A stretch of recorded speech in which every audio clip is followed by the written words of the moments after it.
about to shut down to Insanity. The floodgates even further as Hoarder in a 1v3. My God, man, what are you doing? These people have friends. They have family. You gotta get out of there, EMI. Insanity is cooking. Insanity goes golden near airport. They need one. They need two. Double lift looking for even more.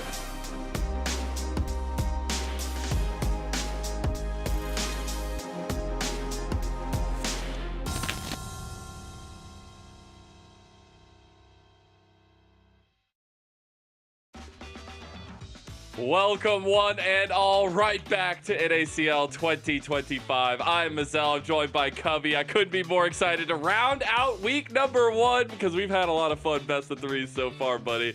And we're having a great time today. We got 2 more in stock. Yeah, excited. The last 2 teams we've yet to see make their debut today in NACL, along with Supernova and Conviction making their secondary appearance. I know both teams looking to improve. Tough day for Supernova yesterday. I think Conviction could show some more convincing wins. Chance to do so over Supernova today, so it should be a good series later on. But excited to be joined by you today, Mazel. Yeah, filling in for Deserex. Deserex was supposed to be here, but we'll see him very soon on screen. Miss you, buddy. Also, just gotta say, before we get into too much craziness, before we go over everything, what has been your favorite moment so far for the last 2 days? Ooh, I gotta say, I think it has to be Luminosity Gaming versus New Airport Game 3. Right? The meatball plus like Yordle comp, that was a very safe Yordle. Tristana always a safe late game carry, and Tactical was able to carry it through and put to rest some of the Malphite memes that people like to bully him in Twitch chat for. Yeah. I know I posted on Twitter, but just the double lift trash talk into the immediate bounce back is just it's peak League of Legends to me. I love that kind of stuff. It makes it fun. It makes it interesting. And here we are going into the final day of week number 1. Now, I do think we have our format ready to go at some point here because I think it's been really interesting to kind of see how it's panning out so far. So let's go ahead and take a look what that format is. The road to greatness starts here. Welcome to the 2025 NACL Split 1, where the best rising talent in North America battles for their shot at the top. Split 1 is broken down into 3 phases: the Open Qualifier, the regular season, and the playoffs. The journey begins with the Open Qualifier on March 1st. 64 teams step into Summoner's Rift, but only the strongest will advance to the regular season. Every match counts, every play matters, and for the first time, each match day will be broadcasted on the league's official channels. Get ready to witness the battleground. Next comes the regular season, kicking off on March 26th. Here, the best teams will go head-to-head in intense best-of-3 battles. With each win, teams climb the ranks and fight for a chance to make it to the playoffs. This is where legends start to rise. And finally, we reach the playoffs. The top 6 teams will battle for glory. The higher the seed, the greater the advantage. But in the end, only one team will stand at the top. Who will claim the crown? Don't sheathe your weapons just yet. The battle is far from over. Our story continues for the bottom 2 teams from the regular season when they have to fight for survival in the promotion and relegation tournament. The top 2 from that tournament will secure their spot in Split 2 of the NACL. Stay locked in on our official channels. A full breakdown of what's coming in this epic phase is dropping soon. Don't miss it. The road to greatness begins.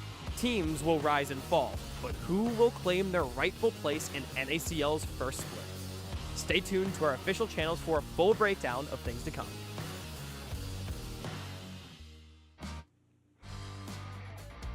It's been an interesting ride so far. We're only in the first little bit of it, but do you have any shout-outs for the format or anything you'd like to talk about it? No, I mean, it's pretty similar to last year. It's just with that added golden nugget at the end where these teams, of course, in summer are going to be competing. Big golden nugget. For that LTA North spot, right? All sights set on Disguise to see if, they can disguise themselves as the real competition to try and take that spot at the end of the year. You just shout them out there. All right, I like that. I mean, no matter, they could win Worlds. They're still fighting for their spot. It's just how it works. Everybody's fighting. Cloud9's fighting. No. Anyways, I'm just joking. Let's go ahead and take a look at the teams that we have here so far. I know we kind of foreshadowed a little bit to some of the earlier parts of the week, but we have a solid roster so far that we haven't got to see everybody just yet. Today will be the day that we get to see Winthrop and Blue Otter, but I think it's been panning out just about as chaotic as I would want.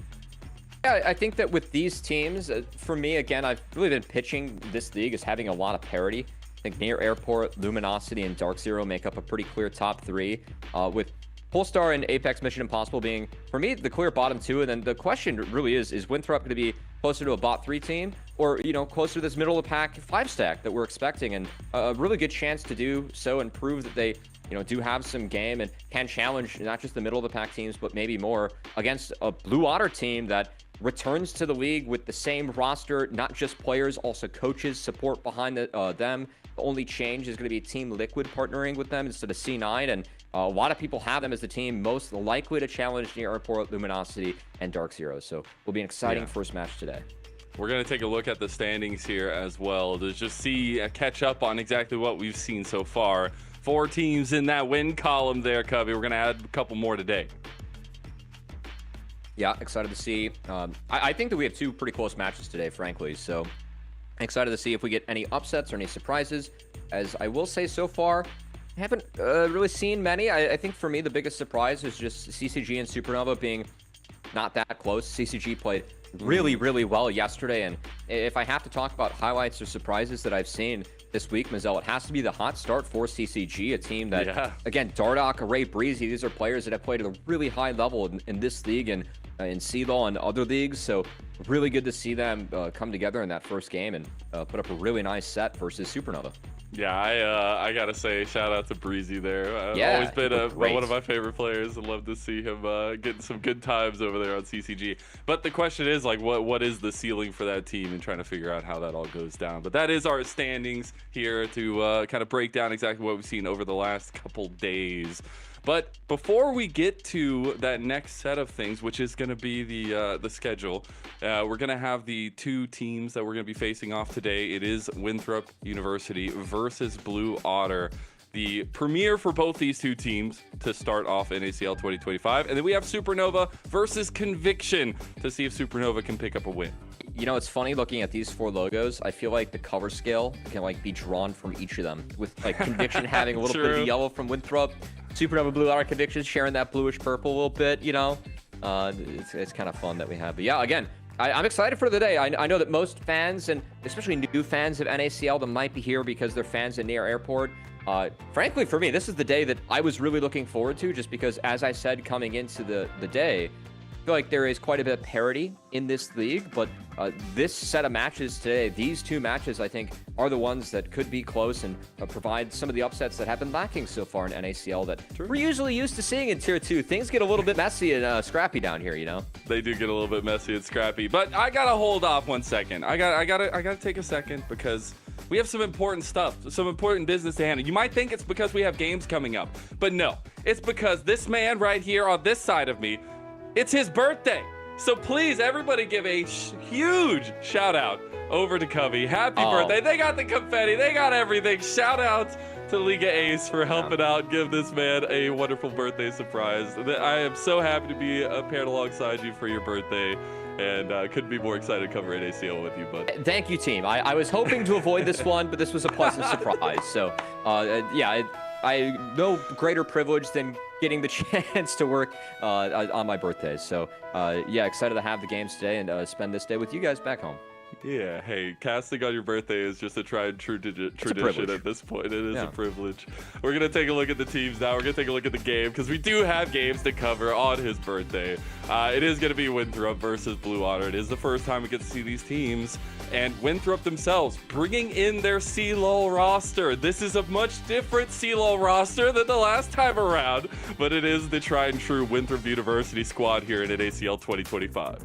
Yeah, this roster, again, Winthrop in the last split, they got the spot. I believe the spot, it's owned by the person that runs Winthrop, their program, Bo. So they were fielding Denethor and then St. Louis University's roster. This time, this whole school's in there, which is great to see. I know I was talking with Mobility, just kind of asking, hey, what's it like, competing in CLOL and this? He's like, hey, it kind of helps us prep for everything, right? We're getting good matches between NECC, some really competitive Premier Leagues in CLOL that Winthrop, of course, is a part of as a university that has multiple championships, under their belts. And also the fact that they have qualified for this league and are fielding their collegiate roster, going to be great experience for them to prep for CLOL too. So really excited to see this group in. I know that a lot of people were hoping to see this group in last year, but this time around, these guys ready to go and gonna see what they can bring as a 5-stack that has been playing together for the whole fall to NACL this spring.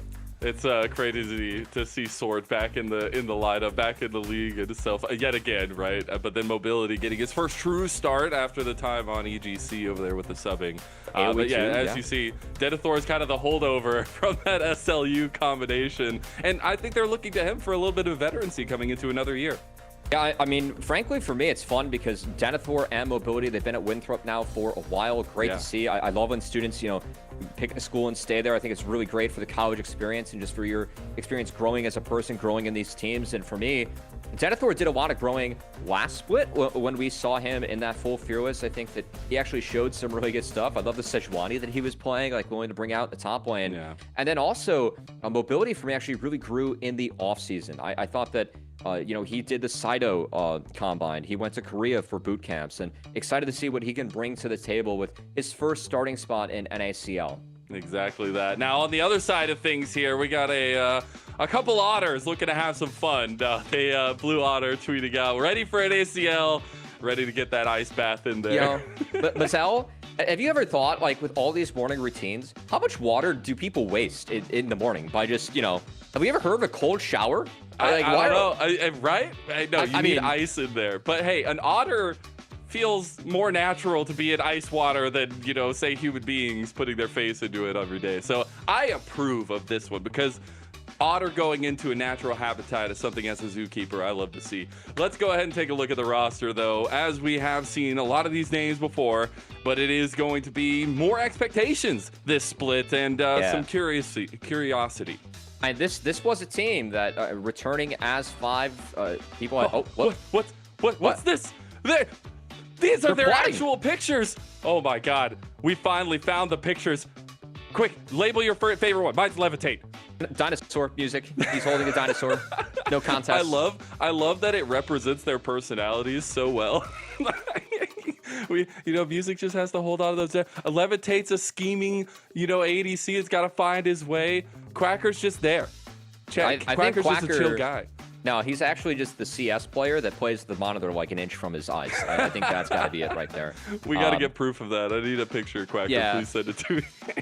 Yeah, of course, with Blue Otter running it back, again, the only change is going to be the partnership. No longer partnered with C9, going to be partnering up with TL, but it's still Uncle Phil Sneezes in the same 5-stack that you see on the Rift. And honestly, they earned the right to run it back. This was a team where, again, last year, no expectations, but Uncle Phil and these guys that hit the Rift, they play a disciplined game. I don't think they played perfect macro. They made some mistakes here and there, but overall, their team game and the way they played maps was a lot stronger than other teams in the league. And while it doesn't show in the playoff finish from last split, they were the team throughout the year that actually gave Maryville, Dragonsteel, the best run for their money with just how they played maps, how they played out these games. So really excited to see how they've been able to grow as a 5-stack and also as some individuals. As I feel like some individuals, there's a real opportunity to step up if Blue Otter really wants to be the team that can challenge Luminosity near Airport and Dark Zero. My favorite part of us talking beforehand about these teams and talking about Blue Otter's story is like that whole differentiation of last year, the expectations, they weren't there. We were just seeing what could happen with these guys. What happens with the 5 guys in a dream? And now, coming into the year, they've built up that respect. They've built up that moment to have those expectations. And as we get into the draft, we'll see exactly what we get. I'm looking out for the Sammy Can Comfort bands, by the way. We'll see if it actually makes a difference. But we are in our first best of 3 Fearless of the day. It is Winthrop on the blue side here with Blue Otter on the red side. Yeah, so far, I will say, we don't have anything that has been permabanned now. Zyra, Rumble, Varus, Gwen were all actually let through yesterday. The Zyra lost, so that's those picks that I just listed off. They found wins.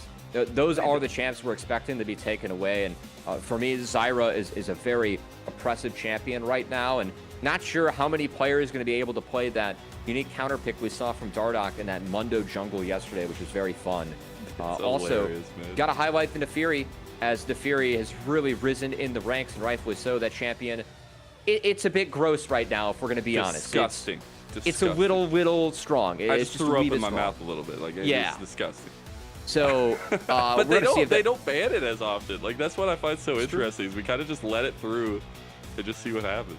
And at this point, a lot of those power picks that I just listed off, only Gwen has found her way on the Bambus. And rightfully so, Denethor was a long-time Gwen player. So Varus, that's another one. But hey, both Zyra and Nefiri up. I gotta say, that trade, you don't really want to play Zyra into Nefiri because Nefiri is able to go untargetable, which can get you out of the Stranglethorns, get you out of the root that Zyra has.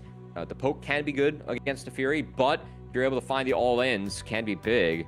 Sejuani taken away, so those power pick junglers up, and it's going to be Wilson, formerly known as Trickster, playing the Nefiri.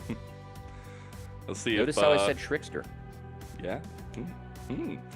The biggest thing here now is if you're going to let that through, I want an answer, right? And if there's going to be somebody that has an answer, it's going to be Blue Water with their cool strategies with the things that we talked about, building them up from last year, and Poppy could just be that ticket. Okay. I mean, that's something where you can go untargetable, but hey, you can't really dash through the steadfast presence. So I do like that. That is something that is flexible, as I know that we're expecting Rovex to play it, but I know that Quacker and Music can play it as well. And I will say that so far it's setting up for that to be in the hands of Music, because Azir Poppy, really nice combo, of course. It is. The wall bang kind of helps when you're able to spawn a wall from your mid laner, as that Emperor's Divide is something that Poppy can use to use the E. And I'm really curious what Azir build we get, because we've had some different ones. I mean, Dasher's Tooth has definitely like risen a little bit, at least in the LPL. But try to see what Sammy Kid's going to be rocking on that one. The Orianna, though, is going to be a nice little ball delivery system with the Nefiri, too. Yeah. Really, actually, potential to be pretty cute with that, too, just given that you go untargetable as Nefiri. But if the ball is on there and then you go untargetable and you just get to walk into the enemy team, potential. That's kind of nasty, man. That's kind of potential. I'm thinking about it. Also, a Jace for Denethor. Jace, a powerful pick. We'll say that Sion has been the most common answer. This would be a really tanky team showing here from Blue Water. I will say Sion into both the Jace and the Fury feels nice, but the Yandere's from Orianna gonna go a long way with what's showing so far. I wonder if Quacker watched LPL last night. The Sion has been a pick, obviously. That's Flandre. Flandre did some nasty stuff on that champ. I just saw shout out to Slayer, who works LPL English with us as well. He made it like the Mog edit, like the music over like him trying to end. It was really if anyone hasn't seen the clip, Flandre tried to wrap up a Nexus for like 50 seconds and it was insane. It was so funny. Yeah, but we'll get that strength coming out from the Sion for Quacker, which I think dutifully given, because this guy is a central piece to this Blue Water team. We're in the second phase of ban zone. We're primarily focusing around the bot side. We already have the Kalista ban and the Aphelios ban. You can see Quacker on the side. Of course, Quacker, I thought, really improved his pool last year, really emerged as a fantastic Rumble and Udyr player, two champs we didn't really know him for. We always knew him as, he's going to play the Renekton, the Cassante, and those melee circles in the top side. So the Sion, going to be curious to see how it looks. I know a lot of players are putting time into this pick, with standard lanes being required, and just this pick being really strong into Jace in particular. So, going to see what Quacker can do. They got the Braum ban in the second phase as well, so trying to take away the glue pieces, I guess you would say, to the Winthrop composition, something to tie it all together, because they need some form of engage. Because the biggest thing about Nefiri is you want other things to be distracting from Nefiri themselves. Nautilus is also going to be the ban by Winthrop, so full supportal focus for the final bans. I mean, Braum also just brings a lot of problems for Poppy plus Sion. Yeah. Also could potentially set up a Leona, which I think would be kind of nice. The Q stun into Nefiri is good, but if you pick AD here, you still preserve the Poppy flex, which there is some value in that, and it will be the Jhin, so a lot of range now that Levitate's bringing to the table, as those Sand Soldiers can try and set up the, I believe it's what near airport's calling Mr. Useful in the Jhin W. It's so funny, because I've never covered a team in a league where the fans know more than us, because I'm not watching their streams, right? And everyone's like coming into like my chat, the stream, and this like, oh, they refer to it as this, or like, oh, this is what happened. It's like, I don't know, like, okay, that's cool, right? We get to learn alongside them. The Jhin is going to be a really big unlocking factor for Blue Water here, though, to kind of set up everybody else. The Maokai, though, speaking of setup, you're looking good for at least the spatial setup of Winthrop around objectives. I believe it's going to be a Maokai support here. Yeah. So something that, for me, kind of dissuades Poppy's support. You can be lane dominant into Maokai. I do like the Nautilus ban, because that is a champ that has some decent early trades into Maokai. Maokai, of course, always talked about how he wants levels. Every point he has, that it feels good as a level. And Robex, 2 immobile carries. I think Bard's an option, but again, I really thought they were setting up for Leona earlier on. It would make some sense, but I will say playing Leona into Ashe Maokai can provide some difficulties later on. So going to be on Blue Otter to play quickly this game. They got to try to find those entrances as well and try to get ahead at least to some extent and keep ahead, because if Winthrop has the kind of trigger pull on their side of things, I mean, it's going to be so easy, right? You have the Ashe, you have the Maokai.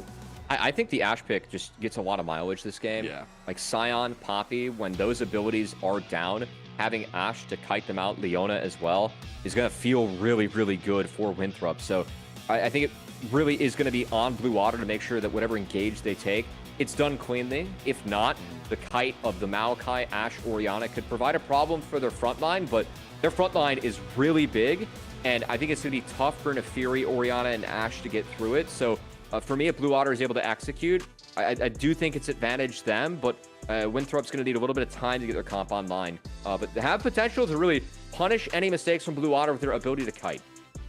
Well, we're into game 1 of the day, so everybody get locked in. It's Winthrop University versus Blue Otter. The first time we get to see these two teams hit the rift for 2025. Should be a lot of fun along the way. I know we talked a little bit about what these ADCs can bring, mobilities, extra, I guess, give in this situation, but also the stories of these two guys is really interesting. I mean, we talked about mobilities, kind of first time actually getting a full starting at ACL. Levitate won Rookie of the Split last year, and I think that was a huge growth moment for him.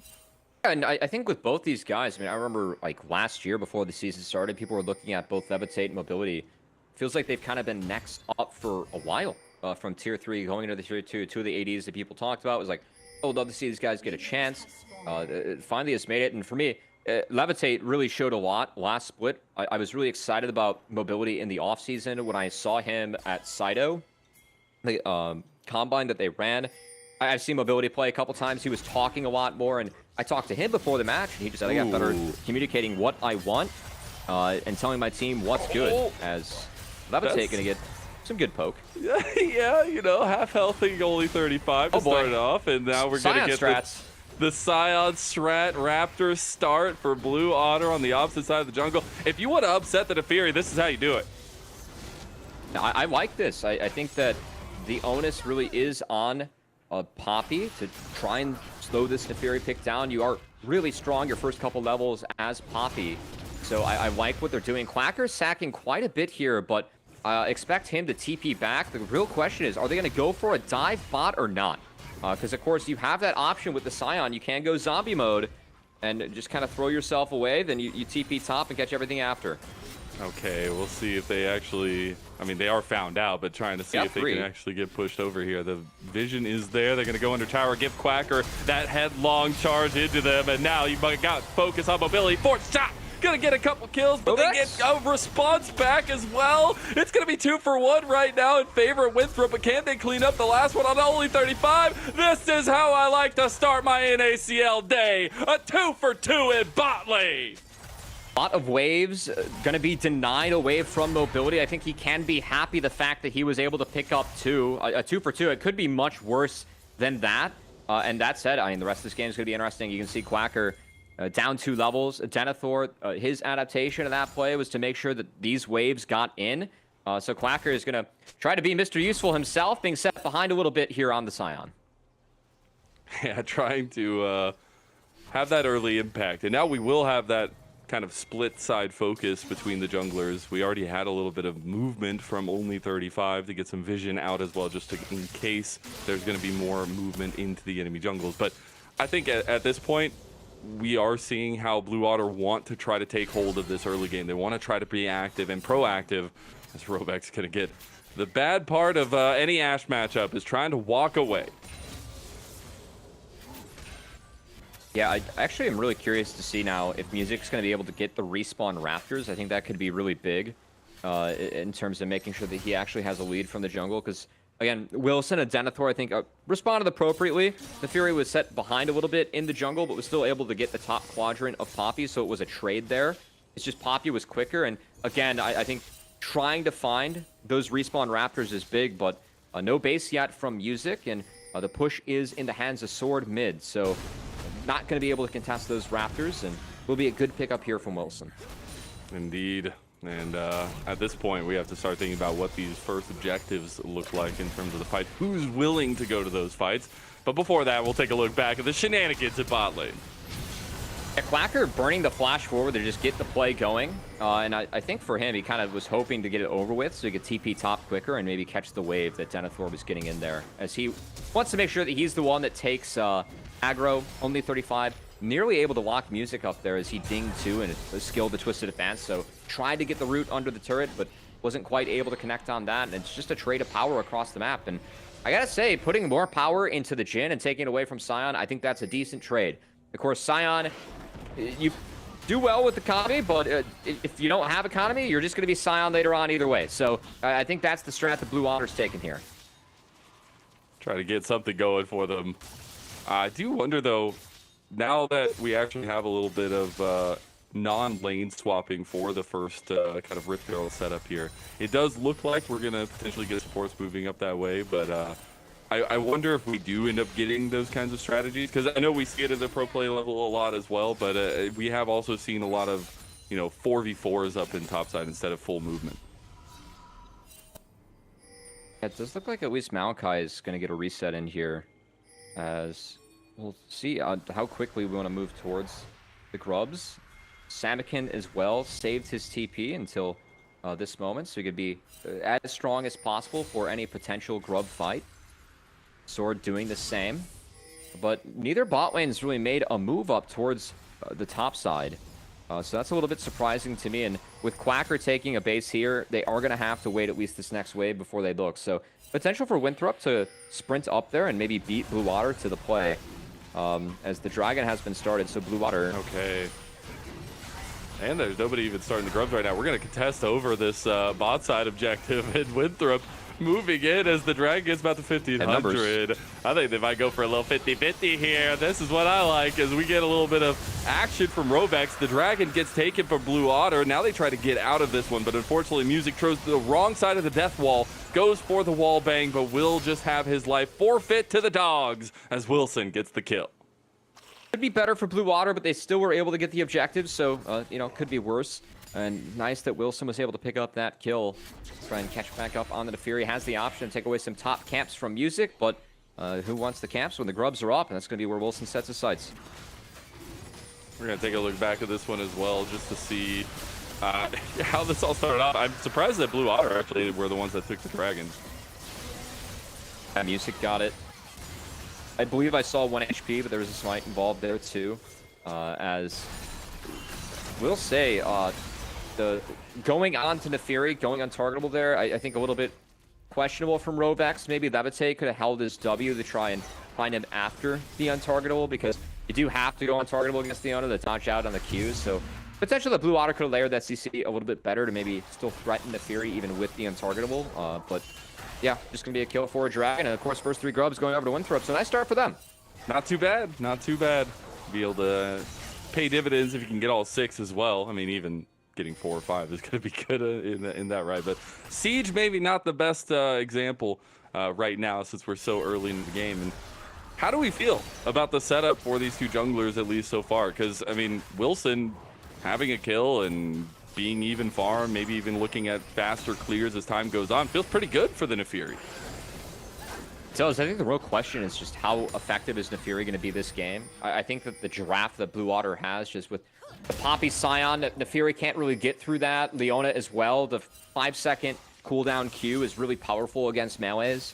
And then Jhin Azir, if you're kind of mobile, and in the case of especially Jhin, you're playing from a range where hopefully Nefiri's not on you immediately. So I think that the draft that Blue Water had, this definitely, bit of a game plan into a first pick Nefiri, and I'm just wondering to see, this is a very strong pick, but I like a lot of the picks that Blue Water has into it, so we'll have to see how effective it is throughout this game.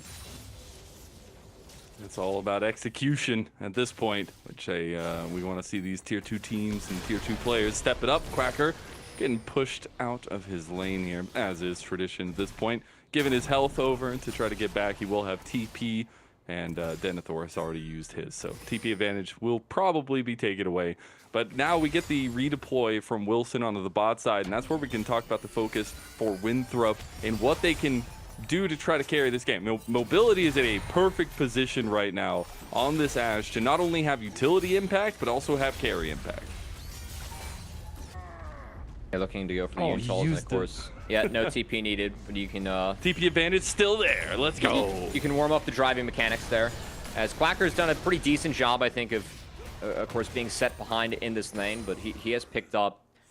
we stayed pretty even in farm, so gathering resources and making sure that the deficit that he gave himself in the top lane to help his bot lane out didn't grow too much under Denethor's watch, so I do want to give him some credit there. It's a little something to take away there, but it's hard to move Sion. You know? It is. It is really hard to move Sion. It's almost like he's unstoppable sometimes. But we do have both junglers heading up towards a Scuttle Crab fight. Maybe this is going to be the potential action we've been waiting for. Both teams hovering around mid lane. Blue Otter even brought up Levitate there. Lost a little bit of push on bot side to see if they could counteract one of the ganks, but nothing else going to come of it in mid lane. And right now, map control is there for Winthrop. Yeah, I think it's an okay walk there from Levitate. Definitely optimistic. We can only really drop one creep for it. Yeah. So that side Grub's going to be spawning here, and I think very important Blue Otter is able to contest. I will say 6 Grubs can be a death sentence. I think the Blue Otter has decent wave clear to prevent what is likely to be some form of Grub advantage for Winthrop. Or making their way up here themselves. It will be synced up with a dragon spawn too. I don't feel like you could say like easily go into this fight because I mean, Blue Otter will get the information very soon, but Wilson is on Eclipse, and yeah. and I think that's going to be a little bit difficult to handle. Do we just see Blue Otter give this one? I think a lot of it's going to be on Samakin. Samakin's yet to base, so I'm curious what both him and Sword are going to bring to the table. The potential that we have a pretty close to finish. It looks like Seraph's for Sword, going for the safer build here against Azir, knowing that he is going to be the target of Leona, Azir, and Jhin combos. And yeah, looking like Blue Otter, they're just going to give away 6 Grubs and take themselves a dragon. So a choice. I think it's tough to give away 6 Grubs. They're kind of forced to do so. Again, I think the Blue Otter... it's kind of tricky. Both comps have some decent scaling elements. Yeah. And I'm curious to see how they go up against each other later on, because I think it's just really important that Winthrop are able to play their fights backwards, but I can't see a world where this Sion gets like so big where it's really tough to handle. Yeah. And the DPS that Azir can put out behind these really big tanks can be big, so... it can be, and we did get the National Street. There's the Enchanted Crystal Arrow. First shot from Mobility, and it's right onto Samikin, and there you go. The kill goes down. The Nature's Grass coming across a little bit there late, but Samikin is already gone. Yeah, the way the Keeper's Verdict and Emperor's Divide came out, that looks like the most OP Emperor's Divide I've ever seen in my life. It sent him like 3 screens away. It's new meta, you know? Yeah. If you pair the abilities, it's a very nice snipe coming out from Mobility, making that an easy kill onto Samikin, and that's big. Blue Otter, of course, they did take the second dragon, so it looks like we do have an Ocean Soul on the Rift, but yeah. Dude, Mobility got the angle. It's even an awkward angle, too, and they're right in between, but it just goes right by. I mean... talk about door 3 having the money behind it, right? Oh, man. Skipped over the first 2, and then, yeah, that's the best Emperor's Divide I've ever seen, right? Nothing else happened there. Nothing else happened there, Nothing definitely. else. Nothing at all. But right now, we're seeing proactive plays from Winthrop, and we said it from draft that is very much a detriment to what Blue Otter want to try to do in this game. This is great, and this is what I think is kind of a fun part about this matchup. Both Winthrop and Blue Otter, of course, experienced playing together. Blue Otter being the crew from NACL last summer that turned a lot of heads and impressed, and Winthrop having their collegiate season. It's been a decent one for them, as Winthrop always a competitive team with this group, and trying to be competitive now in this league as well. So it's kind of fun to see. Like, obviously, we have some teams where people just came together a few weeks ago and are trying to figure it out. No, Nearport's been really public about talking about that. And then we have other teams where these guys have been playing together for months to years, right? Yeah. So definitely advantage them, I think, in the early season. And so far, Winthrop has been the team that has been able to make more plays early on today. And a good look.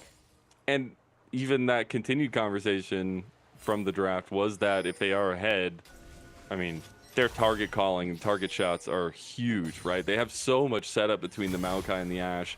I want to see them utilize that proficiently. We do have the Rift Herald that's going to be coming up here soon on the top side of the map. Dragon not going to be available for a while. And Winthrop may be looking at full topside objective control here with their setup over the map.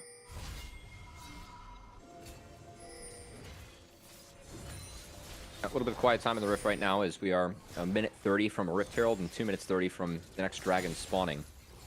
But in terms of matchups, I do think it's important to continue to run the Scion into the Jace, as Jace can really poke out Azir if given the opportunity. And I think a big item spike here for Winthrop, again, Sword, if he builds the Andres, which I expect to be next on the Orianna, just against so many HP stackers on the other side, you're going to get a lot of mileage out of that item. And it could be a really big spike for Winthrop, because you got to assume around that time, you know, mobility picks up some more attack speed, and that's when Ashe starts to get pumping with this build. So a real opportunity, I think, on 2 items for Winthrop to drive that lead home, because with the lead now, they're going to hit that early, and that's a big spike for a lot of their champs.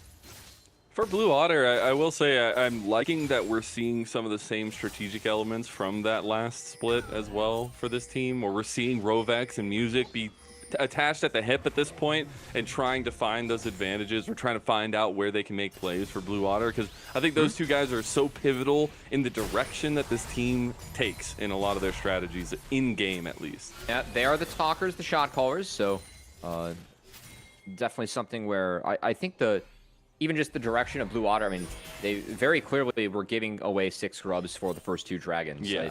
Not sure if that is exactly what they wanted. Maybe they were hoping to hit a timer where they could contest both for 1, but an importance on these dragons being stacked up early, which, again, I think conviction and being on the same page were traits that we associated with Blue Otter last year, and yeah, hoping to see more of that this year. Definitely seeing that with their decision to drop the grubs and take the dragon. Again, a bit of a risky choice, but they do have decent wave clear on their team, so I think that it is defendable.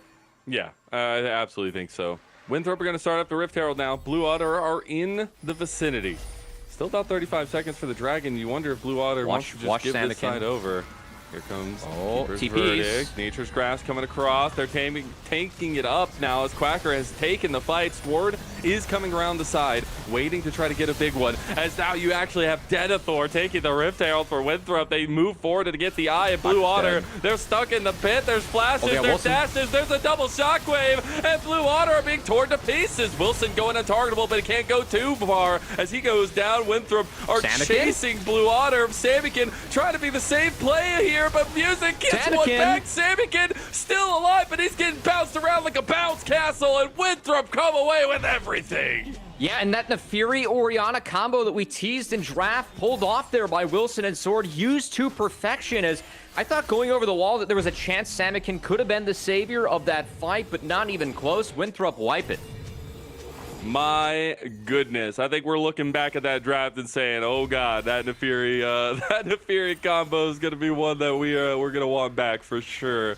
That was so beautifully done. I can't wait till we get the replay. And speaking of, I mean, big thing here, Keeper's Verdict fired from Music, only picks up the pups. Quacker losing a lot of his resources before the fight starts. They aren't able to secure the Rift Herald, so Denethor actually yoinked it, hit the eye, and then on the way through, and Wilson going for Music was a bit risky, but again, the shockwave makes sure that fight's good. It took so long for Samikin to get involved, and once he did, it was good, but that's kind of what we talked about with Winthrop and finding the kite. They were able to keep Samikin out for a while. Props to only 35, just kind of keeping him busy with a few bramble smashes, and that fight ended up being played out very well. I think the terrain of that fight was good, and props to Denethor as well for just getting in there, and he's been farming up on the Jace and made a big impact on that fight. Just really, really good awareness. And now off the back of that play, Winthrop are going to also stop that dragon stacking here of Blue Otter. And that's a huge hit to the pride of what Blue Otter were trying to accomplish in this game. And now it does seem like Winthrop, with this 3,000 gold lead and that direction that I was talking about and their engage abilities, are going to be trying to utilize that now. Solar Flare used out from Rovex, trying to catch only 35. But now they're moving into Blue Otter's jungle and will be pushing them out. That next play is for the bot outer, and again, with 6 grubs, they can push quite quickly. Really like what they're doing. And Ashe Maokai, I mean, we talk a lot about this combo being played bot and jungle, the control you get between the hawk shots and the saplings. But when you get ahead, it gets really difficult to take that terrain back, and really opens things up for Jace. So Winthrop sitting pretty. Instant cleanse from Levitate, but it don't matter. That dog's got your scent, and Wilson off to a killing spree now with 3 kills, and this mid turret is holding on by a thread. Great start here for Winthrop, and coming into the day, again, a lot of people, myself included, had Winthrop, you know, bot 3, but the team that they had in 8th, like being stronger than the other 2. And for me, it was a real question of can they compete with the middle of the pack or not, and they're showing that they're really here to compete. Again, Blue Water, a team that a lot of people had, the team most likely to be able to compete with the top 3. Winthrop are taking it to him in this one and looking good. Levitate could not be there. It didn't matter that he had cleanse, mobility, and Wilson hunt him down in the end. The last, or next outer turret falls. It's actually the first outer that Winthrop has taken. That's it speaks to the wave clear that you know, Blue Water have to have the first tower fall 20 minutes in with 6 grubs on Winthrop, but still that 4.5k gold advantage is looking pretty big. And looking at those inventories, that's a Hurricane in for Ashe, and Leandri's completed for Orianna, an item that gets bonus mileage this game given all the HP stacking on Blue Water. So Winthrop continue to find more winning pieces and put that in their gauntlet. And that lead's going to keep growing. They actually got feats off of that dragon take. I thought it was off the first tower, but they've had it for a little while. And also, speaking of things they've had for a little while, look at those inventories, Cubby. Everybody's got 2 items. That's terrifying. Yeah, the cleaver's going to make Scion's life a lot harder there. As Denethor going to clean up that top turret. Of course, given the advantage from Scion hanging bot level 1 and was able to end up driving that one home in the end. Only 35, just flashing the take notes emote from MSI. I'm not sure if that's the one that he played in or not. Got to do my homework there, as we do have a few players that have gone international, only 35 being one of them, I believe, hailing from the TCL. Someone that is at Winthrop now, of course. Visas in university is able to play in the league, kind of a nice feature. One of the reasons we have Shogo in here, saw him yesterday, I'm going to see him later, and great to have only 35 in here as well. I know I was talking to Mobility about playing with him earlier in the day, said, you know, it feels like we're a bit like Reckless and Hylissang because we approach the game a bit differently, but it's been really fun working with them and trying to figure that out. And it's been a good look for them today. Again, this Ashe Maokai pairing, a lot of control that you're able to bring to the map, and they've been making good use of it in this game. They really have, and I think those are like huge growing moments in these developing players' lives, right? Like this is tier 2. A lot of these guys are in college, as we're talking about. They're at college. And I think it's just showing a little bit of what growth can become as a person outside of the game as well. Winthrop doing a really good job here, though. Off the back of that bot lane, now with Mobility down here, does have Enchanted Crystal Arrow ready to go. Looks like they won't be looking for a play just now. But we have to talk about Blue Water then. How do they get back into this game? 6,000 gold down with a comp that definitely wanted to be ahead earlier on. That scaling is a long way away, Cubby. And again, I'm kind of curious to see just like where and how the scaling kicks in. I think that the Orianna pick, I do like this matchup into Azir. Sword was able to get out of the early game without being flipped, right? No Emperor's Divide, no pressure on the Orianna. And your ability to control space against Azir and prevent him from auto-attacking. And of course, Samakin as well this game, being a little bit behind Sword now. Down a level. Not even close to having the Leandri second, something we expect. And now... Oh, there you go. Uh-oh. Wilson not able to get close enough at least. And Samakin will dash his way away, but that's Atacon getting started up by Winthrop. Yeah, so we're going to have to move in closer to dodge out on the damage from the next attack from the Otacon. Yep. Ability going to move in closer too. Good job from Winthrop. That thing's at half. Music going to get the bad news now. Keeper's verdict. Okay, see who we can get. If you can get Wilson here, but he's not going to be able to even use it. Does end up getting the recharge on it. The rest of Winthrop on their way down. Okay, open up. You got Levitate, trying to put some pressure. Unstoppable onslaught there as well. They get the CC. Oh no! The miscommunication there. Solar Flare goes a little bit wide, but only 35 still flashes out. Keeper's Verdict goes completely wide, but Blue Water. Maybe this is the scaling we've been waiting for. The flash play from Music. That direction is what was needed for Blue Water. And they find the fight. They actually end up denying a couple of those flowers from the Atacon take. That's big. The flowers mean a little bit more when you're behind in the game, too. Blue Water is when it comes to XP, and that will enable them to take the dragon. So I think it was a good start from Winthrop, frankly. They are strong enough to try and go for that play. I just think the big difference is that only 35 being a little bit out, and then I'm not sure what happened with Sword there. It was a great re-engage from Music to find him, but wasn't able to really space everyone out with the ball, because I love his ball placement here.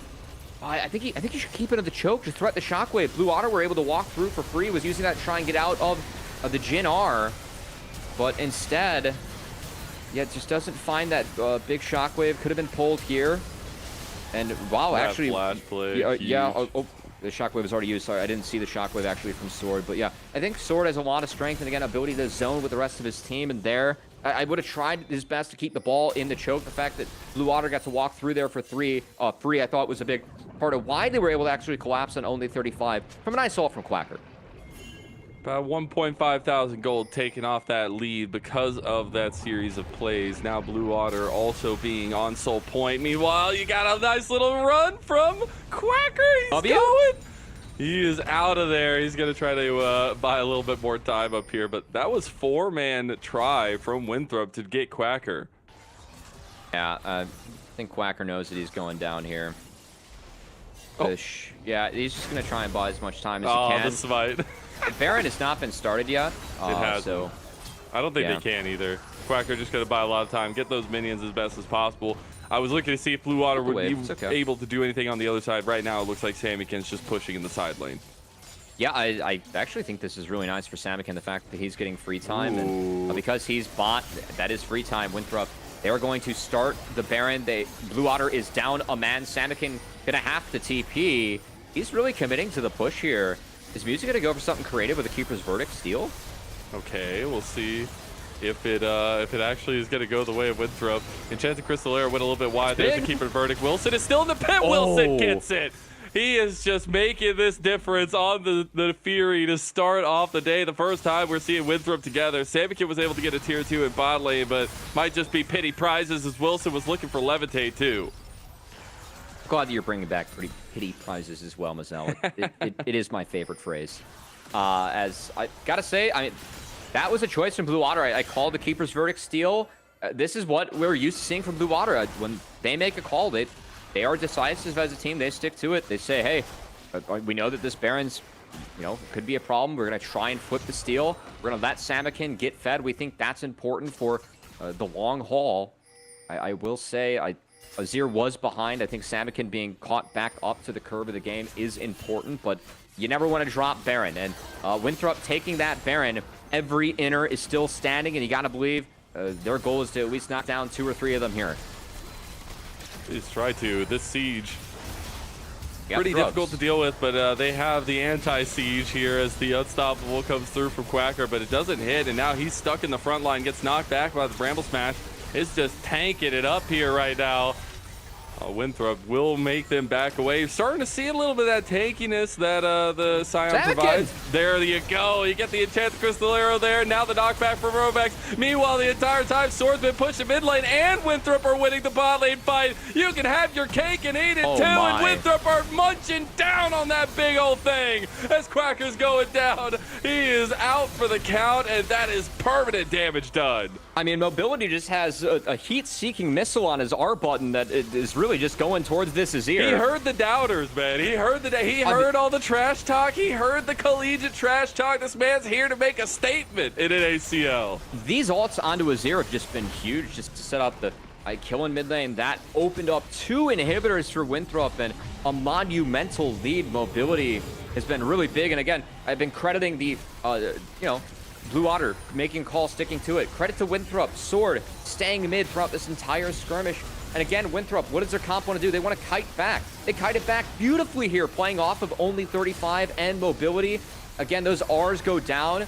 Your ability with Ashe, Maokai to kite out stuff like a Scion, a Poppy, it's there. And when you throw an ECA, weave it in just like that too, well, that's going to do a lot of help for your cause as Rovax went in to die for Samikin. And mobility just continues to pump through as this Ashe has been massive this game.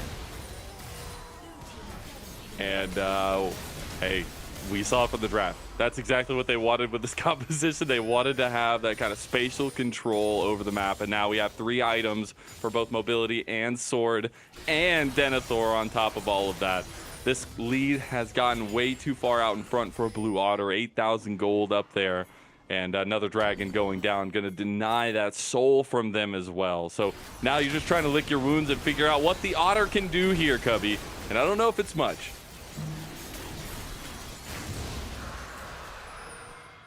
Got soul denied. Good dragon pickup here from Winthrop. And now, I mean, with 2 inhibitors down, it makes this one pretty easy, Mazel. All Pretty focus simple, towards, yeah, all focus towards topside. I will say, like, for 2 teams that we hadn't seen yet, I'm really impressed by Winthrop. I know they have all this time in CLOL. I know they have all this build up together, and we're finally getting to see this roster actually transition into NACL, but they had a strategy, they knew how to execute it, and they did so well. And I think at this level of play, these are kinds of things that need to be lauded. This has been a pretty quiet game, too, for what we're used to from NACL. Hold on, Roback. They heard. Oh, he gets hit by the Attacker Solero, so he's unstoppable. It doesn't matter. Now Nature's Grasp went across the back line, though, and that's the problem that Blue Otter are dealing with. Quacker's losing his health bar. Nice deadly flourish there into it. Samikin? And a big Samikin shuffle. Is it going to be enough, though? I don't think it's enough. The health bars are just not moving. It's a double kill already for Sword. They're looking for more, and guess who's still alive? It's triple kill for Sword, and it's a game 1 win for Winthrop. Oh, the flip. It was a good setup from Blue Otter on the attempt, but the answer, the shockwave from Sword, was massive. Secures the game 1 win, and Winthrop, a blistering debut here in NACL this year. Pick the Neferi, win game. Simple as that. What a game to open up Winthrop's season. And honestly, dissuading any of the doubts that you had for this team in terms of what expectations could be, what we can see from this team. Yes, it's 1 game, but damn, did it look good.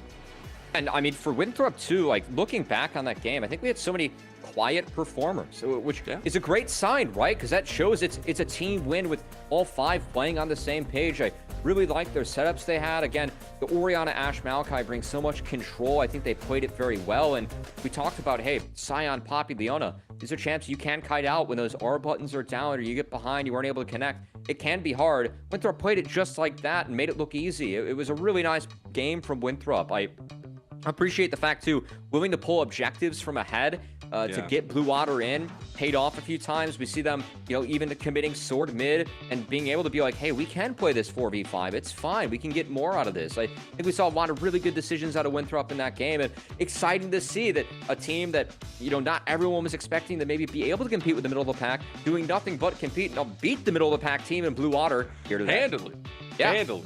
Like, the direction early with that objective control felt really good from the top side. Well, we'll see if Blue Otter can bounce back and bring us to 3 games. We're going to send it to a little break. We'll see you afterwards.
Welcome back, everyone, to NACL 2025. We're going to take a look back at the highlights from that first game where Winthrop took a decided victory over Blue Otter. And honestly, at the end, it didn't even look close. They had great macro, they had great decision making, and it all just went up for Winthrop.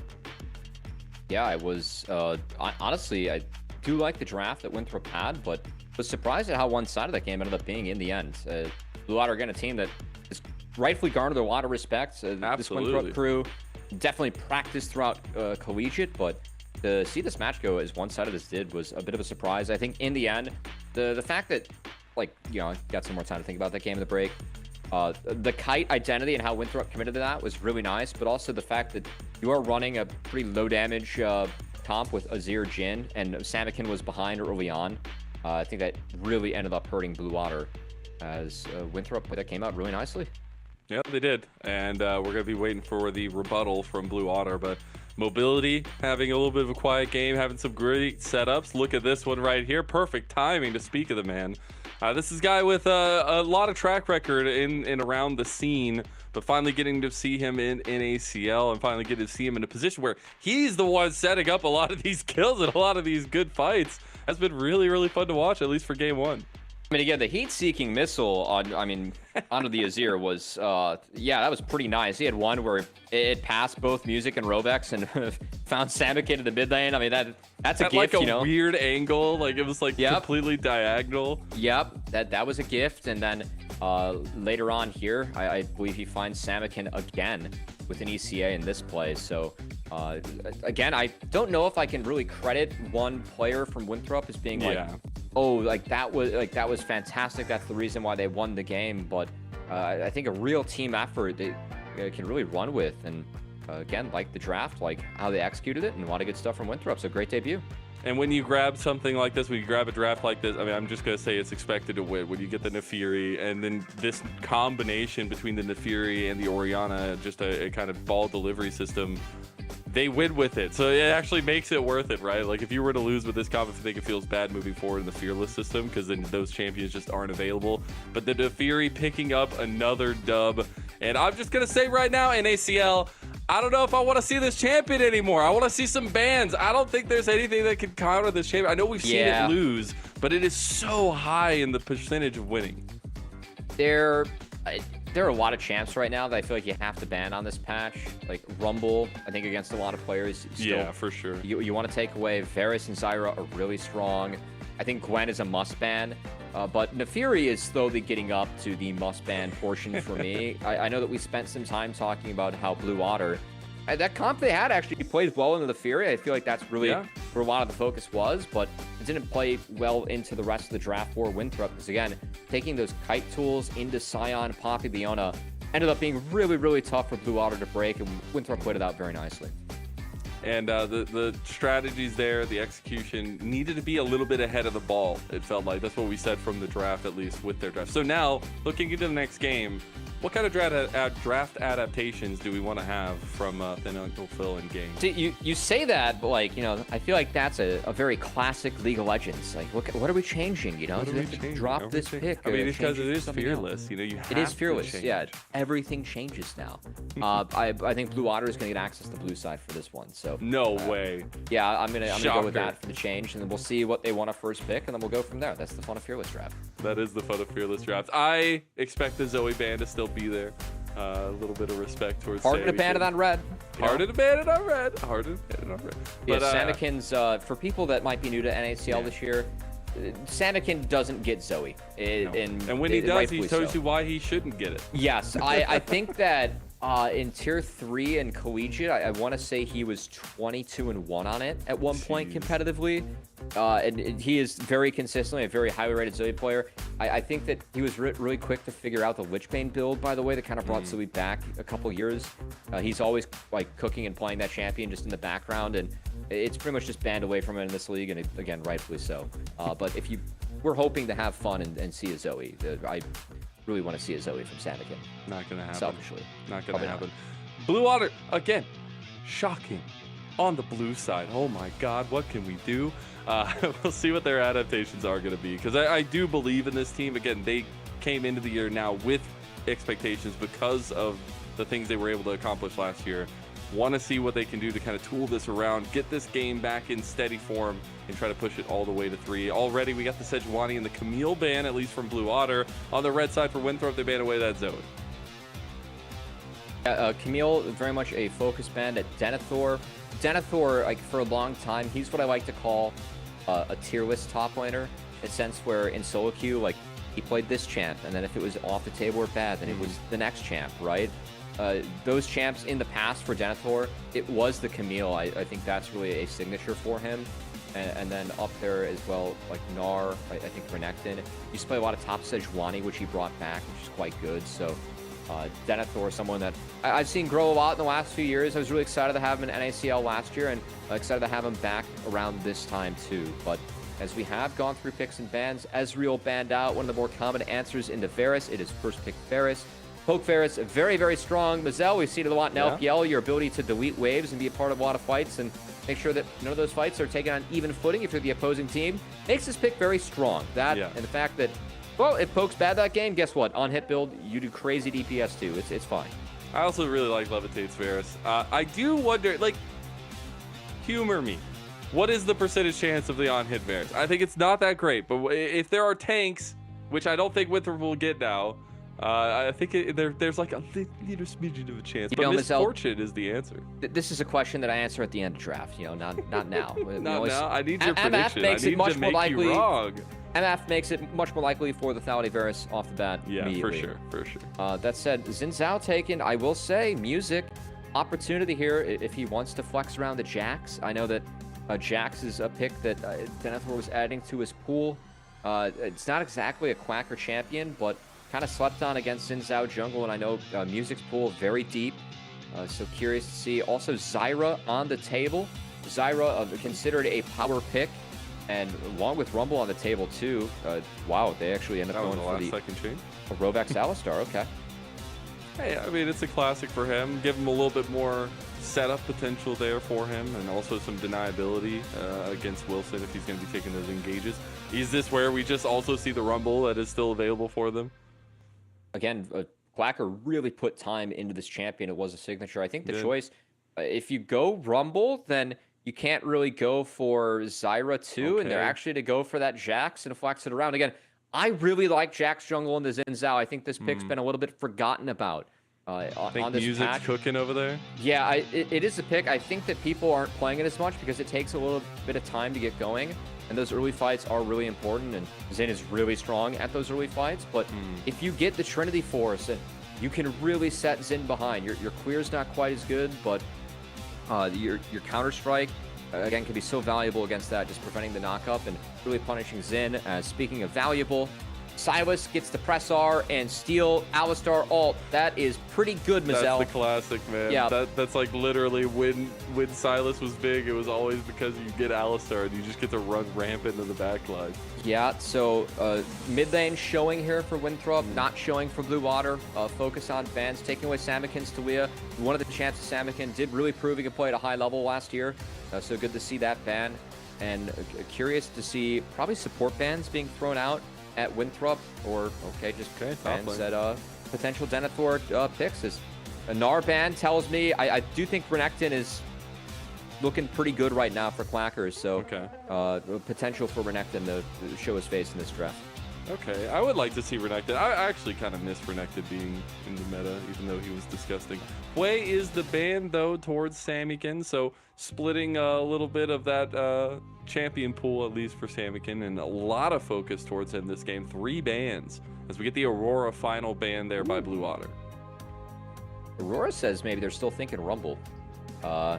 So, yeah, actually kind of curious to see what ends up happening. They didn't throw any bans at support to only 35. Going to have a lot of choices. Is they're likely to save 5 pick for Denethor. See where that Jax is going again. I expect this to be in the hands of Music. I don't exactly know Quacker to be a Jax player, and it's a really good matchup in the Xin Zhao. But Rel taken, and even more dogpile and set up for the Misfortune. Rel makes life kind of hard for melees. I will say that Renekton I still really like in this draft. I like it because I know how well Quacker plays this pick. And also, I think Renekton kind of scales into like how many melees in the game, and that's a little bit lower damage AD, and he'd feel pretty good with what's showing right now. But Carter locked okay, in. it's Jack's top, I guess. All right. I don't think that Mobility's gonna have a good time this game anymore. I think bullet time's gonna be hard to come by.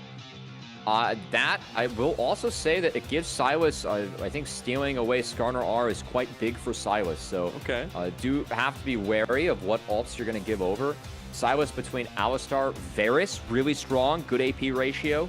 And now Samikin Lux. A Samikin Lux. Let's go. That's not the best ult to steal away. This is a Samikin specialty pick. He played it into. He had a couple matchups really liked it in Wilmus Talia. I haven't seen him play it into Silas, so a bit interested to see how this one goes. As Cassante is going to round things out for Denethor, a really strong pick for him. The true damage is going to be nice into a very tanky top side, and oh man, we're going to see what happens with Samikin going for the Lux. That's fun.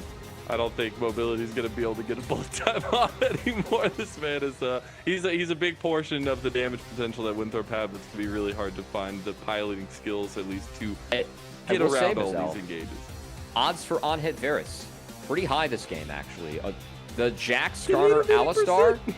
Jax, Skarner, Alistar, you do have the ability to create a lot of space. That said, if he wants to go for poke, he can just play to delete the waves and really keep them at bay, because there is a pretty big range advantage on Blue Otter's team just with the luck showing it itself. So I really like this Blue Otter comp. Yeah, and for me, I think what makes Samikin such a good artillery mage player, again, we talked about a Zoe, Luck's another pick that he likes. It's his movement. He has really good movement where he's able to always be in position to fire off his spells, and then also try and keep other spells at bay, because of course you're going to be attacked as an artillery mage. So we'll see if Samikin can survive the onslaught, the melee dogpile that Winthrop has in this game. Feeling like a Blue Otter comp coming into game 2. Can they bring us to a game 3 and even things up with Winthrop? The first debut of both these teams in 2025. Winthrop already gave us their first punch. I'll have to see if Blue Otter can give us theirs as well. Looking at the setup, I do want to say Sword going for that Electrocute Silas. Some new tech we're seeing on Silas. Electrocute to get buffed recently. You hit pretty hard in the early game. We were seeing Zeka pick up some solo kills with this tech, so we'll see what Sword is able to do with this setup here in the mid lane. And I still think it's probably going to be a pretty calm early game. It seems like I've just lost my feed. No worries. We don't have too much action. Quacker's fishing for +1 gold right now in the river, which he did just now. So shout out to Lias for capturing that one. Is it gonna work? Is it gonna work? Is it gonna work? I'm back. I could see it. +1? No. Oh. Okay. Even on the Hockey Jack skin, is able to go ice fishing. Yeah. Love to hear it. But this is gonna be a typical start. I do want to say that the same side starts for both junglers does mean we could get a little prevalence down towards bot side if they want to go for an early invade down there. Potentially, at the moment, we do have each of our junglers starting on that top side, so we'll be working their way down with the on-hit Varus, of course, showing that is confirmed this game. So, with that being said, curious to see what Samikin can do in the mid lane. Again, Lux into Silas. Ability to, I think the strategy here for Samikin is whenever Silas tries to play up, use the E, the slow, to just buy some space. And then, of course, you do have the root. You can directly answer an abscond abduct from Silas if he throws an E at you. Even if it hits, you guarantee landing the root. So it could be quite nice for Samikin. Again, he picked this matchup. We know his Lux is very good, so excited to see what he's going to be able to do in this one. I just want to hear what the draft sounded like. I just want to see how confident he was in the Lux pick here as well. Because it is a tried and true classic for him. As we said, we don't get to see the Zoe, so he's got to find other things to find impact on. Ooh, little level 3 action. Okay, Wilson. Samikin is going to see what's going on. The flash trade from both of them, and Samikin should just be able to walk away. Let's get a little bit more pressure onto Wilson to go back into his jungle. Yeah, I gotta say, Samikin, of course, it's a flash trade. I like the visit from Wilson. I think you have to put some focus into the Lux, but yeah, that's gonna lead because the Xin was spotted. Music just walks across, did 4 camp, gonna go contest the blue. It's tough to skirmish as Zin's out early, but Skarner is one that can do it. And I love to see this move from Blue Otter. They're just knowing the map state and utilizing it against Winthrop. Again, mid and bot are winning.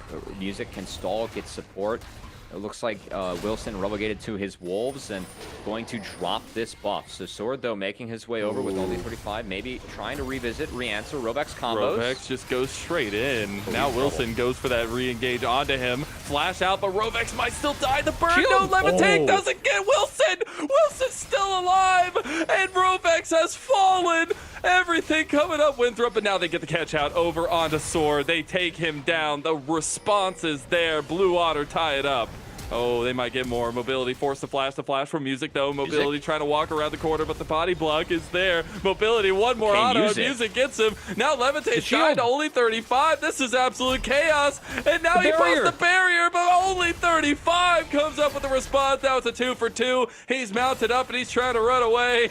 But this run is not going to be for long. Feats of Warfare completed by Blue Otter, 4.5 minutes in. Oh, it's already a slobber knocker here for game 2. As a forever fight and skirmish happening over a blue buff Vizelle. Teams throwing down, and you know who the big benefactor is in the end? 3 kills over to Music, 2 kills onto only 35 to support. Kind of a max loss scenario for Winthrop. Just the fact that Blue Otter, they come out ahead on the play, and that gold goes over to the person that, well, I think Winthrop would rather have that gold elsewhere.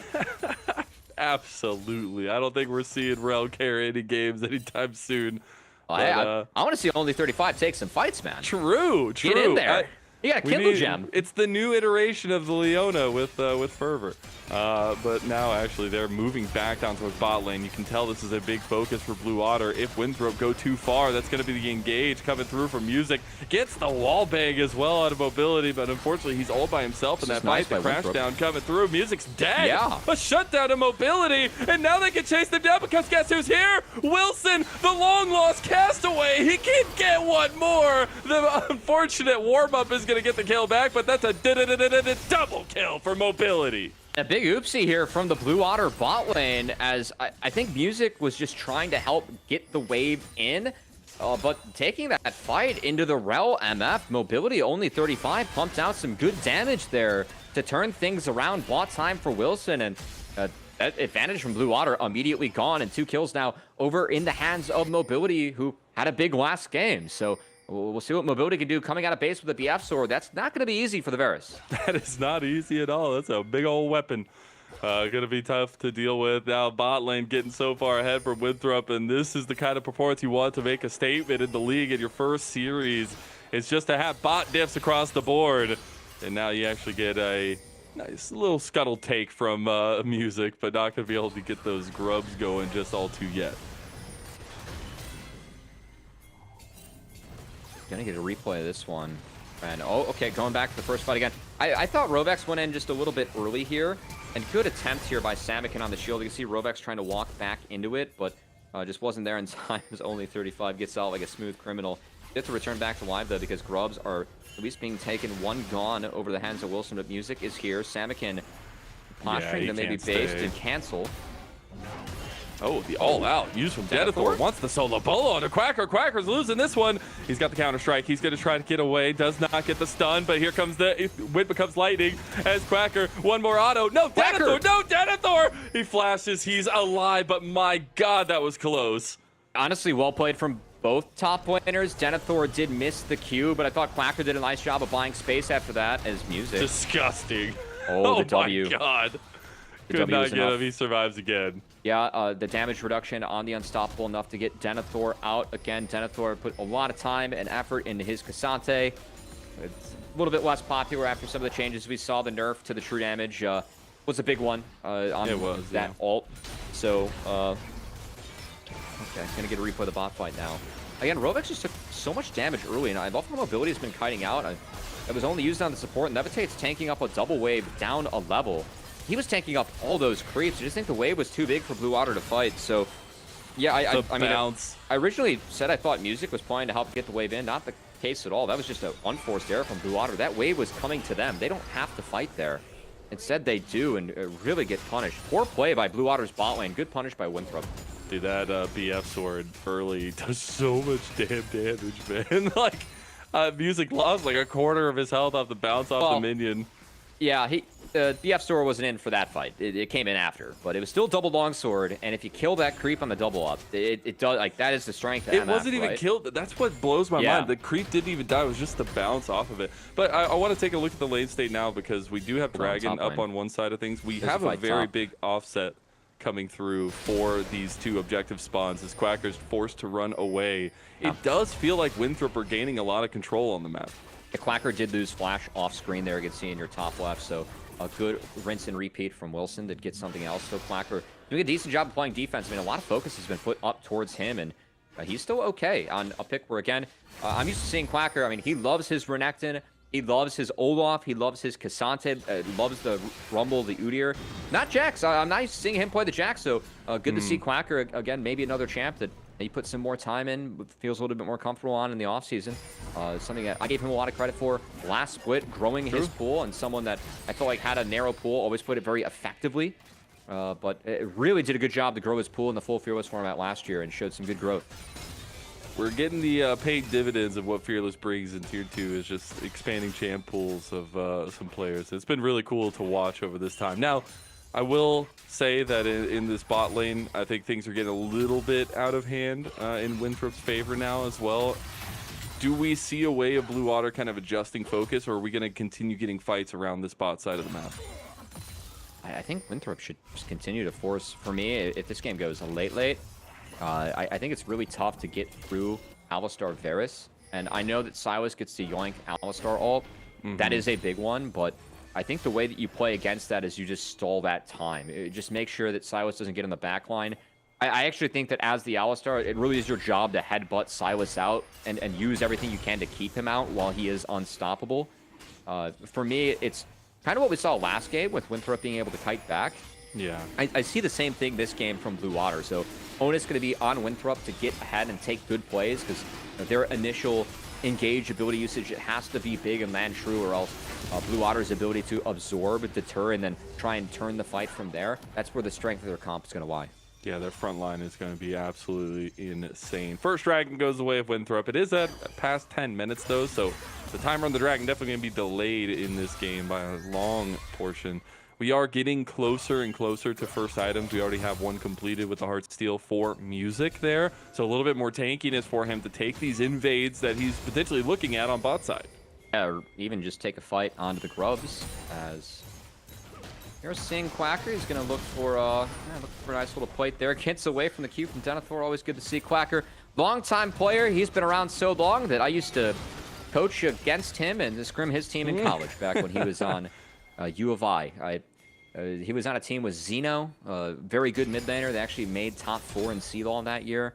Also played with a pair of brothers. It was a Ginormous Noob and a Gigantic Noob. Nice. Yeah, there's some good brother names. Usernames way good back brother then, names. yeah.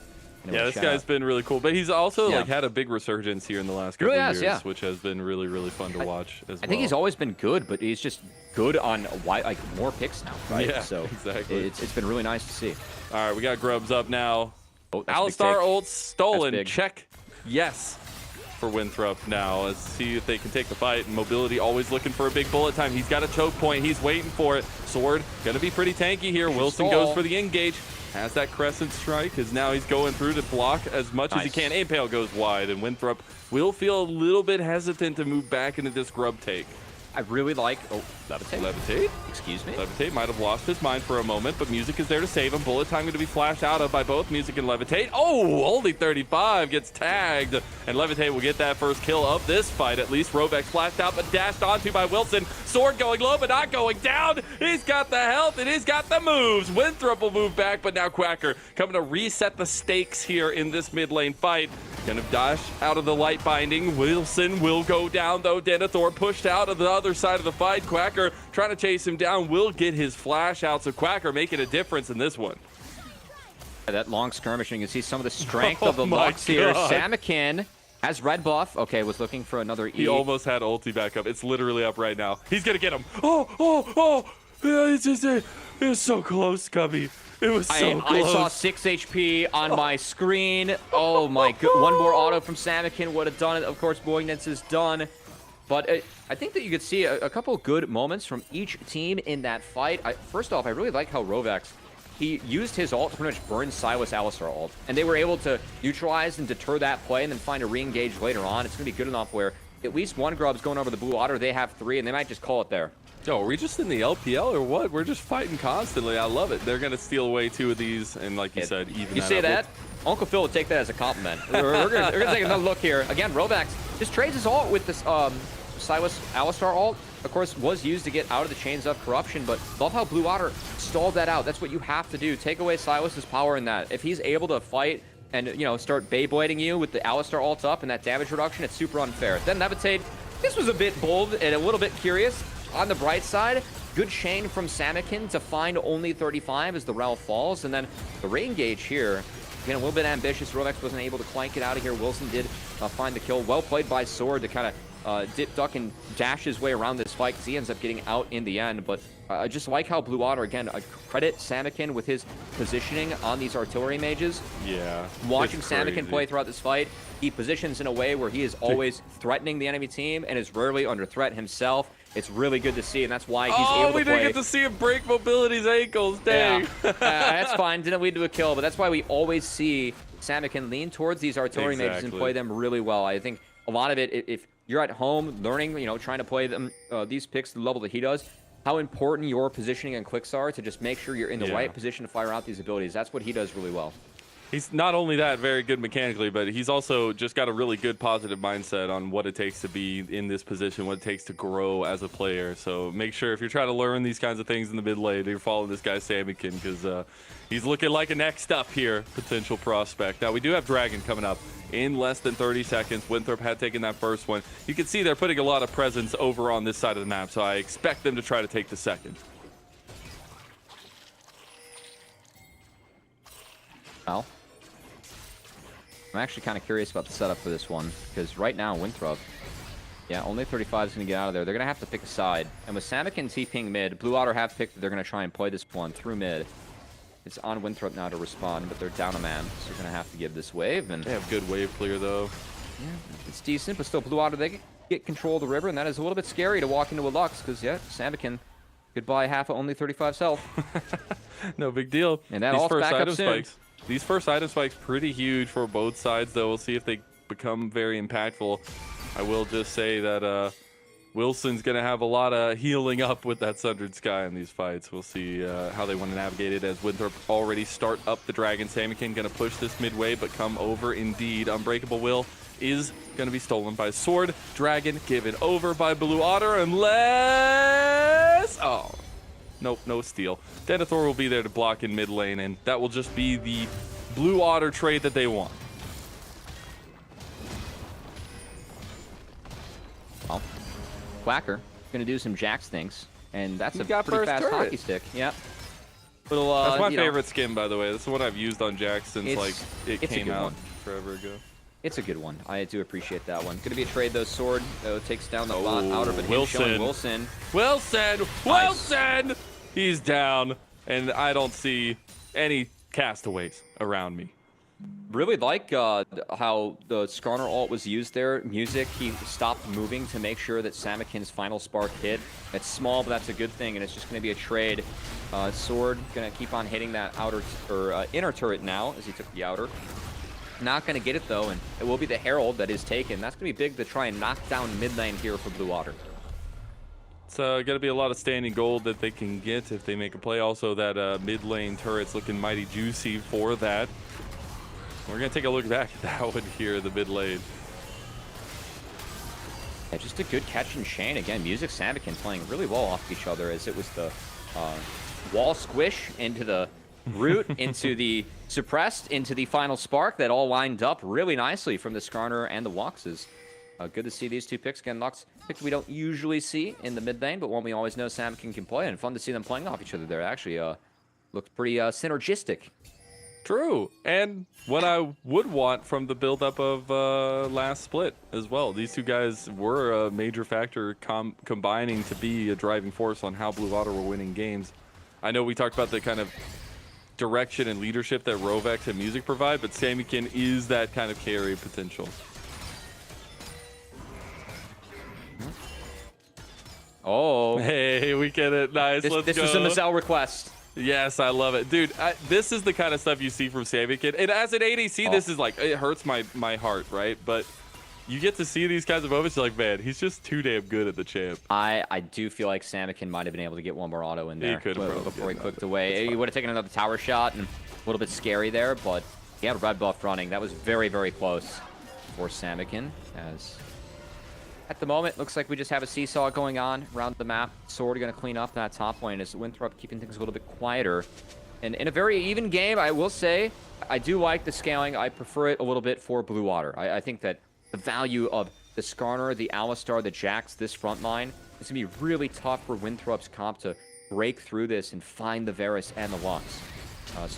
I think it just gets more challenging as this game goes on. But Winthrop, at least slowing things down, they will have a lot of tools up for the next fight they want. Very important that whatever engage they take, initial like first ability usage, that shotgun that we like to call it, the shotgun comps, it needs to be a big start to the fight for Winthrop. Yeah, and getting that leads off to a lot of things. I think it also relies on a lot of positioning. You have a lot of bodies that get thrown in there. I mean, look at Cassante, Zinzao, and Silas all together going into these fights. Mobility needs to find these angles while Blue Otter are being distracted at least. And I think it's going to be a big thing on timing. Now, the Rift Herald is still the play in the eyes of Blue Otter. I do wonder how early they want to try to pop this one, or if they're trying to save it for that dragon. Because giving Winthrop sole point decision-making power feels really bad. I agree. I think that they're going to save it for the dragon, use it mid, as that's the outer turret that, well, they've only knocked down top turret, but Bot's hanging on. hey, by this outer turret's tough to get. Rift Herald's really big in trying to get it, so I think dropping it on the dragon spawn, creating pressure like that might be nice, as Denethor going to find Alistar, can't retake that, going to ensure the crab goes over to Blue Otter. Okay, so it looks like they might not use that Rift Herald play on mid lane. They got time. They're time. waiting. They're waiting Yeah, for yeah. the next. It's not even this So- wave. It's gonna wait for the next wave.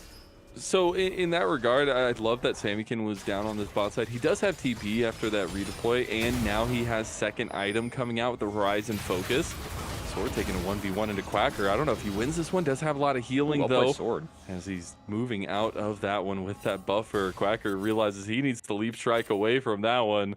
The rest of Blue Otter getting a movement towards mid lane, but I do think Samikin has a big damage profile to provide. I will also say, though, mobility on his second item here. Maybe this is the break point that makes it open up.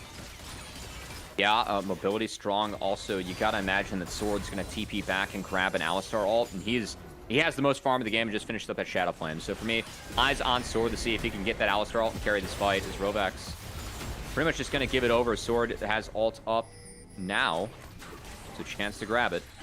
The charge comes through in mid lane. Gonna get into the turret here as mobility trying to clear that one out. We'll just get a little bit of damage on the outer turret. Maybe not the boom that Blue Otter we're looking for. Quacker is on a ward this entire time. Realizes maybe I was on vision. Gets stunned into the wall, immediately flashes over. That's some big combos gone from Quacker. Blue Otter still trying to position. I gotta say, his flash is worth Rewalt being down. I think Rewalt there was a little bit ambitious. As Light binding goes a little bit wide. They're just going to keep on relying on Samikin's spell rotations here. They are. They can buy this all day. I mean, he's got mana for days. He gets that light binding on a sword. Sword now looking for an engage potentially if they overextend. There you go. Final Spark is down for just a little bit. Light binding hits again. These cooldowns working for Samikin. They're just keeping pressure. Nice little dash engage though. Double impale. No, single impale there. But Sword has found the back line. Sword's working his way back to the front line. The all-out comes through here from Denethor as well. Rovex is cut down to pieces. And Winthrop, all 5 alive, walk away with 2 kills and soul point. It's a big fight for Winthrop, and I didn't really like how Blue Otter played that. The setup was nice, but the execution, you have to stall out that Alistar-empowered Silas, and they ended up taking that fight head-on against it. I think it's really tough to do with where they were positioned. They needed more poke to land. It was a nice setup, a good opening ult, too, from mobility. I know it was canceled, still got a lot of damage down. And Blue Otter felt like they were really close to getting all the right pieces together, but weren't able to put it together to actually win the fight against Winthrop, as Denethor and Sword each had a big one in their own right. Dude, I have to give massive props to Wilson. Like, the decision made just to go for it right there and kick everything off. That's huge on the Levitate because it pushes him out of the fight and into a wonky position. Yeah, he wasn't able to really like contribute to this fight for sure. Shout out to Wilson as well, but still, like Denethor, when he presses R, when Sword has that Alistar ult running, I think for me, that's the time where Blue Water has to be very careful about how they take that fight. Wilson for sure put him in a tough spot. I missed that ult that he had. It really pushed the front line back into Winthrop, and with Levitate being zoned out, that created a really nice split for Winthrop in their own right. So good catch, Mizel. Well played there by Wilson too. And now we've talked about, oh man, you really blew on it. You don't want to give them decision-making priority with that sole point. Well, now they got it. So you got to figure out what comes next for this team. I still really like their setup. I love their front line, but they need to be able to get these single target focuses down, make sure Levitate is in a position to fight. Denethor, he pushed out of his lane as he lost his outer turret there. Nothing else coming of it, and pressure around the other sides of the map from Winthrop. Yeah, a bit of a trade. Sword still getting very fed in this side lane, as no one can really match the Silas. Silas is kind of Thanos this game. Yeah, like he literally made it all the way to the back line in that last fight and then made it back to his side of the fight. Now Wilson finds Levitate. Oh my God, He's Wilson got the heat-seeking missile this game. Three-man magnet storm into the bullet time, and my God, that's a wombo combo from heaven. You love Winthrop University finding the picks. They do lose Wilson off the back of it, but it's Blue Water that lose so much more. That was a huge play from Wilson. I know he went down, but the fact he got out of the Alistar combo and pretty much one-shot Levitate out of the fight opened up the rest of it for Winthrop. Wilson, really big play from him. Dude, this guy, I don't even care about the KDA. I care about the impact he's having on the game. It's great play. Absolutely felt. And that's 2 games in a row that he has had a lot to say in how the direction of this team has been going. And Winthrop, even with a couple slights early on, they're up 2,500 gold here, and they have the comp to back up that scaling. Yeah, I think the other thing, I think that Blue Water needs a little bit more time. I know that last dragon, they needed to fight it, but I feel like Levitate needs at least more items. But again, we missed Wilson. He got out of the Robax combo, and then only 35. Great setup over the top. That was completely opened up by Wilson on this play. Did his best to buy time there in the end. As Quacker falls too. Very well played opening fight from Wilson. Good follow-up by only 35, and this speaks to Winthrop. I mean, like these highlights, how many different members have we been highlighting throughout this game, throughout this series? It's just a solid team effort coming out from them in their debut. A team that, again, a lot of people didn't have it in middle of the table, had lower half, bot 3. They're taking down Blue Water, the team that most people had in 4, in rather convincing fashion. Yeah, I mean, when you go from a changeup of what you think of that Winthrop roster from last year and some of the things that happened in that roster, some of the fluctuations at least, but now you look at this full present team that's been playing together, that has a lot of track record across the whole team, being able to kind of utilize that seems to have empowered them so much. I think maybe expectations being thrown to the wayside early on in the split for Winthrop, and maybe pushing them up in that scale a little bit more. Now, obviously, a lot of game left to play and a lot of closing out to do. They still have a solid grip on this game, too. Really like how they played out 3 lanes, too. And I know from talking with Mobility, I asked him. I saw Mobility put a lot of work in this past off-season. It was much more impressed seeing him as a player. From when I saw him a couple years ago, he just grew a lot.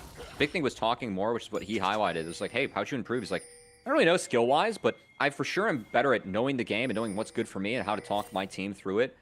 Seeing him and Sword have these high CS numbers, their commitment to playing out 3 lanes, Cassante being stack side as he should, Denethor still providing all the value he can on that champion, even though he doesn't have the most CS. That's the beauty of Cassante, and opening up the ability to really funnel mobility, funnel Sword in these sides. It's been big. Sword now level 16, chance to maybe sneak in 2 ultimates in a fight if it does go long, and a lot of these fights, given Blue Water's commitment to poke, have gone long.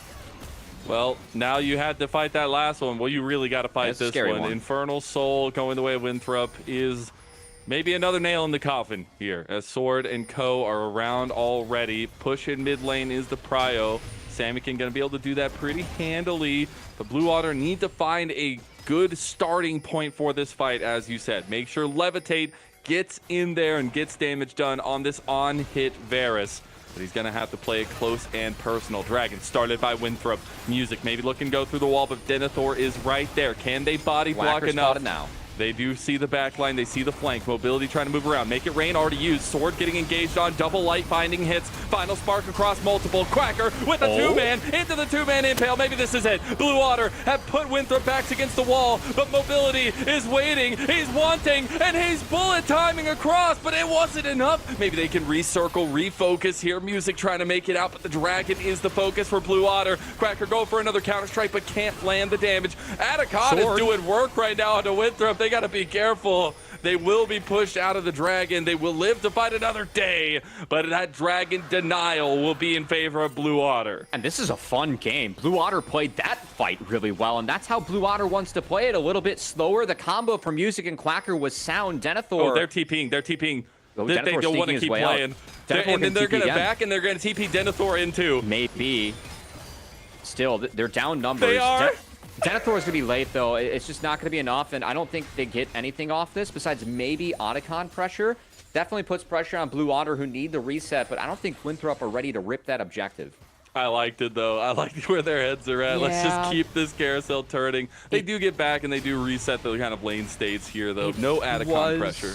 It was ambitious. Again, this is a fun game, guys. I really want to credit Rovax again. Him and Samikin got Sword to ult early, and then this combo from Music, the flash from both him and Quacker, had a great opening to the fight. The fights we have seen go wrong, Levitate hasn't really been able to auto or participate this time around because of how his front line played and created space for him. Him and Samikin are fighting front to back and leaning on their range against Winthrop really nicely. I know that it was only a 1-for-1, but the health bar advantage from Blue Water was big in making sure that they were able to take this Dragon in. And I just realized Mobility is level 15 to the 12. I assume 13 on Levitate. Again, they've really been funneling their AD. Levels. Yeah, still 12. That's a huge lead for Mobility. That matters a lot. It does. It really does. And he's had some excellent positioning for these bullet times. Yeah. The reservation not to use a bullet time in that single river choke point, but to wait until he knows that he has some safety there. Those are the kinds of growth moments and the mobility from years ago, even the mobility from 2 years ago, right, would not have done. And I love to see that kind of stuff from this guy. He's a confident guy, right? You listen to him in interviews, you listen to his trash talk with Shogo. It's always good fun in games. But this guy does know what it takes to be a carry. And he's showing that here on the misfortune that I doubted. Well, I will say there's been a lot of strength for MF, but later on, going into Skarner, Jax, Alistar, I think that is going to provide to be a bit of a challenge for Mobility. So, again, MF not known for her damage later on, mostly known for her early game ability to push, make plays, and press R. There's going to be a challenge for Mobility, who does have a big lead to still play around a comp that I feel like is decent into MF. Items coming into. There's a really big stopwatch from Quacker in that last fight. I like that item for this game. He's working on his Zanyas. That's close. Also, Sword does have stopwatch available, but will have a Zanyas coming up afterwards too. So ability to go golden for a few of our big carries in this game, something to look out for. Hoping and praying that Blue Water can continue to find little advantages. Quacker and I would love 3 of this, frankly. I feel like really want 3 of these. Winthrop's been the better team so far. It'd be a deserved 2-0, but a couple of these fights have been really good back and forth. Again, coming to the day, I said that looking at the schedule, this is the day where I thought it was most likely to see a couple upsets, a couple surprises. Winthrop trying to make that one come through, but Blue Water not going down silently in this one. Not silently whatsoever. And now Blue Water have 3 items on both Samikin and Levitate. The Terminus completed there, so a little bit more tankiness, maybe a little bit more confidence there too for Levitate to step up in these fights, because it's hard to step up. We talked about mobility and how hard it is for him to kind of find damage, find the way to get the R. It's a much different hard to execute for Levitate, because he just can't get engaged on by all these members that want to just run at him. The Terminus picked up here for Levitate, so a little bit of extra offense and defense. Gonna be nice on the Varus. Synergizes nice with the Rage Blade as well. Still very far behind in this game. I know that he's moved a lot, shifted with the team to try and pressure these turrets, but man, at this point, I think any solo gold XP you can get on him, especially solo XP, really important. Being down this far, like 3, 4, 5 levels, that's a lot of gold value with stats that you are missing that are gonna make it so much harder for him to even be able to participate in this game later on against the carries that will be trying to dogpile and dive him. All right, Dragon Soul attempt numero 2. Gonna be coming up here very, very shortly. 45 seconds there. Blue Water gonna need to fight this one yet again. We already see the redeployments out there. There's some pings over from Winthrop onto the top side of the map, and actually Mobility is heading out that way. Maybe they just feel willing to give over the trade and try to get this Baron, but it looks like they've adapted their strategy. First Dragon in 25. A lot of damage on the Winthrop squad, and Infernal Soul would be very nice for them. And decent control, but we saw Blue Otter do a great job of carving out space in this pocket last time around and doing it again this time. Oh, Quacker is being a nice distraction here. Might be a little bit too deep, though. Might be, but he also has kind of disleveled all of Winthrop into moving that way. Now they have to recenter on a front line. They've got all 4 members right in front. Light Binding does connect to try to get only 35. Not going to get too much chunking there, and we should see... Sword is wrapping. He has Alistar ult. That's should big. See He's a little not bit spotted of a yet. flank Sword is not pincer. spotted. Yeah, he has not at all been spotted. Quacker will finally see it, but he's found the angle. Nice little flash from Samikin, though, as now he's hit into the wall. Denethor looking on the other side of the fight, but now the Dragon has already been taken, and Infernal Soul is going to help this fight. Denethor going with the all-out, maybe Blue Otter with the double knock-up here. Quacker going for the 3-man counter-strike, but it was one unstoppable. Big bullet time back, and that's the rebuttal as Quacker finds him during it, but the damage is already done. Sword looking for the Chains of Corruption, can't find it on Levitate. Levitate's flash and barrier are down. Winthrop looking ruthless here. They will not be able to find more, but they got the soul. Great soul take. Props to Sword. Really good angle with the Alistar ult in hand. Able to create the space needed for Winthrop to secure as well. Dude, Mobility is showing out in this series. I know the last game was a little bit more of everybody showing out. This one, this guy's getting the trigger pull here correct. Again, Music, he was busy trying to get Sword off the front line, who had that Alistar ult. Again, a decent stall to try and keep the Silas off the team, and a good re-engage here from Quacker, but Mobility holding that bullet time, waiting for the ult from the Alistar to be down, shredded him, shredded Music. The 2 tanks that we said MF might struggle to deal with later on in the game, absolutely ripped through them here in that fight. And we come back into it. The man's almost full build 17. here. That's big. He is a massive force to be reckoned with. He's the I highest will level. Say, I do think it's important that Winthrop are still able to speed this game up. I think that if we're getting full builds, level 18s on everyone, I do favor Blue Otter still. But, so like this next Baron, I do think it's very important that Winthrop is able to execute this. That Infernal Soul will be a nice advantage now for the rest of the game. But if they are sloppy around this Baron, this game is not down and out yet. Blue Otter can definitely taking up the fight. Infernal Soul and Music might be looking on the Denethor. TP's coming in for Blue Otter. They're actually wrapping around with the other side of this fight, maybe moving into Blue Otter's jungle here. They have top inner if they want it. Mobility is going to look. He's going to kill the next wave and take it. Okay. Light Binding going wide there. Control Ward placed down. Winthrop want to regain control of mid lane. Blue Water have already taken the outer turret here. Music can't find that engage with the impact. Quacker maybe looking around the side here. Here comes Mobility. Everybody's getting split from Blue Water. Nice Light Binding there. Samikin gonna get the Crescent Guard out of Wilson. So a couple ultimates used here or there. Winthrop still regain control of Baron side of the map, and maybe they force it. Mobility gonna start that one up at Blue Water. They're lacking some crucial pieces, but they still have to fight it. Oh, they saw Silas, that's important. So we're gonna look on Samikin. Good pinch. Samikin in trouble. Oh, he connects, and Samikin is down. Quacker goes on to Wilson, but now he's by himself. Rovex just has to run away. Quacker goes golden, but he's gonna be touched with the Midas touch and turned into gold for Winthrop as he is gone. Winthrop start up the Baron, and they can do no wrong, Cubby. These pinches from Winthrop are fantastic. Again, we have 2 different comps point up against each other. Very much want to front to back as Blue Water and lean on the range, the damage of the Lux and the Varus. Meanwhile, the Silas, the Cassante, the Xin, you have the potential to make some angles, find the Wombo, and Sword is the one that's really making it happen on the back half of a lot of these plays, Mizel. He really is. Blue Water going to try to get something back, though, on the map. They will get this Atacon. They'll be able to get the flowers as well. So there's something there for them at least, but there's a 5,000 gold raining for Winthrop. This is big for Levitate. I would give as many flowers as you can to Levitate here, as yep, that's 15. He needs to catch up and be relevant in this game because the Varus, again, this is a 2.5 damage threat comp. Onus on Varus to pump out a lot of damage, deal with that front line if he can.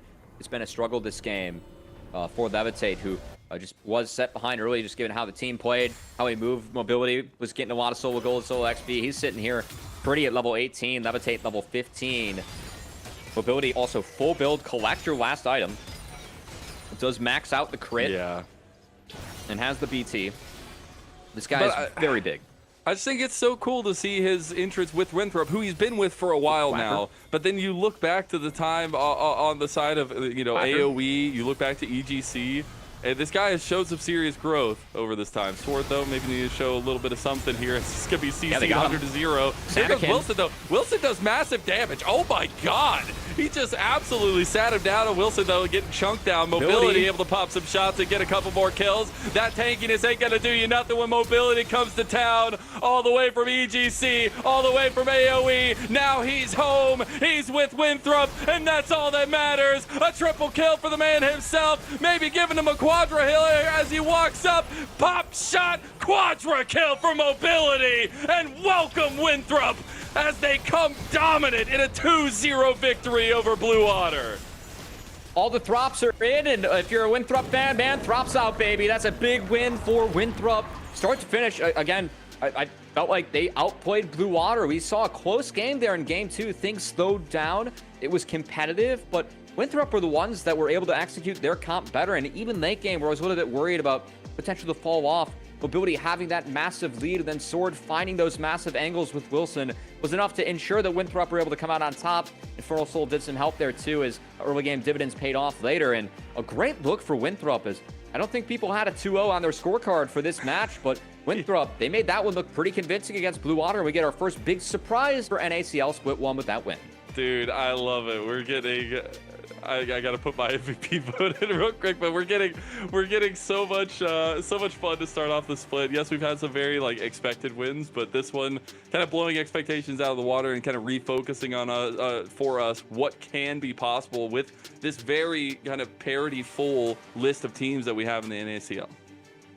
Yeah, I mean, again, a pretty big surprise here for me, but frankly, fantastic to see from Winthrop. I think that the colleges coming into NACL, you have a big advantage. You actually get to play as 5 in person. That goes, so far. When you have someone like Artemis behind you too, it's always known as stuff and known as games. Speaking of EG and EGC way back when as well too, Mazel. So really good to see Winthrop. They looked really strong in their opener, and excited to see them again next week. That was a great look. I know, and it wasn't just like they scrappily won these games, and it was just they solid. Won whole-handedly. Like, they had clean decision making, clean macro movements, and just clean games. I mean, the early game to this one definitely felt a little bit less steady, but once they started getting rolling, I mean, it was all control from them.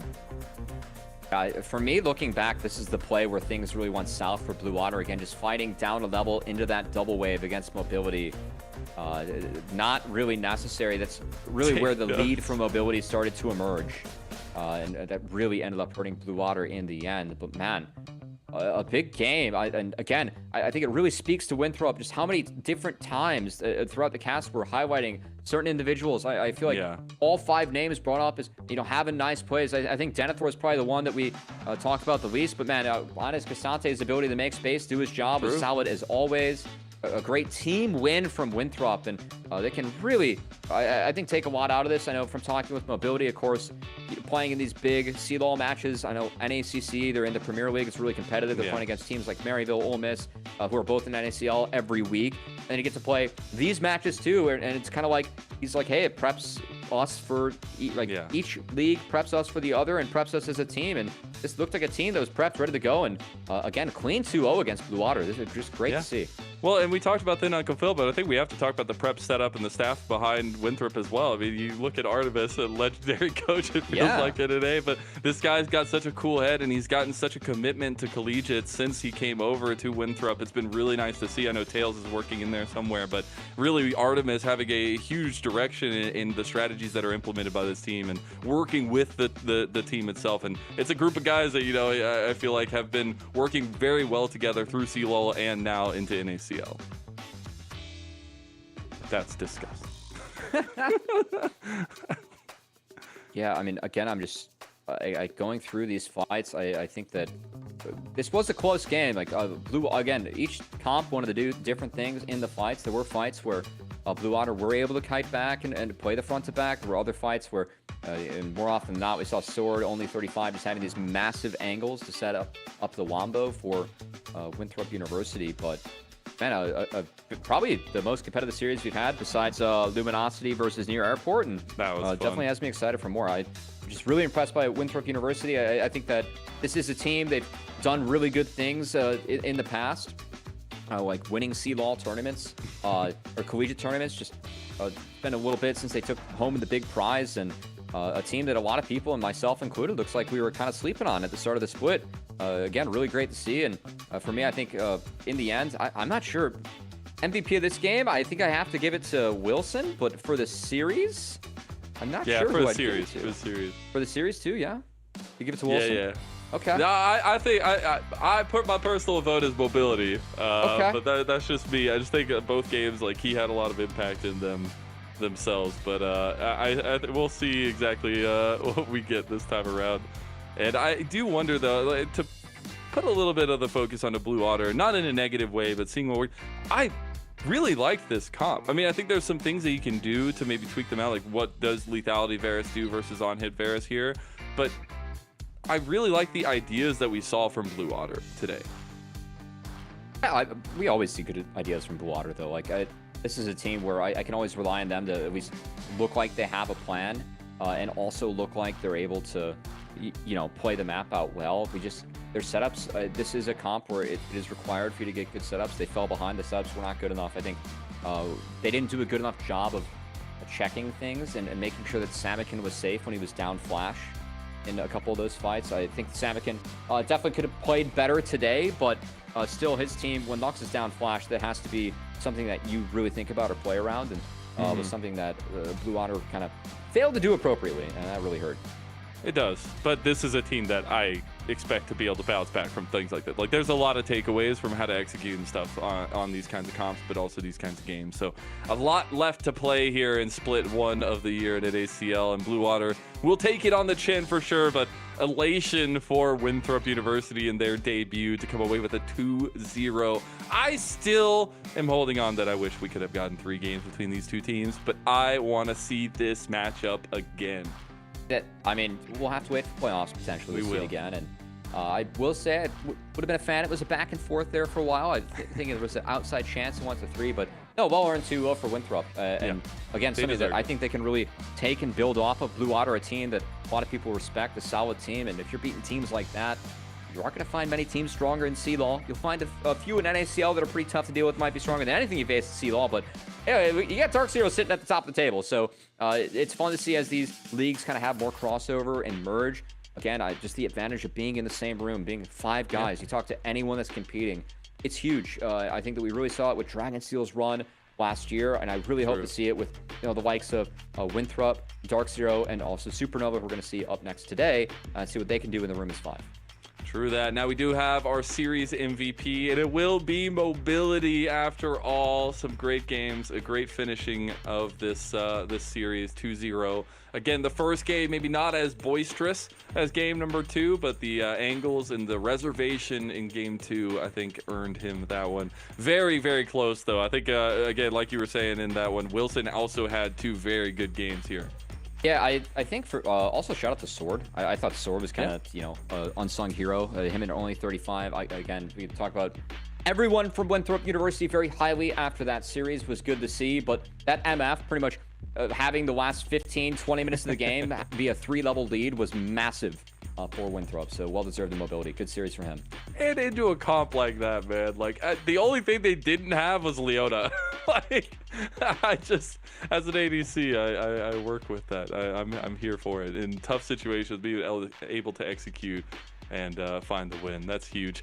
But that is while we wait for our interview, at least that's going to be our series to start us off. Winthrop, I think, deserve a little bit more respect moving forward here and looking at where they stand in the table of teams in NACL.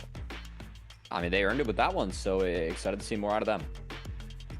Yep, and we're going to be waiting just a little bit longer, I think, for this interview here, so we got to fill a little bit of time, Cubby. Do you have any... Oh, we have him ready, I think.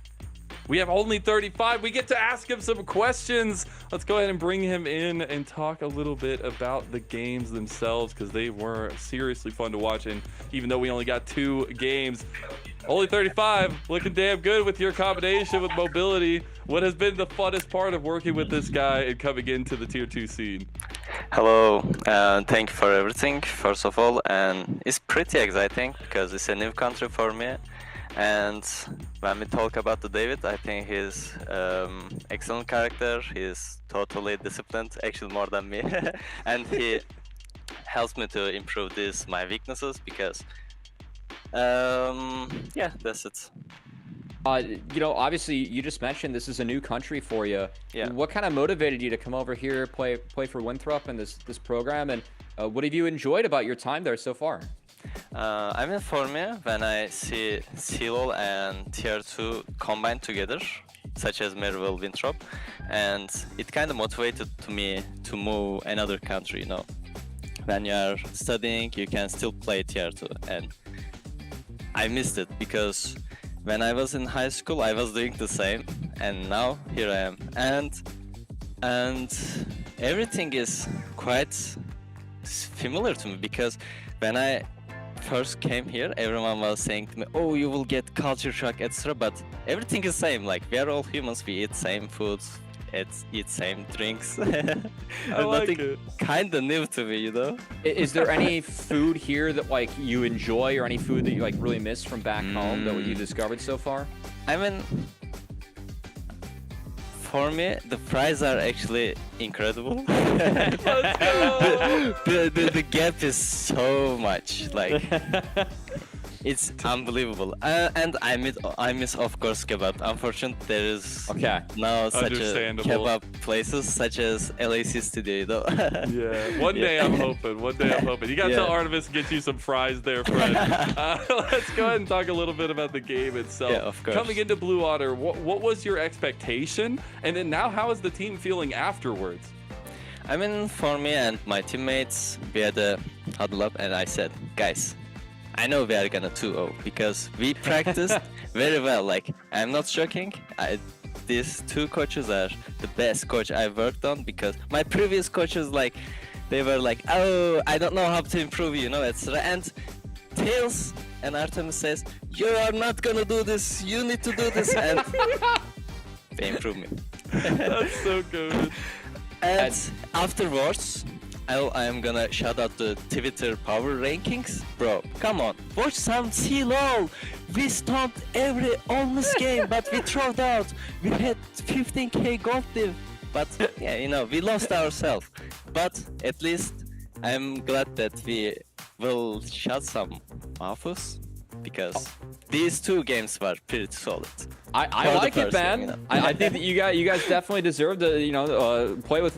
Very deserving to give yourself some praise after that series. I was really impressed. Again, sitting up here, we were talking about all 5 of you guys doing really good things at some point throughout multiple times throughout the series. It was great to see. In terms of stuff that before we let you go, I do want to give you the floor. Any other parting words you have to the league or people that were kind of fading you before? Any other thank yous or shout outs you'd like to give before we part with you, only 35? I want to thank my all teammates, of course, because we have been working for a long time besides other teams, And also thank you for cheering my Turkish fans, even though it's 1 or 2 a.m. right now. And yeah, I couldn't do that without them. Thank you all. Gave me one of my favorite interviews already, the split. I look forward to talking to you again. It's great talking to you. Thank you. Likewise. Go tell Artemis, get you some French fries, all right? You deserve it. All right, it is Friday, It is Friday. Goodbye, only 35. We're going to take it back away from you, and we're going to get ready to go. That's fun. Any takeaway thoughts from that one? That was awesome. That might have been one of my favorite NACL interviews of all time. I will say, in terms of missing kebabs, I've never had kebabs as good as he's probably had or grown up with, but the kebabs are undefeated. I think that's a great shout. I'm very lucky. There's a street taco place by me that also does kebabs. It's the one food that just hasn't Like, it's a I'm sure guilty you can pleasure. find kebab places, yes, absolutely, but they just don't hit different. Like, they don't hit the same, at least. But that was a heck of a showing from Winthrop University. That was our last two teams to debut in NACL. Definitely Blue Otter going to be wanting something back from that one, but Winthrop upsetting all those expectations and showing out across the board. Now we transition into our next series because we have a banger of another one, because we have Supernova versus Conviction. We're going to take a look at Supernova's roster first and foremost here, as we do have some changes along the line and maybe some people we've been waiting for here, Cubby. Yeah, of course. Everyone, we talked a lot yesterday when Supernova played about how exciting it is to have Shogo in the league finally. So many years where LCS orgs were thinking about getting Shogo involved or not, but just didn't pull the trigger given that he is not a resident, so a visa would be required, but was always someone that was always thought very highly of. I mean, even Double Lift himself, right? Discriminating these guys for a reason. In the league, Shogo's always been really high up in solo queues, so great to have him here. Also great to have Keel back as we go over to Conviction. I gotta say, Mazel, some familiar faces here. A couple in different spots, though. I know it's a Hoarder debut and Manui making that role swap to support someone that you talked to a bit about his experience going through that. Yeah, it's so interesting to hear this guy, because he says he's been thinking about it since 2022 for the role swap for Manui, but this guy has always tried to have kind of a leadership role, even when he was in ADC, and now you literally see him dragging the team across the map physically on the Rift, and we talked to him afterwards. They got to kind of shore that one up, but for me, it was the performance from Aaron and Darkwings that really kind of showed out a little bit in that first series, and both these two teams are coming in with differing records, at least, with Conviction having taken that solid victory and with Supernova having fallen. Yeah, Supernova, it was CCG played really well, so I don't want to take away from CCG, but it was definitely a disappointing debut from Supernova. This is a collegiate team that people did have some decent expectations for, but just weren't really able to put things together. And meanwhile, for Conviction, it was a nice 2 over AMI, but game 1 was pretty sloppy, and I know that they're looking to make their wins look a little bit more convincing as they go throughout NACL, so a good chance to do so today against a team that, frankly, if Supernova plays like they did yesterday, it feels like you're catching them on the right week. You might have, yeah, for sure. Both these teams, playing the 2 games in 1 week, definitely a little bit of a tough schedule to start off the week itself to try to get ground running underneath you. But here we go. Supernova on the blue side for the start of this Fearless best of 3. They will ban away the Callista away from Aaron. We also get the Rumble ban on the red side, typical. Respect being paid to Stray in the top side. He's a great Rumble player. Don't be surprised if you see a GP ban make an appearance maybe later on in the draft too. Always a pick that he's able to play as it looks like Callista going to be taken away, and then, Corky going to be banned away from Shogo. A couple of focused bans coming out here. My eyes really go towards Gwen. I think this champion is way too strong to have left up, and also the Nefiri and the Zyra. We've seen the Nefiri just continue to rise up in ranks, and I know that Keel plays the Zyra very well. Did play it yesterday, was beaten by Amundo, but something that Supernova is going to be willing to first pick for Keel. It's not a series of words that they just bounce off the brain weird. I don't know, Zyra losing to Amundo, Nefiri, the lock-in, and Keel locked in. We saw the Poppy and Tanks be attempted to beat Nefiri, and this time around it's going to be I guess more point and click. You can still go untargetable to get out of that one, but I actually like the Sejuani. It has nothing to do with this. We had the vibe. I actually like the Sejuani into it sometimes. I do too. I think that you're tanky enough where you can't get one shot, so that's big. But so this is the trade though. Yeah, Gwen banned away and Bessa take because of the Nefiri. Varus is up. I'd love to see Shogo just pick up Varus here. I think Varus is really strong into what's showing. You have to be a little bit wary of the point and click. This is where I think a lot of teams should value Braum and Tahm Kench a little bit higher, as at the moment you have the options to go poker on hit as Varus, but if you go for like Braum, Tahm Kench, it does really open up that on hit angle, which I know Shogo prefers.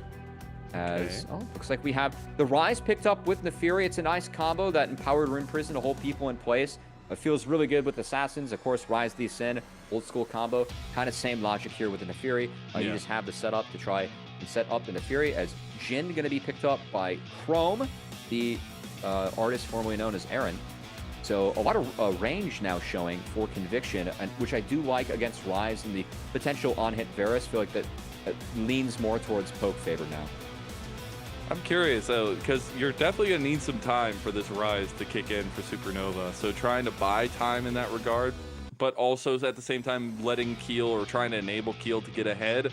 I want to see what kind of ties this composition together for them. They do ban away the Karma in the second phase. On the other side of things, Conviction had banned away the Renekton. So a little bit of different focuses going into the second phase of bans. Curious if we see Poppy make an appearance. Oh, okay. The Warwick can be Warwick, taken let's go. away. I don't want to deal with that from Stray.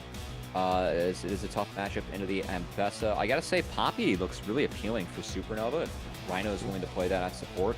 I know it's not the most lane-dominant pick, and the Supernova Ole Miss squad really likes to play through and around Shogo, play lane-dominant bot lanes. It's where their comfort zone is, but the value that you could get as the Poppy against a Vi and Ambessa, it's rather tempting for Supernova. It is. They ban away the Victor in the finality of things. See what this mid matchup can be. It is the Hui locked in, though, for Darkwings. I really like Hui right now in the meta. It just provides so many different avenues and so much different damage potential there as well. Darkwing's another player participated in the Saito Combine, and I feel like has grown. Also, some fun lore. Actually did knock out Ole Miss from C-Law. Of course, it was a slew reverse sweep that took him down. Darkwings was a part of that team that ended up going on to win C-Law. C-Law finds champion. himself on this Conviction roster. I thought actually played pretty well yesterday, and someone that has always just kind of consistently been there, right? Yeah. So another split where Darkwing's really going to try and emerge, make more of a name for himself. But this guy, he's got a champion Ocean. Has always played everything really solidly. So excited to see if that can continue as the draft He's got a rolls. champion planet. That's bigger than an Ocean. Yeah. Draft rolls on. Aatrox taken. I will say, a little bit concerned about Aatrox into the range, but does feel good into the lack of burst damage at the moment. And that's the Braum, so on hit Varus expected. Going back to your points about Conviction, though, I really do love the kind of transplant combo of Darkwings and Aaron. I still think they were some of the strongest pieces. Manui's going to lock in the Zillion. I love this. I really like this pick. Guys, I'm looking at Supernova's comp. There's the engage. Like, it has to be a Ryze porting in or sending teammates in. Braum's not the best main engage. Varus, Chain of Corruptions can be big, but look at the range that you're playing at as Conviction. And now you have the ability to give Jhin all the move speed, the ability to have a revive for anyone that jumps on the Fury jumps on. This is a very creative pick, but Braum hates his life and lane against this. And this is what the flair that Manui's looking to bring with him having those AD mechanics. You can see the Karma Band was very much focused on him. He's going to try and play these picks at the highest level. This is very creative, but I got to say, I think it's a great time for it. I really like the Zillion pick here that Bak and Manui have gone with for Conviction, and we're going to see how it pans out. All right, we're into game one of our second series of the day, a best of three between Supernova and Conviction. And as we get into it, pretty standard style comps besides the Zillion being locked in here. So Manui trying to take the advantage there in this fearless draft. I will also say on top of all this, not only Pride on the line, not only Supernova trying to win their first game, and maybe Manui getting caught out at level 1. I think he should be okay. Severing Bolts could be used there. Anyways, I'm going to get back to what I was saying. Not only is all these wins on the line here, we also have a pie to the face on the line, by the way. Shout out to J2 and Brikachu. We're going to see who tastes pie at the end of the day. Yes. I like the stakes being thrown out. Shout out to both of them for being willing to taste some pie. A little bit late for Pie Day, 2 weeks late, but that's okay. It's an American tradition, right? It's Pie Day and NACL every day. No, I don't think I can handle that. I will say, do like this from Supernova. They're posturing for an invade. The Varus Braum early game, very strong. They have a nice invade ward here. I'm not sure if this is going to be scouted by Conviction. Oh, Braum spotted on the ward. Okay, going to be pinged out, so they're going to know what's up, but a little bit of a awkward start. Going to be a split map scenario. This will put the Jhin Zillion under a little bit more pressure. Try to get back to lane over here. Let's get a little bit of damage onto Rhino, but it's going to be perfectly fine. It is the on-hit Varus, too, by the way, so we'll see another iteration of that. I actually don't know how I feel about that, but it seems to have gotten more popular recently. With Braum, I think you just have to do it. It is. I just will say that in the Jhin Zillion, again, I love the Zillion pick this game. I think this is just the right flare pick for this game. It plays so well in the Nefiri. Braum hates his life in lane. against this and empowering a Jhin too. We've seen this combo before. This Jhin, with the move speed buff you get, man, you go supersonic speed. I mean, Chrome gets to go sonic fast here. And, get those Swifties and go zooming. As we do look at the map states here, it is going to be actually a setup where both junglers nice walk are going from to be up on Syla. this top side. Yeah, Syla's sacking a lot for his own game, but he's really going to help the Naafiri here as this walk, he pretty much forced Kisno out of this quadrant of the jungle, so it's going to be a guaranteed 3-quadrant for Keel. Only left the Gromp up for Kisno on the other side, so that's huge. Kisno going to be hurting a little bit early. Well played from Syla. I know that he sacked a bit for his own lane, but really helped Keel out, and this Naafiri is, what you want to have be strong. That's the main carry here at this point. And I love that they give it to Keel himself. But I also love to see kind of the newbie, at least in NACL, coming here and making some differences in terms of what he can enable on Keel. Oh, the fight making some differences. Speaking up, step up, my king. First blood goes the way of Supernova. That's massive. Oh, good play from Syla. Really punished Darklings there. Meanwhile, Manui bot. He's in trouble. Manui's dead. Shogo getting the lane advantage. The promised son, is he returned? Chrome trying to chase them down here, but won't be able to get anything back. And that's a quick 2-0 for Supernova. That was a tough day for Supernova yesterday, but looks like today off to a hot start. And man, I didn't exactly see what happened in that bot lane. Of course, Zillion Jhin, you need some time for this lane to get going. You don't want to get all in. I saw Manui get stuck. It looked like he healed after Ignite went down. Well played from Rhino. Meanwhile, Crab, we're going to be posturing over it. Kisno's got to get out. As the Vault Breaker, they're able to sneak out of the back of the pit. The back door, if you will. But tough start. Yeah, it's real tough. But this is the kind of come up that I want to see for Supernova after yesterday. This is a team that I have high expectations for. And this guy who nobody has expectations for popping off against one of the legacy players of Tier 2 in Darkwings. Yeah, flashed over the fear from Darkwings. Good hands from Syla. And I thought in his debut yesterday, it was a tough series for Syla. Was definitely outshone by Aojun, another rookie mid laner. That one of the 4, or I should say 2 of the 4 that we have in the league. So to have Syla bounce back, make a big play like that early on, especially after sacking a lot early, that helps him get back into the lane. Much more even on experience, down a little bit in CS, but some of that was because he helped ensure that Keel is up in his matchup. So well played from Syla, already helping out his jungler and helping out himself with a nice play in the mid lane. We're going to take a look back at that bot lane play, too. I think Manui's just going to get caught out here by this creep, yeah. Manui walking up like that is very poor. Yeah, that's not good. Again, Rhino was going on to Chrome. Manui walked past the Braum, really set himself up to get hit there. So Manui, not enough discipline there going up against the Varus Braum, gets punished. And a nice find from Rhino and Shogo again. That lane is tough because you have to try and find kill threat as the Braum. That's really hard to do against Jhin Zillion. It does not get easier throughout the game. So the fact they found something early on, while they still can, is nice. And you're getting gold exactly where you need to go for Supernova, right? In the Shogo boat. And Shogo, yeah. These two guys, one rookie, the other one a rookie, I guess, but he's been known for a long time. The quantity that has finally joined the NACL, a guy that I, know has been gunning for this spot, gunning for this moment, gunning for this opportunity for so long. Finally getting to show up a little bit in the early game. The fact that Shogo's a rookie was it's almost the equivalent to wild, making dude. Double Lift a rookie, not insane. quite, but yeah, it's guy again. He's won 2 C-Law championships, a back-to-back with St. Thomas, just crazy. This nice yoink here from Keel is up a level. That is a smite burned by each. No smite's actually up, so Keel can fight and flip this if he wants. That's really big. Oh man, the flip at the beginning ends up getting them all 3, so you get that XP differential, you get the early objective, and Keel is going to be so set up on this Naafiri. Look at Kisno in this lead against that Keel rough. has. That's massive. I'm not going to reiterate the statement I said earlier after the game 1 Naafiri from the first series, but we'll see if I iterate it later, because this champion just seems to not have many answers. And now we'll see even more invading coming through. The cope angle is that you scale. You have a Zillion.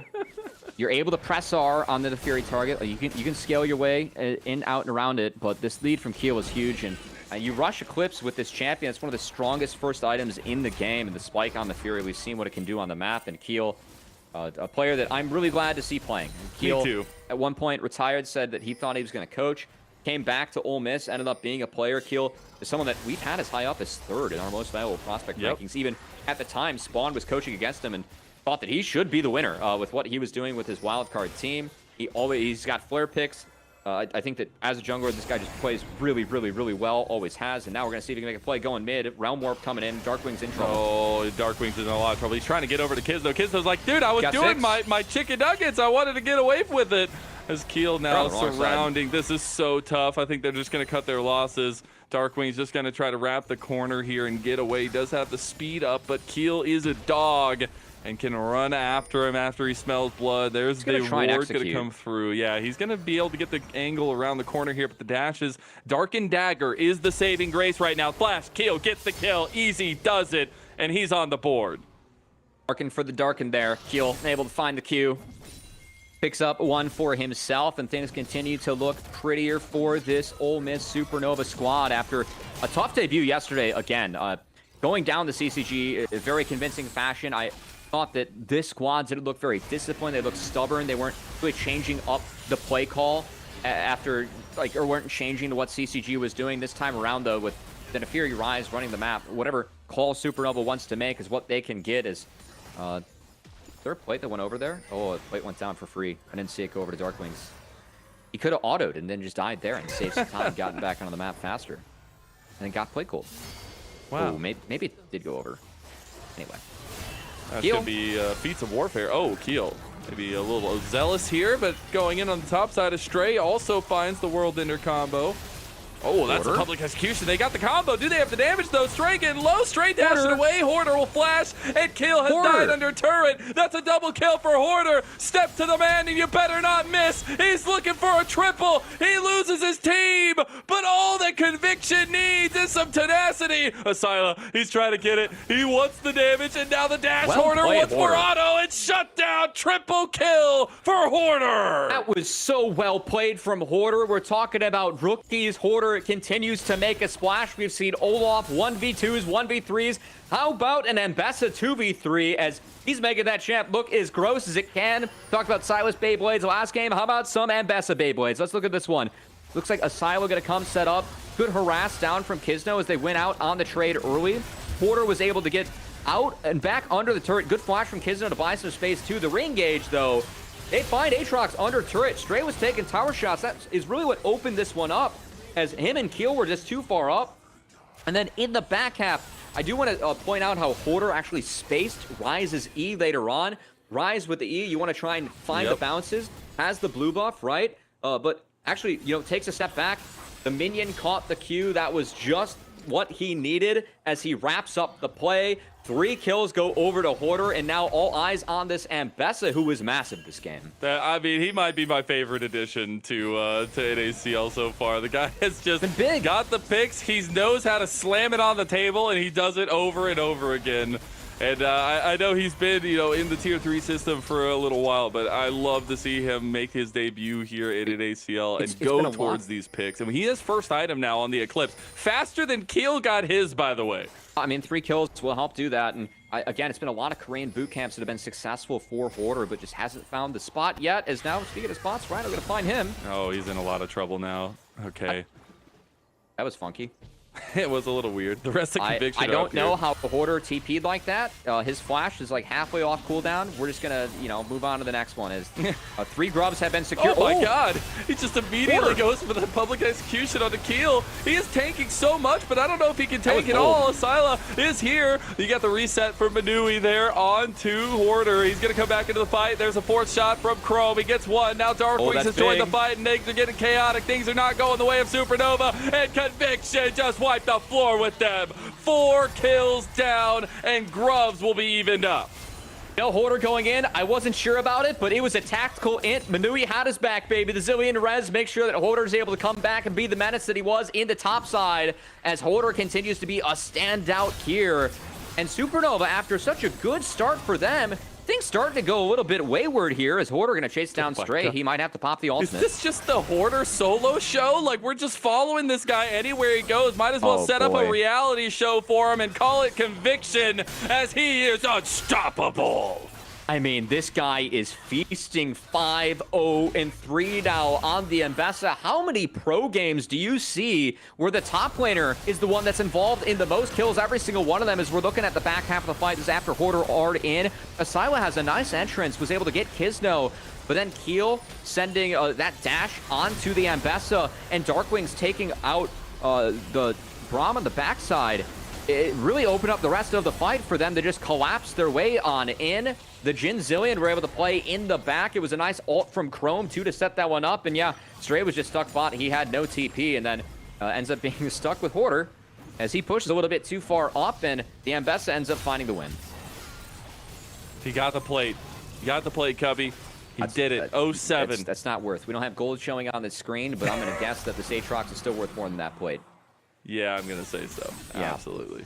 man- Hoarder's running away with this one. What a start for Hoarder. Again, like this guy, there have been so many, excursions he's made over to Korea where he's moved his way up the ladder. He comes back, he's like, oh, I made it to Challenger. I was able to hit, top 150. And I know that I've talked to some GMs where it's like, is Hoarder good or not? That's actually a question that, like, has been pitched, right? Because they don't really know. Because he has had this solo queue success, but we just haven't really seen that come to fruition in the 5-stack. I think this is his best opportunity to really do so. Made his way throughout OQs, has a decent amount of experience around him, and this is the setup for Hoarder to really make a splash, and so far, he's been the highlight of Conviction in their first 2 series. It was a tough first Rumble game, but from there, the next 2 games have been massive. I think that him dropping this bot too, good decision. Good to see that wise 5's decision come through from Hoarder. They're just going to drop that turn and go try and play elsewhere. That Tempest Gaming run will forever live in infamy, it feels like. Now, obviously, Conviction, but I still feel like they had such a good run and so many good moments, and now we get to see that translated into a pretty dominant start to the NACL split here. Now, we did see some good trades back from Supernova. They were able to get the Dragon, they were able to get the turret. And now, like, we do see some trades back. Supernova kind of even this out, but this is where I start to really get concerned about the lack of engage for Supernova and trying to engage on a Zillion. Your best engage is a Rise Realm Warp or a Chain of Corruption, right? That's not super ideal, and you're going into all the Maybe range a Glacial Fissure. Yeah, I mean, if you're, for me, that's good secondary engage. It might be forced to be main engage, right? But like, you're going into a team that you have the range of a Hwei, a Jin, a Zillion too that you have to try and get through. I think it's going to be very challenging for Supernova. Also, Zillion, we talked about it into Neferi and into the Braum, but high key, really good into Aatrox. The slows that you're able to drop, you see the Swifties coming down from Asila. I want to see more Swifties out of Supernova, because that slow that Manui's going to be able to drop on the heads of Supernova is crippling. We are on first items for everybody. They all get to join the Hoarder party because he's leading the way at this point. But we did get Sundered Sky there for Stray, so I have a little bit more in his tank. We'll have the Rod of Ages for Asila and trying to get that scaling going for him as well. The Blade of the Room King going to be a nice little tick as Stray's getting 1v2'd under turret. Will not be able to find the fruition kill there, but there is more objectives spawning on the map in terms of a Rift Herald coming up shortly. At 15 seconds again, Hoarder, he's up 2 levels in this matchup. I will say Aatrox might hit 11 off this creep. It's close. Okay, next, he'll get it in a couple more creeps in the next wave, but still this lead from Hoarder, very big. Does look like with the items that he has, going to be going towards that Cleaver next, not the Shojin. Those are the 2 big items on Mbessa. So going to try and bring that armor shred to the table a little bit. Now, we see Conviction moving Kisno down towards bot side, potentially trying to make a play onto Asila, and maybe giving up pressure over this top side of the map. Does seem like Supernova are moving over. Good. Yeah. Like, the Heralds, when you have a Hwei on your team, you can deal with it. Yeah, So, absolutely. Looks like they're just going to try and not take the fight and try and keep on scaling again. The levels for Jin, Zillion, like, this matters a lot. So I think Conviction not fighting right now it still should be benefit them later on. As I say, Oh, Darkwing's almost out of mana. They try to get the combo there. Spiraling that's nice. Despair. That's going to be just it. Tick, tick, boom, baby. Darkwings gets the kill. I like how Manui just threw a cog in there to make sure that he got an Gotta get assist, the too. assist, bro. All right. Yeah. Good Tick Tick Boom reference. Great movie, you know. I feel like Keel could be played by Andrew Garfield in the biopic. True. I think that'd be fine. I would be fine with that. We're getting the charge in mid lane by Supernova. Trying to react a little bit to some of that gold that Conviction has picked up. Oh, Chrome. It's dashed on by Keel. Keel has to go untargetable there, get away from the Deadly Flourish. Probably getting followed up on after that. Another turret will fall, this time to Darkwings in the side lane. And we'll see Hoarder end up taking the topside turret, but he is in trouble. Oh, back away from I gotta say, should have second item. Supernova's connecting really hard to this. I don't know if Hoarder's going to get out or not, but this does give over the Dragon setup to Conviction if they want it. So if Conviction's able to take a lot of that space, might be really tough for Supernova to walk into the Jhin the way to find the Dragon. So that chase might be punishing as we're going to get a replay of... Asylum couldn't do much there. No. Yeah, I think saving the flash was the right call. He was stuck between a rock and a hard place. Definitely was. That was not a pretty rock and not a pretty hard place. There is the next turret falling, and we feel like we're getting turrets falling all over the map. But as you had mentioned earlier, Dragon in about 10 seconds would be an evening of the Dragons between Supernova and Conviction. Conviction taking that outer turret in the mid lane. All outer turrets down on the map, by the way. I would have actually loved to see Conviction just rip it here. Yeah, okay, Kisno's going to rip it. He's going to get gifted 11 by the Zillion passive, which... I use the nickname that I call that one with my friends back home. I don't think the broadcast would like that one very much.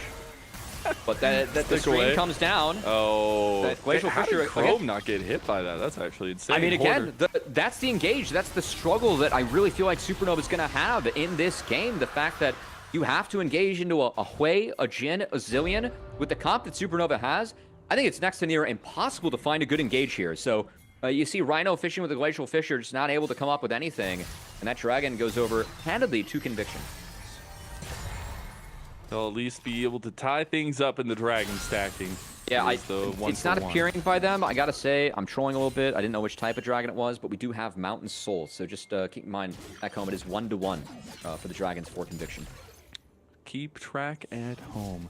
Now, I don't see much proactivity coming out from these downtime moments. I think the big ones that can look for picks are because Conviction have kind of that directional synergy with Kisno being able to just kind of point and click CC somebody.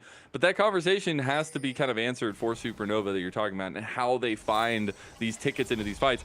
And we're looking for a lot of distractionary tools so that Keel can get to work, but there's not much that can go in terms of those distractions for the team.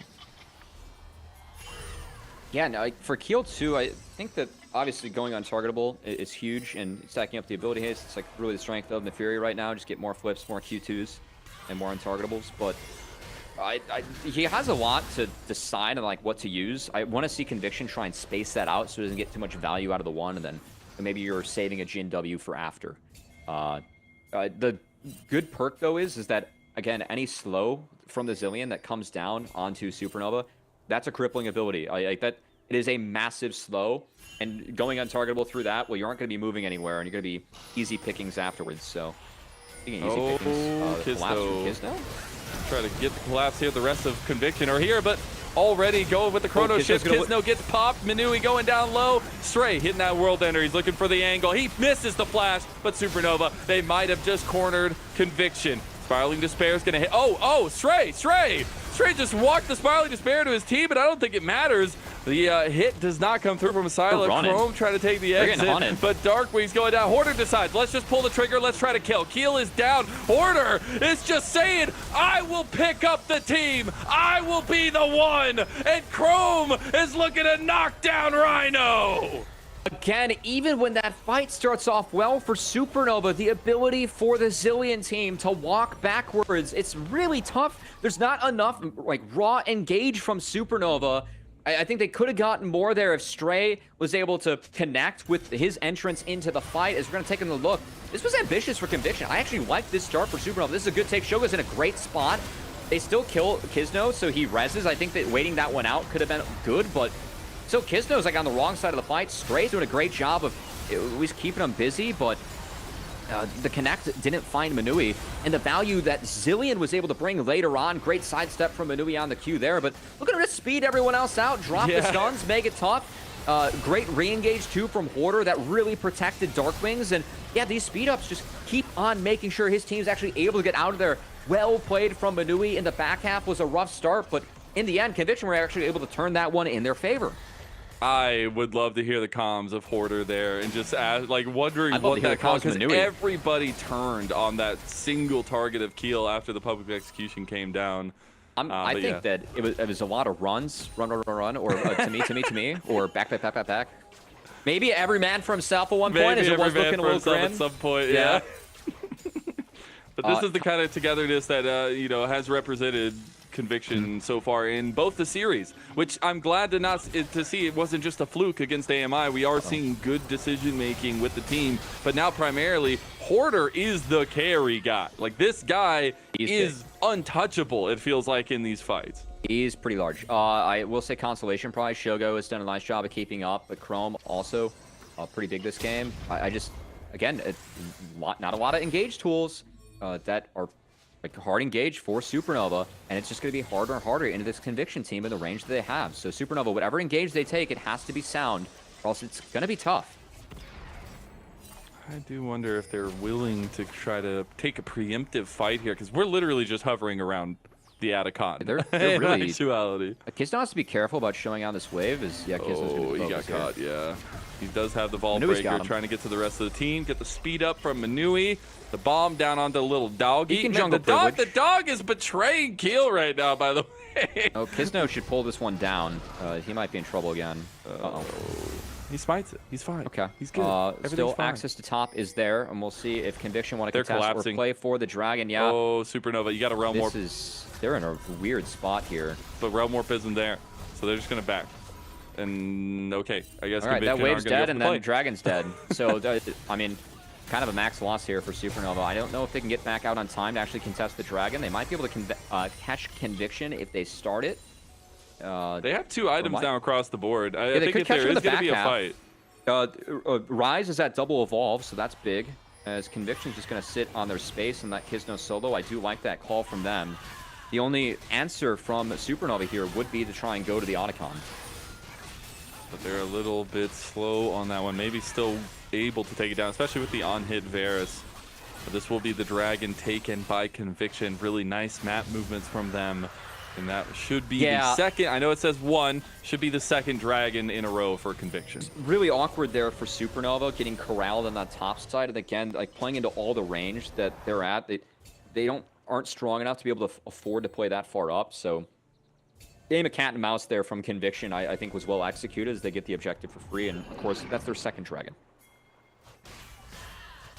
Be on their way to a Mountain Soul, which I actually think is so massive for both teams in this game. I know Mountain Soul maybe isn't the one that everybody like is craving after, but this Soul's OP, man. I think it's pretty powerful, especially against it, giving it. There's no like real poke on the other side, but that shielding and the extra resist are going to be massive. That's a nice pickup. I think I would favor the Zillion team again, like all the utility that he brings, being able to live longer and have. Mercedes is big. Manui did rush Cosmic Drive for that, but now bold, I feel like. Otacon at half. Order is fighting bot. Kizno is in a weird spot. It caught him a little bit. They will back up, and that should be Atacon resetting now as well. So some of the work done by Supernova, and they come to nil. Just like how Conviction's playing this, and I like how Hoarder's walking up. This is good map play from Conviction. Hoarder's going to walk up, clear that wave. Darkwings has this. They can reset here as a team and be fine. As Stray, forced to respond bot. They're going to be forced to respond mid now. Good team rotation led by Hoarder.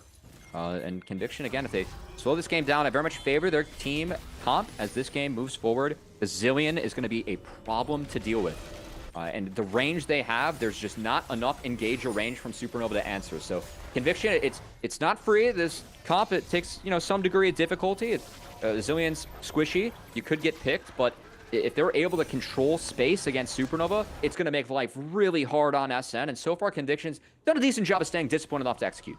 They have. I still have a lot of hope for Supernova to put up a fight here, though. If you look at the individual names, but also you look at what this team has been built to kind of do, it is feeding off of Asila and Shogo as well to try to find those carries. I think the Keel Nefiri pick is still going to have a pretty big impact, but right now I've fully adapted my focus to this Ryze and to this Varus to have that damage impact to try to keep up in these fights. I mean, for me, it's just my focus is on them because of how hard it is for them to function against the range. Like, yeah. Again, playing these champs into Hui Jin, you're so severely outranged that Zillion being able to give move speed over to teammates to, maybe either close the gap or run or kite or just abuse Jin range. I usually don't advocate for RFC too much, but there needs to be an RFC on Chrome because that bonus range with a bonus move speed you get from Zillion can be abused so well. Oh, they go in. Okay. Keel decides they're in a choke point. They want to get it. Asila goes in onto Chrome, but can't kill him. Now Chrome can open up here with that curtain call. And Supernova need to be careful, although Atacon's moving over onto them. Kisno does find the engage. That's a public execution from Porter. They have no turret. They have no saving grace, and the cease and desist is in there, but they lose Kisno in the front line. Hoarder's getting chunked down, and Hoarder's down. Supernova are doing it, and Atacon is the reason. Stray, on the other side of things, needs to get a reset on that fight, but that's 2 big members down from Conviction. A nice catch from Supernova as Hoarder and Kisno on the re-engage go too far deep. They weren't in range to get res by Manui, and that's big because now with those 2 down, Baron started and Supernova just like that are back in this. You talked about the execution needed. Well, the execution falls flat, and right there you have the return from Supernova into this game from the Baron to the Atacon. They do not stop. We talked about this a lot last game because of the range advantage. It's one thing when you're walking backwards with range advantage, another one when you're walking forward. You don't have the same advantage walking forward as you do walking backwards. And walking into Supernova like that was the undisciplined mistake that, we saw a little bit out of Conviction against AMI, where their setups and team fights just weren't quite clean enough to make that a super convincing 2-0. And that came back against a better team to punish them here against Supernovas. Again, taking a look. This start to the fight's good. Keel gets chunked out. They survive the flash forward from Asila. You can just lean on Jin ult and kind of chill. But in the back half, Porter just goes way too hard with Kisno. Kisno not synced up either, forced Stray over the wall. And then this engage, look at Manui. He's walking over the Glacial Fissure, not in range. Stray zoned him off, and Manui wasn't in range to get the R on Hoarder either. I think he could have gotten that one down, but still Stray doing a nice job of buying space. And again, when you have the range advantage walking forward, you lose that a lot more compared to walking backwards. And Supernova took full advantage of that there. Well played. They did, and even using the new team member, Atacon, to help them out in the end. Yeah. As we're almost on 4 items now for Asila. We're getting closer and closer for Shogo's going a little bit more tanky as well, but it's really what they get with this Baron buff because we've seen a full swap-a-rooney of the gold lead at least, and maybe even the dragon lead now, as it's 1.6k in lead for Supernova, and they'll tie up the dragon score 2-2. Public execution going wide on the Stray. Look at the slows though. My God, he can't even move. He does survive. Again, Zillion, really good pick this game for a lot of reasons. Mentioned how well it interacts with Aatrox as well. That slow can really nullify his ability to snowball throughout these fights. So aren't able to connect on that side lane play, but for sure weren't going to contest that dragon after the last fight. So will be sacks in total. Asila notably has a 16 or 18 hit and also has death cap. And Ryze at 16, those Qs are big, as Kisno. Asila is the target. He goes golden off of the cease and desist. Though you get the reintroduced combo there, and the shutdown goes to Manui of all people. Yeah, honestly, Zillion items, I think they do matter, so not the worst. Like, if he gets a redemption or Mikhail's could be really valuable. And now, yeah, you see the combo from Aaron. It's going to be the Zill speed ups into the fast Jin, that RFC, that he can 1v9 fights. So will be interesting to see if Chrome's able to execute that, because he's going to have a lot of power on his shoulders when he gets the zoomies from his buddy Manui. This is such a back and forth game, though, and kind of what I expected between these two teams. I know we're split. This was going to be close. Yeah, we were kind of wondering what these teams two would give us after a win for one and a loss for the other, but I'm loving what we're getting. Yeah, not much to look at there, as unfortunately the how'd you phrase the going golden? The Midas touch for gold for the enemy team last game? It's very eloquent from you, Mizel. Thank you.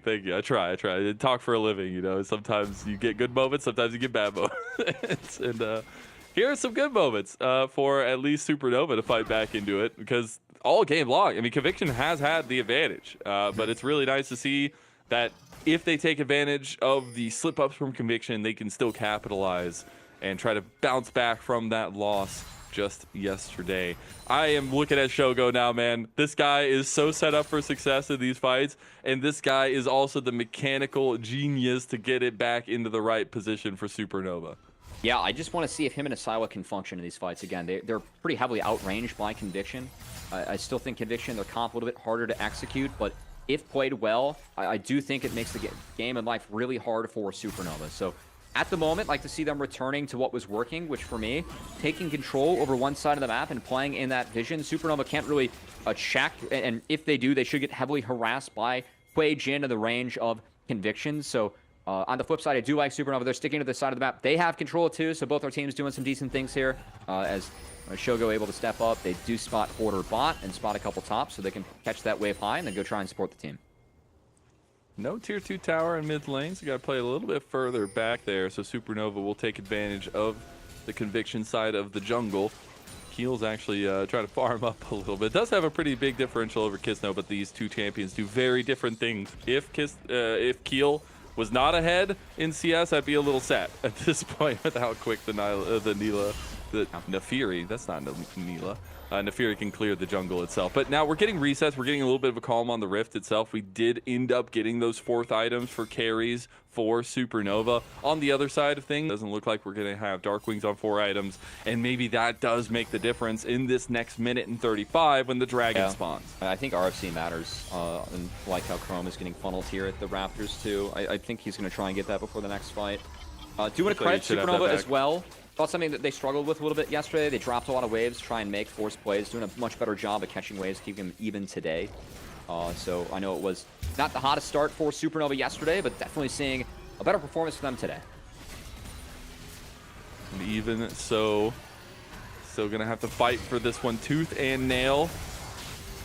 Or maybe bark and howl. Keel, oh no, that's everything. That's spiraling despair. Now blocked the 4th shot, but Keel able to get out. Cease and desist used on him. Public execution as well. This might be the fight for Conviction to put the nail over back into it. As now, oh my god, the severing bolt from distance and TP from Stray. He's all by himself, and he has been left astray as he is down. Chrome on a rampage on the Jin, and that's a cut down lead for Conviction. I mean, that's been some of the early season frustrations here for Supernova, is that they do some good things and then stuff like that happens, and this is not looking promising either.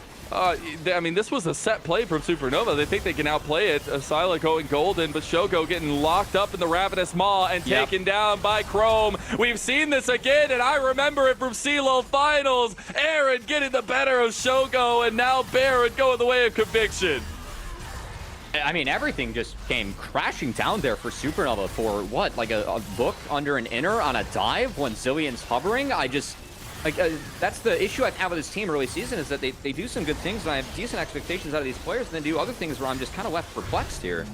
As that was a set play from them. That was something that Asila and Shogo wanted to do. They just got completely surrounded in the end.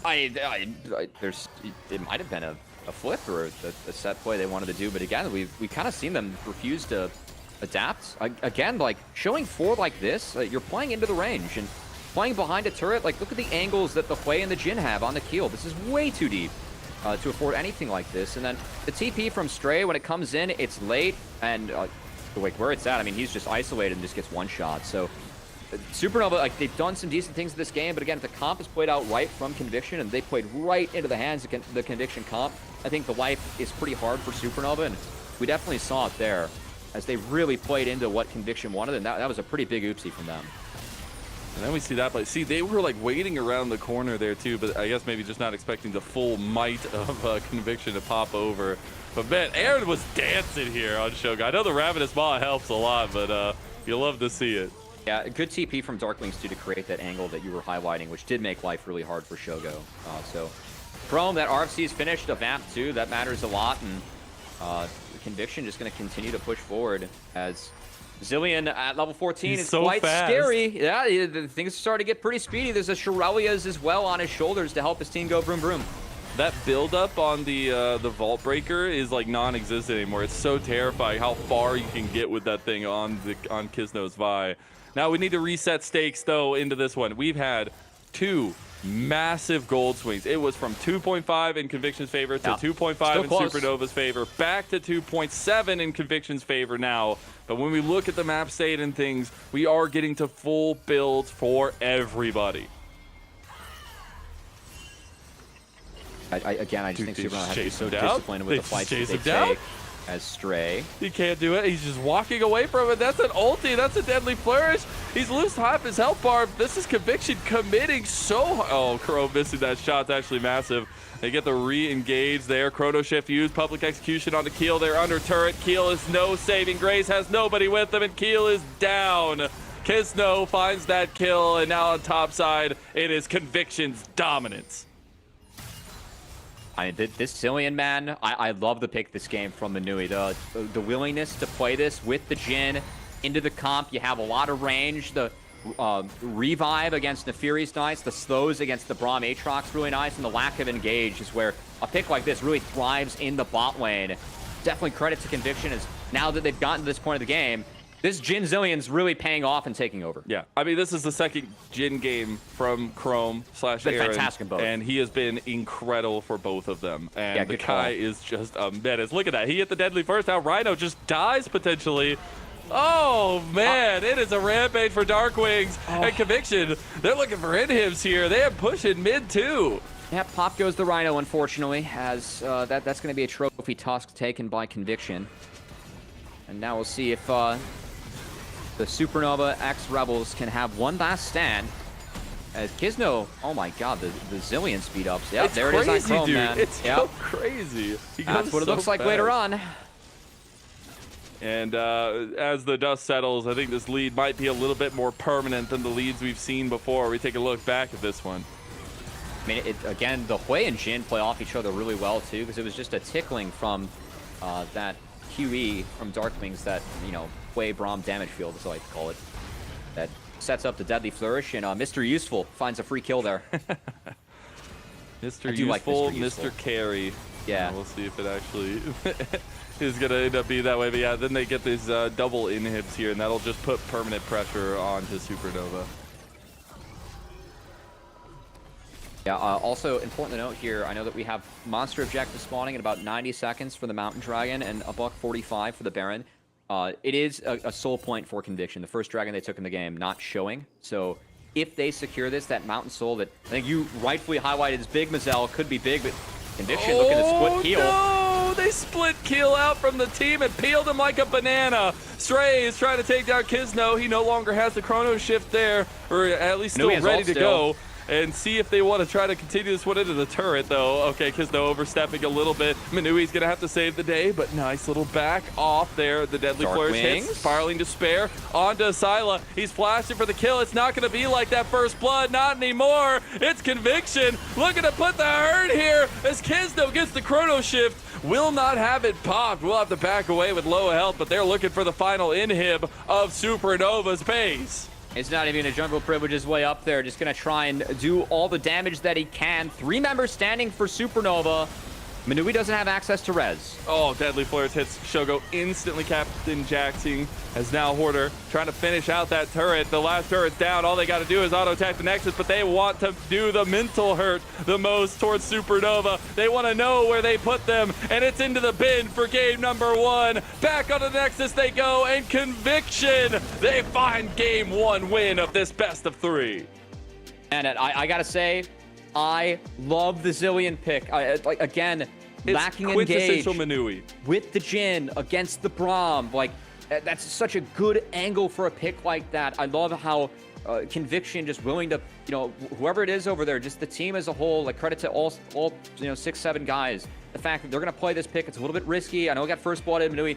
Definitely messed up on that first blood, but for him to bounce back after that and really be big on the Zillion, you can see the utility that that pick brings, and it looks so unplayable for Supernova later on when you combine that with the range and the res taking away a lot of the power from the Fury. It's actually one of the better answers that we've seen in the Fury It as a is. champion. Yeah. The Fury lost. It doesn't happen Finally. often. It Yeah. finally lost. And I think it just comes down to utilizing the strength of your players. Like, this is the kind of stuff that makes Tier 2 so viable and so fun to watch, is you get guys like Manui, who has played so many different roles in terms of ADC and support, and now coming over and changing the game by being a little bit more aggressive, finding different styles of picks that works, and bringing out the Zillion here to take the win. That is it for our game number 1. We'll be back for game number 2 after a short little break.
Welcome back, everyone, to NACL 2025. I'm Mazel. I'm joined by Cubby, and we just got done with game one of our second series of the day. Supernova falling just short of Conviction, as Conviction take a 1-0 triumphant lead into this best-of-3 series.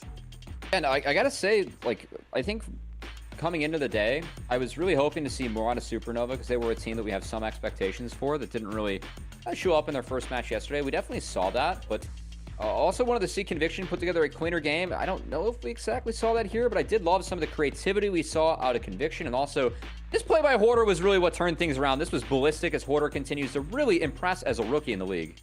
I just think this guy is such a Chad. I mean, the way he played the early game, but then also using that lead. I think that's a lot of the stuff that we get in Tier 2 is you can get a lead, but how do you win the game with it? And we saw a lot of game-winning moments from this guy on the Ambessa. And again, like this Conviction comp, the big, I guess, the time warper of this game was Manui, because Zillion, that guy scales pretty damn hard, and that pick, again, there was a lack of, real hard main engage on the Supernova comp, and the Zillion pick into the Braum with a Jin, it was for sure the right time for it. Really respect Manui and Conviction being willing to play that, and it paid off tenfold in the end, as ended up being really big in some of these later fights. It did. I mean, at the end, it was literally like one of the things that made that last fight go that way. And in these kinds of situations, you wonder, like, is this pick going to be boom or bust? But it got to a point where it was just impossible to deal with what he provides as utility. And I love to see Manui pick these things. I know we talked about before going to the break, but this is a guy that knows this scene well and was at some of the highest highs, had some of the best stories as an ADC, especially on that Fear roster, and now role swapping and still finding that major leadership impact on Conviction. Yeah, again, looking back at that skirmish, Manui almost went down to both Stray and Asila, was able to sidestep Asila, and Stray missed his combo after the flash, was significant in getting Conviction out there. They could have been wiped, and then this was the fight where they pretty much were wiped, because the distance between them, Hoarder, Kizno, and Chrome and Manui was way too much in this fight. Neither got the res, and that range advantage that we spent so much time talking about with Conviction went to the wayside when they overextended like that. It's just difficult. It's because there's that fine line. We saw and then it there's this. hovered around over and over again. Yeah, we could just talk about what I was talking about instead of this one. But there's that fine line of like trying to figure out when it's, ready to go forward or ready to go back, I guess. And in those kinds of fine line moments, it's hard when you get over commitments and things like that. And I think that's what we saw a lot from Supernova. And it's a situation where a strong talk, a kind of realization of what went wrong and refocusing can be the difference maker in this situation. This Supernova team is not bad by any means. They showed it in this game. They had leads, they had advantages, and I just want to see them give a punch back. I just think they're playing too fast. Like, just slow it down. I think a lot of what at times they get away with in collegiate, you just can't find against better teams here, because I think that we've had a couple games where, I know it's only been 3 games for Supernova, but I can remember 2 games where they had some sort of lead and just kind of beat themselves at some point, this being one of them. Yeah. I do think this draft was hard to win later on, but again, playing into the hands of Conviction a couple times, and that dive top was way too much into Hoarder and Kizno. Hoarder really turned that one around, and I know later on with Chrome, the scoreline he put up, and how it looked at the end, Chrome might have looked to be the MVP, but for me, it was really Hoarder, because he was the one that turned that game around and made sure that it was in. For sure. I think you could say a lot about every different point of this game, but Hoarder definitely was the thing that broke the camel's back here. And again, a really strong leaping off for Conviction. My question with this team is always going to be consistency, and the more games they put behind them like this, the more that question becomes a non-question. Yeah, and like for me, again, this Conviction squad, it features a lot of players that I think people are pretty excited about for different reasons. Like Kizno has been really accomplished on the solo queue ladder. Manui role swap, someone that, you look at Manui as a person, what he brings to a team, and the skill sets outside the game, you're like, oh, this is a support or jungle player, right? Not an AD. When he couldn't hit the high highs at AD, I think it made a lot of sense for him to swap, and we're seeing him, again, that Zillion pick the way he piloted. That's fantastic. That's really good stuff out of Manui. So, it is. And then you combine that with Hoarder in the top side, Darkwings, who I think, much like Mobility, actually improved a lot throughout this offseason and has kind of risen in stock himself. So, yeah, a couple players that have been around for a bit, but we're excited about. Yeah. There's some new faces that have an opportunity to make a splash, and so far Conviction's been doing just that. It's going to be exciting, and I love it because you still have motivation. Not only at Horda, the new player, obviously wanting to make it to LTA, a lot of other players want to, but like Darkwing's coming back into the fold of NACL again, yet again, but also realizing like he wants to make it this year. He needs to prove himself as this dominant mid laner to try to get to LTA, and those motivations mean a lot in this league. Now, Supernova are going to be on the blue side for game number 2. They do ban away that Kalista and the Maokai here. You have to remember, all the picks from game number 1 no longer available in the Fearless system. On the red side, we saw the Rumble and the Corki ban, so no mechanics over there, and the Jace final ban from Supernova. We see a Zyra ban, as that's another pick that I would really expect for Keelan to grab early on in the draft. So something where I'm going to look out for. I actually forget what was banned here in the last game, Mazel. It was the Gwen. Gwen should be banned. No Gwen. not on this patch, please. I think that should be a red side ban. And we'll see if it ends up being that Zyra for Keel that he does really like. Of course, Sejuani available too. It is something that you can first pick, but also an answer in the Zyra to kind of try and throw yourself in there. And I like this. Curiously enough. Okay. Zinzao, or that's Skarner going to be picked up. I'm expecting to see maybe a Zin into it, but oh, could be the Kisno special. I was going to say, I mean, we saw a lot of Kisno respect special paid by AMI to Kisno in that first day of games.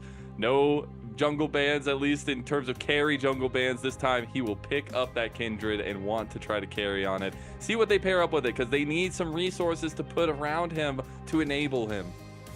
Yeah, the Karma would actually be a flex between Manui and Darkwings, as by the Kindred Karma mid-jungle duo is oldie but a goodie, but we have seen Manui play a lot of Karma himself, so something that they can use for the rest of the draft on red side.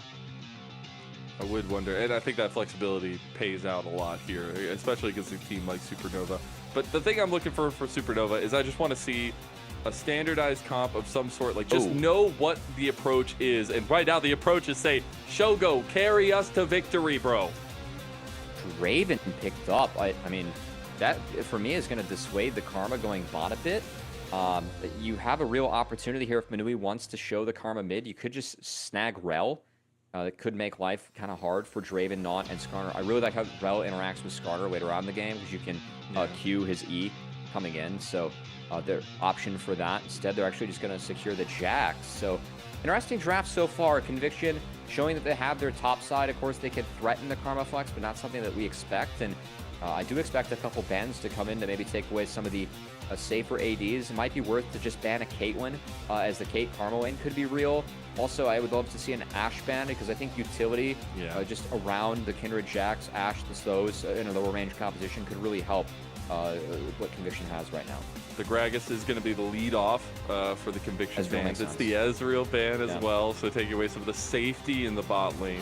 I don't like the Ezreal ban quite as much, though, because like Skarner gets really, really tanky, and I want more utility out of Chrome. I don't think that they need the Ezreal damage, so definitely something where I think that ban, again, for me, Ashe Caitlyn might matter more. I'm curious if Chrome is going to play the Caitlyn, as that's something where it's a very aggressive lane, very flippy lane of the Draven, but I think that you actually have some strengths here. As the Ashe is taken away, good ban from Supernova. Like, and we'll see what, I assume it's going to be Chrome's pick here, so they can keep on flexing that Karma.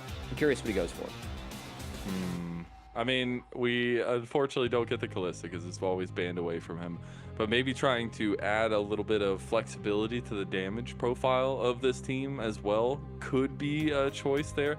And the misfortune is going to be there. So they're looking for like the kind of wombo combo setup to add to that sustained damage that Kindred's going to be bringing. I'm expecting Karma mid and Rel to come out from Manui. I think Rel, again, you need really, some kind of other engagement. Yeah, it interacts really well with this game. So I would like that pick. Leona, also an option, but I think the big wombo from the Rel with the MF is really valuable. So we'll see if that ends up being picked up. I would like Talia a lot here just to buy some space for Draven. Draven can struggle with being outranged. So I think Talia, again, some hops and skips that we see so far with the Kindred, the Jax can deter a Rel pick now. I think this is a nice pickup from a silo, going to help buy a lot of space for Draven. And can be a pretty decent damage dealer, given the right angles too. But definitely a lot of setup. And There's there the we GP. go. Stray, we were talking about it earlier as well. The Gangplank does finally come out. So Comfort is the name of the game right now. Yeah, I like this draft for Supernova. I actually think some of the answers they found later on are really good. The Karma will provide some value with trying to absorb and run away from the Skarner. Again, range going to really matter here for Conviction, but I thought Conviction, as the game went on last game, had a real draft advantage. This one, I think, is a little bit more even, actually being Supernova sided. The GP value, Stray is a GP specialist. It's a good matchup in the Jax. The value of those barrels up against a comp that, like Karma, is going to be doing some back and forth. Get to go Serpent's Fang, which is going to feel really, really good this game on the GP. I think that was a great read, and for me, the Cinder ban, not worth it. I would have much rather banned away the GP if you're going to take MF in this draft. All right, I see it, and we'll see if Conviction ends up paying the price at least. I think Supernova here, definitely more comfortable. Keel is going to be a lot more of a facilitator, can still skirmish, but I think a lot of the ball is in Kisno's court. If he can get ahead, I mean, I think there's a lot of potential for this Kindred to run rampant. Kisno is a Kindred specialist. It was banned away from him in the AMI series, for those that aren't familiar, so a pick that he's always played really high up on the ladder, and got his choice to pick here. Opportunity to do some damage. He's got a Karma empowering him, so I think that's really fair. A lot of eyes on Kisno to see if he can drive home this lead and advantage that they have for him in draft. Duality there as well, because then, I mean, this comp was... Yes, okay. At the end, Gangplank is a great carry, right? But when you look at the outset of what this comp was being built to, it's the Shogo show. And if there's anything I would want on this team, I want to see Shogo have success, because this guy's been waited for, the promised son from tier 3, trying to get into tier 2. And even though he's been around the scene for a long time, this guy is so damn mechanically skilled. And to give him the Draven, to give him that opportunity, they need to win that 2v2 in bot lane. Yeah, again, the Shogo had his choice to pick.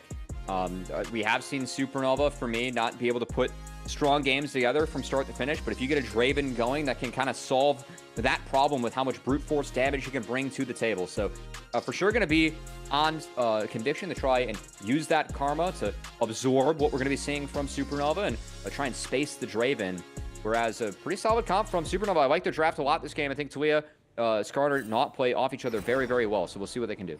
All right, give us a game 3 at ACL. Let's go. See if Supernova can turn it all around after a very back and forth game from between them and Conviction in game number 1. Seeing this best of 3, who takes that next step? Actually, Stray started with mana. True.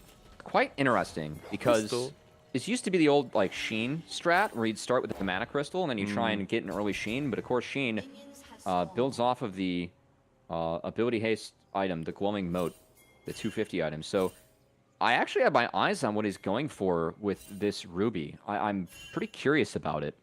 It's a Sapphire, okay? Oh, gosh. You know, I've been playing too many Robochamps lately, you know? Getting confused. Played some Cassio in the Cho'Gath the other night. That was fun. Yeah? Yeah? Yeah, Oh, I was wow. there. It was fun. Yeah, I carried. Let's go. It's a great time.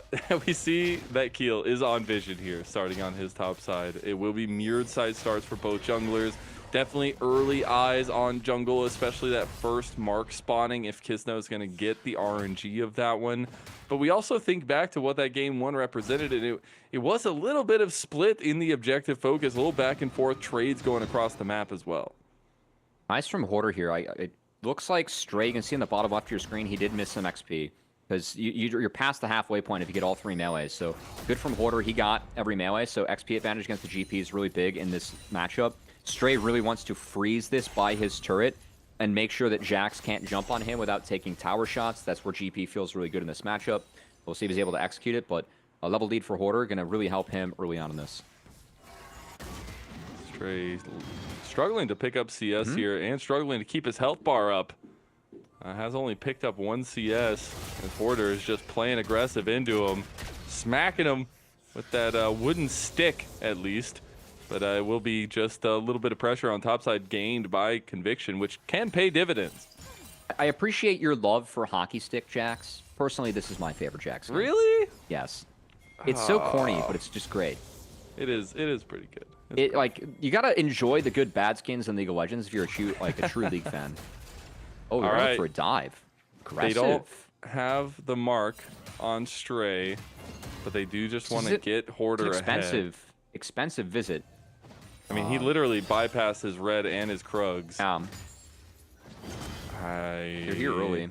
Looks like Hoarder dropped the cannon too to just get this in. This is tough. This is going to be tough. I think they switched over the mark, so now they know what's happening. Maybe a first mark there. Flash, counter-strike, no auto-attack. The turret's chanked up, and he gets the kill. Quizno will get the mark, but he dies to Stray. One for one. That's not worth it. I think that if they let the tower actually reset and played it slow, then they could have gotten Quizno the kill without burning Flash, and he might have gotten out. Hoarder needed to be the one to take aggro, but they needed to let the tower cool down first. Meanwhile, Darklings, he's low, and Keel's lying in wait. Darkwings tanks that tower shot. Now he's stepping back up. Oh no. You have to know something's up. Spider Senses is not tingling. He's just trying to get the kill in it. Darkwings is going to get the Asylum Flash. Gets his Flash out as well and outplays Keel. My God, man. Isaac, what was that? Okay, not bad. It's not ideal, but it's not bad. At least he traded even Flashes and is going to get back there as that was a banger. Bad news about the top crab. But again, okay, I don't mind this from Quizno.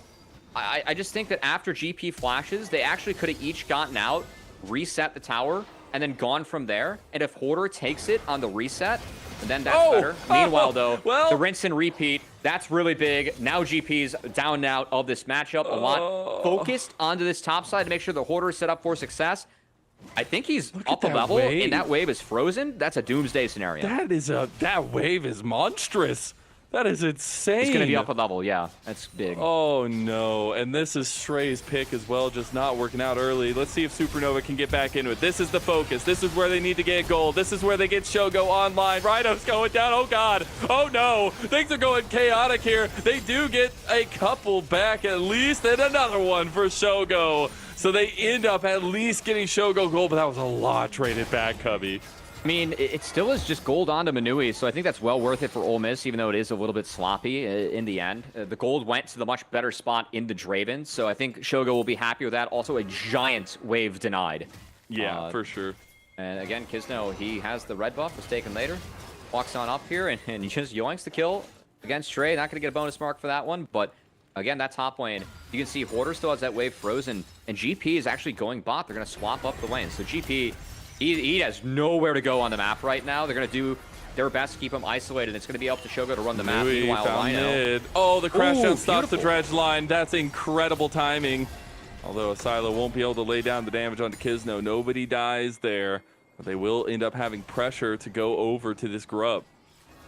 Shogo rushing the BT here on Draven. Going to look to heavily trade and rely on the AD and the Vamp to just win the trades in the long haul. I was going to take another look. I mean, this is very much brute force. I think Manui does an okay job of buying time. They really lock up Rhino. Looking back, I think the only other thing I would do as Manui is probably try and look to go on Shogo, even if he can cancel. He was kind of low mana. And then Shogo needs to be the one to take aggro next. A little bit unlucky. It goes onto the Skarner. But with the bot lane swapping up, that's going to be enough to make sure that the first 3 grubs go over to Supernova. So they're going to feel good about that. I feel really good about that, and I like that they're moving Shogo around the map, trying to get him involved, but also keep making sure that his pressure is going to be inevitable. Now that dragon is going to be traded by Supernova over to Conviction. They'll get that stacking up as well, and we'll see exactly if these kinds of leads, this Draven in particular, is going to be enough to kind of propel them forward a little bit, because that's the thing about the Draven. Yes, it's really nice to get these leads, but you want to keep pushing that, and I think Shogo's the guy that's going to keep going. Take out the dragon. Dude, we'll say the Chemtech dragon. Some value this game, you know. Shields gonna be a thing on Conviction, so sometimes that Drake actually has some decent value. I think that people really sleep on the potential value that Drake has, so definitely good to see them pick that one up. Stray, nice little deny. That's actually really big. That really kills the tempo and keeps Hoarder in jail for another wave. So not bad. Keel moving around topside, looking like a sneaky scorpion. You're trying to catch out Hoarder on his back. They know he's in there. He's going to stop his back. Now it's going to turn into a dive and try to get Shogo more kills. Impale coming through. The counter-strike's going to stop him. Oh, beautiful. Nice flash from Hoarder. That was beautiful. And Manui and Chrome have summoned the reinforcements. God damn, man. Hoarder is locked in. He's wow, that is a insane, man. great flash. Getting over the turret, so not able to find the hook. Also, even the counter-strike, when the R came down to just make sure that the Skarner is locked up under the tower, taking the aggro. Couldn't have played that one any better if you were a Hoarder. Very well played. This guy said, this is my shot. This is my opportunity. I may be a rookie, but I'm here to show out. Stray will pick up some lacking gold in the bot side, which is really, really big news for them. And Stray getting that, I will say that comes off of him delaying the base of Chrome and Manui. They weren't able to get up there fast enough, so that's a giant wave that crashed. And because of the rotations that Ole Miss have pulled off, the GP is kind of back into the game, and that's really big for them because the early focus from Conviction, it was everything being used to try and take GP out, but this matchup goes very GP-sided once he gets going. So at the moment, still going to be very much Jack's favor, just given the lead that he has, but it should be easier for Stray to at least try and neutralize. The issue is that he's not really finding the freezes. All these waves are crashing, therefore bouncing, so then Hoarder's going to get more.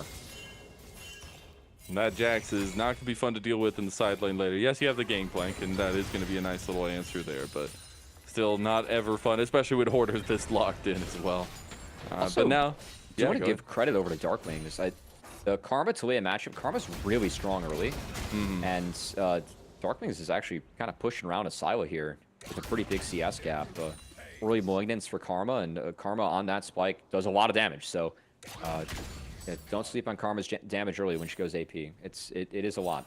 Yeah, I think first items are actually going to be a pretty big break point, at least for Conviction to try to contest a lot of things. We already have that Bloodthirster for Shogo, so he's going to be a really hard fight to handle. He's going to be has so much sustain.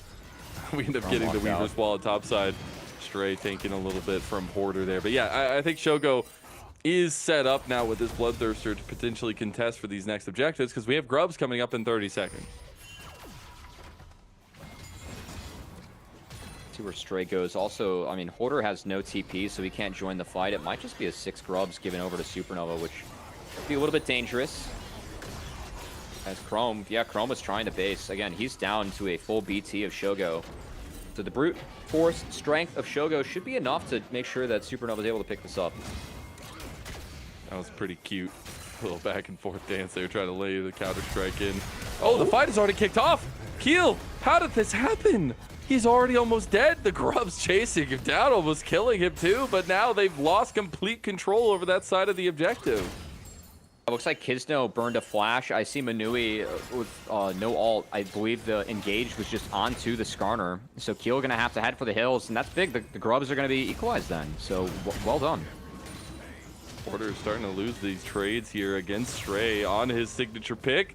Gonna take a turret shot there as I caster curse him, but try. Oh my God! What?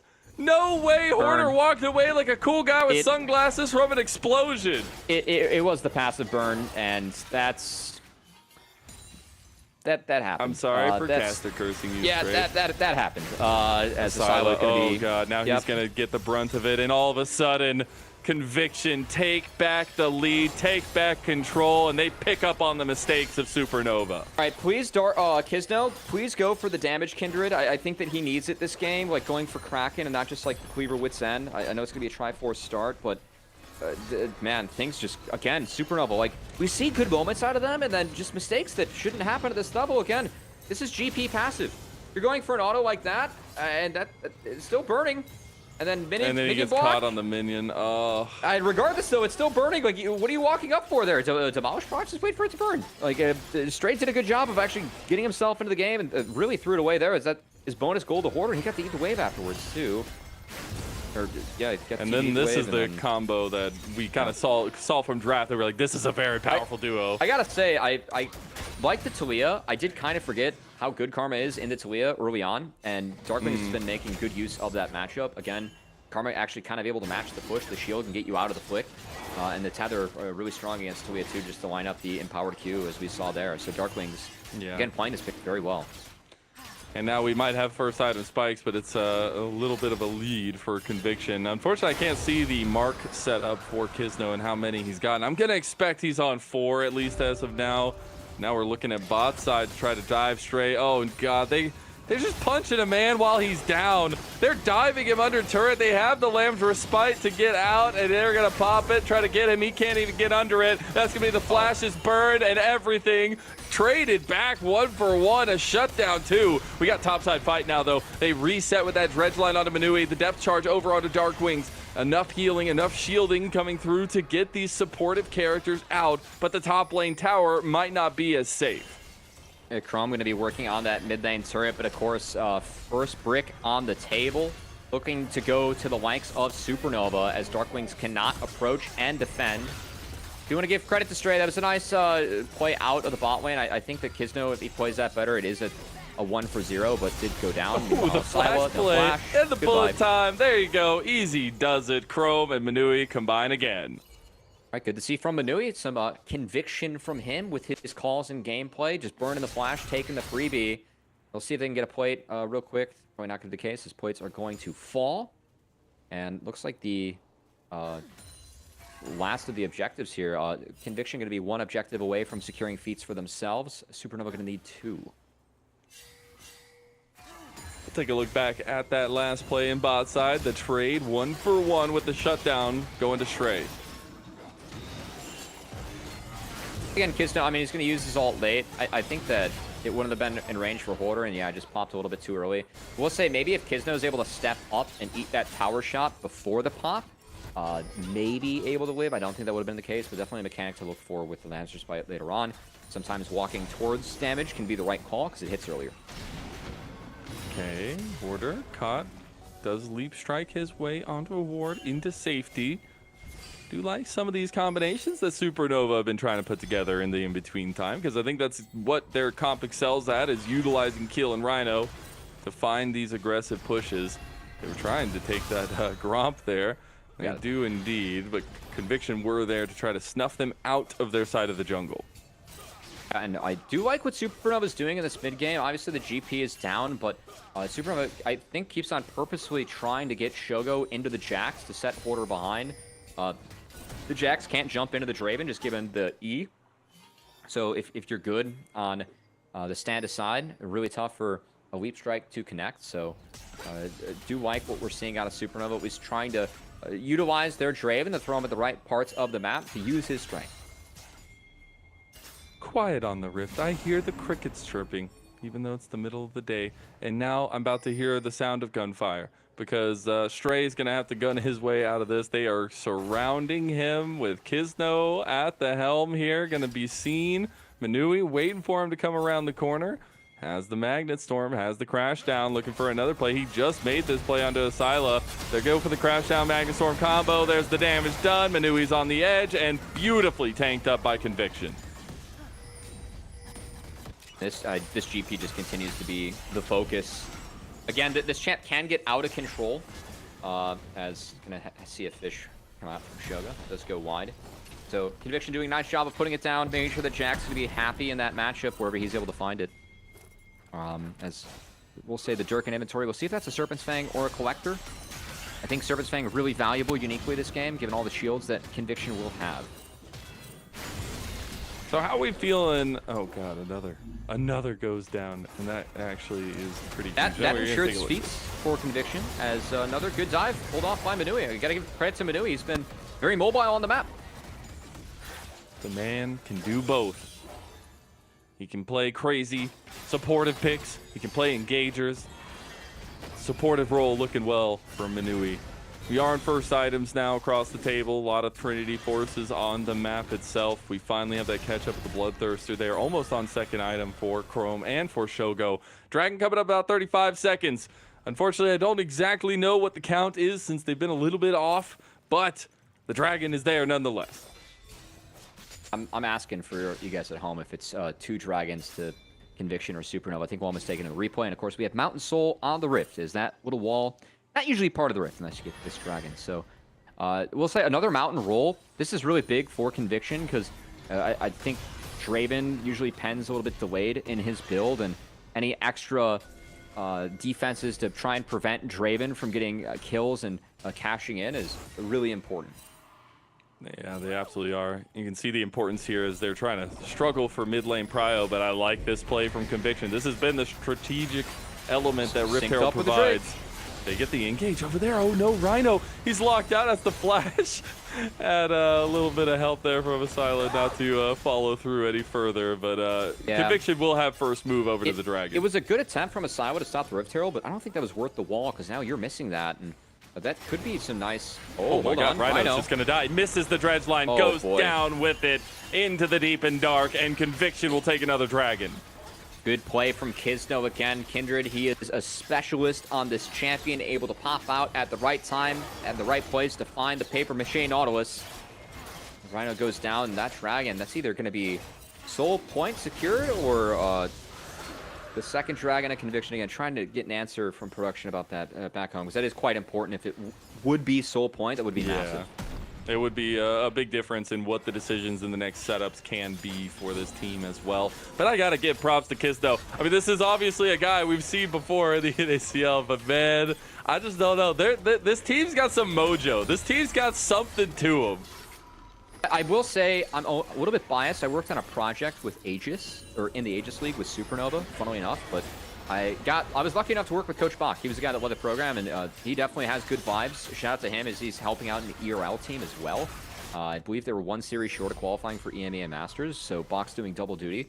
But definitely someone that I'm not surprised if a team of his has mojo going. I think that did a nice job of creating a fun environment for the guys and kind of letting everyone be themselves and show their flair. And definitely seeing a little bit of that in this game between a Manui Zillion, a Karma for Darklings, trying to help this pocket pick a Kizno. So far, the strats have looked decent for Conviction. And this team is hungry, right? Like every single one of these guys is hungry. They're right on the cusp. They're right on the edge of being those premier players from Tier 2. Some of them have been knocked down a peg or two here or there, but that want, that passion is still there. And that's the kind of stuff you love to see coming through as well. I know Manui, funnily enough, when I was talking to him about switching to the role swap, or at least Beatdown was, he was just like, all the good supports have left or retired. Like, this is the time. This is the moment. And he's definitely showing the breadth of skill that he can provide. And that was definitely a talking point we were talking about, like with Breezy, right? He's always been a really solid support in the league, but was just outshined by like the chimes of, oh, hold on, we gotta fight. I think they might just go for the fight. Yeah, under turret here as well. Rhino's just dead to Kizno. Porter doesn't hit the counter strike, does get impaled on the spike there. Might be just taking down. The healing is nuts though. The leap strike out and he's still alive. Kizno's gonna pop the Lamb's Respite now. He's gonna be dragged down though as well. Immediate flash follow through from Stray. I think Darkwings might get caught into the wall, into the left. He's over the wall. There's the seismic shove. It doesn't hit. What just happened? What? I have no idea how this man just transcended through material and found himself on the other side of the wall, but it happened and he's alive. All right, Riot Games. That was fun. That's a bit of a bummer there, as I thought Asai was going to lock that one up, but a good fight here for Supernova, as I thought the dive was a little bit over-ambitious, but you could see some of the strengths of their composition grouped up. It's really tough to get through the Serpent's Fang barrels that are taking down the shields, the Talia rocks, right, the E. As we're going to take a look here, those rocks being dropped. Good damage onto Chrome from a Draven ult. Porter extends, and Supernova able to kite back through the rocks, through the pebbles being thrown. Kizno just got chunked out and taken down by Asila, and Stray in the back half, and what's a nice shutdown going over to the GP. Yeah, it's another shutdown over on the keel. Like Atacon had been started up by Supernova. I really like this decision from Shogo to go with that Lord Dom's immediate. Yeah, this is hidden. They should be able to just take this one. Porter will shout them out, though, and see them coming. There's 7,000 on this one. There were 2 bot. I think they're going to rip it. I'm not sure how fast Conviction is responding. As okay.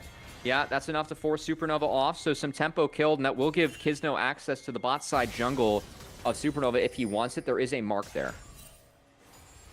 Second items aplenty. That Serpent's Fang and Co obviously already completed a little bit earlier, but nicely done to complete that one to provide a little bit more utility in these fights as well. Conviction are looking for invades here and potentially more marks. Trying to find it, and does end up getting another one for Kizno. Again, I don't know exactly how many he has, unfortunately, but I'm sure it's a lot. He's been very active. He's 6 and 3, almost on 3 items now. It's at least 4. It's at least 4. The question is 4 or 7, because 4 is big. I guarantee you he's got at least 4. I absolutely think he's got at least 4. Mid lane tower does go down as well in favor of Conviction, and just a steady gold advantage for them. as they move into this kind of later mid-game setup here. There is the next dragon in 40 seconds. I think this would be Soul for Conviction. I'm not 100% positive. Again, our dragon stacking has not been accurate. It's a 50-50. We're going to see, you know? We're going to find out. We'll just look at the buff. We'll see the buff. That's how I found it out the other day. Yeah. Kizno getting very fed here. He did go for the Collector. I want to see Kizno continue to go for damage. I think it's necessary that he's able to pump out the deeps this game. I don't want to see the Black Cleaver Wit's End. I don't think it's the right game for that. Let's go Kraken Slayer. You know, get that damage going from this Kindred, as Kizno does have 2 levels up on Keel, but expected by this point of the game. Kizno's been feasting on the map. They're going to get the preemptive setup around this dragon, though. By the way they were fully fighting over this one, you got to expect this is the Soul fight, as Keel is the first one up in front of Conviction. Manui was always looking for that side lane setup. They got a big pincer maneuver coming, and Hoarder has not been seen. Hoarder is the agent in disguise. The flash. Manui, 3-man into the bullet time. Oh my god, it's beauty. Hoarder has found them. Hoarder is the seeking missile. Chrome is just the distraction, while Supernova is trying to fight for their very lives. Hoarder is smacking them with that damn wooden stick again, Cubby. I don't understand how it does so much damage, but that's a damn real weapon right there. A triple kill for Hoarder. Maybe even give him it. It's a quadra kill. The rookie top laner has made a huge splash here in the NACL as the Korean boot camps, the prep from Hoarder, it's all paying off and he's coming up big. But I gotta say, we're giving Hoarder the credit for the quadra kill. Manui deserves credit for that setup. He was really waiting patiently around the wall with Hoarder, so they were able to make the pincer, and this engage was massive off the back of Manui.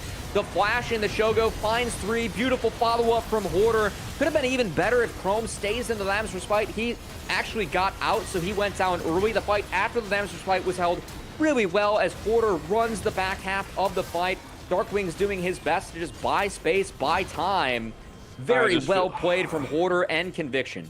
I feel so bad for Stray. Like, he thought he had an angle to stop the engage, and then the flash comes over. And then for, like, that entire first half of that fight, it just feels like he can't get anything in there. Uh-oh. Really good decision-making. But, hey, this is how you punch back. Supernova say, we're down for the count, or we're getting right back up. Force this Baron play and see if they can take it. Conviction right there, though. They're willing. They're waiting, and they're getting the TP in from Hoarder. That's the big man on campus, and now they're going in. Another bullet time back in Dark combo. I can't take it, Gubby. They're just destroying them. They're turning them into that hypernova that we talked about before the games even started, and it is a beautiful explosion with Conviction. I mean, that was a desperation, Baron, if I've ever seen one from Supernova, and that was indeed a soul secured from Conviction. So maybe just trying to flip it off the Baron, but that's pretty much back-to-back wipes for Supernova. Their struggles in the early season continue, but Conviction continues to convince us with more conviction that these guys might actually be a team to contest with the top of the table. At this point, they're skyrocketing through the list for me. Like, this has been incredible. Not only, yes, the first one was scrappy. Yeah. We were talking about, is the win over AMI really mean that much? Well, you come back to back, you go against Supernova, a team that does have a lot going for them. Yes, some new players, but a lot of experience on this team, and you're able to handle them like this. It has been beautiful macro play from them that stands out the most. It has, but again, I just have to credit how they're playing as a team in Manui, man. Like, this is really good stuff from Manui. That's a beautiful engage. You got around the rock, still found 2 quality targets in Asila and Rhino, very squishy. Easily like made for Crone to just shred them, and then Hoarder in the back half, profiting off the Sundered Sky, off the shields from the Karma. Keel, no escape for him, as the train keeps on rolling here for Conviction. And I just really like seeing, you know, we're seeing good angles from Manui. I think Darkwings has quietly just gone about his business this game, but Hoarder has been such a standout. Yeah. And we talked about the 4 rookie mids. We do have some rookie top laners making an early appearance. Hoarder has been off to such a hot start in this league, man. It's been fantastic to watch. It's been fantastic, and he's doing it his way, it feels like, as well, with a lot of his picks. About 6,000 gold up his Conviction. Feels like Supernova are running out of answers here to try to find something. The early game Draven is not working out for them, and now they're just bleeding out. This comp's so hard to deal with. That Mountain Soul does so much to stop any of this initial engage, initial damage. Manui is dragged through, but that bullet time, man, is just not dead. The man is unkillable, and he is that king. Here as he goes, that's going to be more on a Shogo. That's the Lamb's Respite, and Manui and Kisno will get healed back up. But my God, Manui has just leveled up. He said in the interview, by the way, on Wednesday, this was a terrible series from me. I need to do better. Well, damn, you did it, dude. If it wasn't for Hoarder, he'd probably be a player of the series game. I don't know. I might even give it to him anyways. That's insanity. His Shogo's going down. The Nexus turrets are going down. Supernova will fall, and Conviction, they'll move to 2-0 to start the season with 2 sweeps in a row. Conviction are the real deal. I'm just so impressed by Conviction early on. They're showing a little bit of flair with the comp. I love getting some of the Enchantresses in there between the Zillion, between the Karma, and then just the Hoarder pop-off, man. The Ambessa, the Jax, both those games was massive. I know the Rumble, I think he was, the first game he played, might have been a little bit nervous, dropped some of those ults a little bit early, played a couple waves that he couldn't, but since then, Hoarder's been fantastic. He's such a standout early on in the league as a rook, and it's great to see from a player that I've been hoping to see in the league for a couple splits, like maybe what happens when he makes his debut. It's been a fantastic look for Hoarder and the rest of Conviction off to a hot start this season. It has indeed. It's a whole team effort, but man, they just handled those 2 games so well. In the decision-making, the leadership we're seeing from Manui is next level. I know he's really hard on himself, but to see, especially in this game in particular, him have like the final say in a lot of these fights with the way he was engaging. But yeah, I mean, props around to both him and Hoarder, both having incredible series here. And I think this means a lot in terms of what we're looking at for the future expectations of both these teams. A little bit on the negative side for sure for Supernova, but on the massively positive side for Conviction. Yeah, for Supernova, it feels like they've played... I thought they played game 1 pretty well. This game, though, it fell apart pretty quickly, and for me, it's like just... feels like they're a little bit stubborn with their plays, like they're not willing to call plays off. There's just some dumb mistakes happening, like this death from GP, and this is a poor one. I know creep block, was a thing there, but still. And this is a team where a lot of people have hopes for them in CLOL. We're hoping to see them be competitive here for NACL, and we just haven't seen it yet in the first 2 series. So, again, maybe it was a week where they just caught Supernova at the right time on the right week, and we'll see this team scale, because for sure this is a team that we expected to be close, middle of the pack with Conviction. And again, coming into the week, I would have said this is a best of 3 that whoever wins by the end of the year, it could matter in terms of your position in the standings. We expect these 2 teams to be kind of close to each other in the standings, but with how Conviction and Supernova are playing right now, these 2 teams heading in opposite directions, with Conviction just doing more and more to convince us that this team is legit.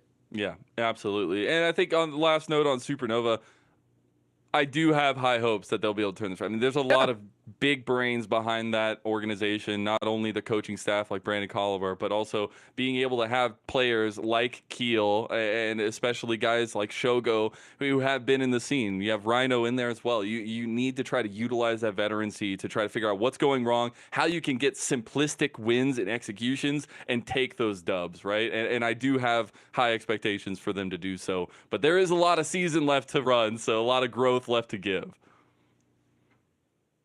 Yeah, and again, this fight, just the setup from Manui, God, it was so Chrome beautiful. over the top, just beautiful. Darkwing's even in the back half, doing his best to support. Really impressed by Conviction again, playing with some flair. I think in Fearless, you have some room to be creative with some of these drafts. We've definitely seen that from Conviction, leaning on the hands of Manui, even the Karma. We expected it to kind of be in the hands of Darkwings, given the Kindred, but technically a flex. Something that Manui played a lot. They were banning out the Ezreal, right? One of the better Karma pairs to remove that. So I think some creativity too. It's been really good to see.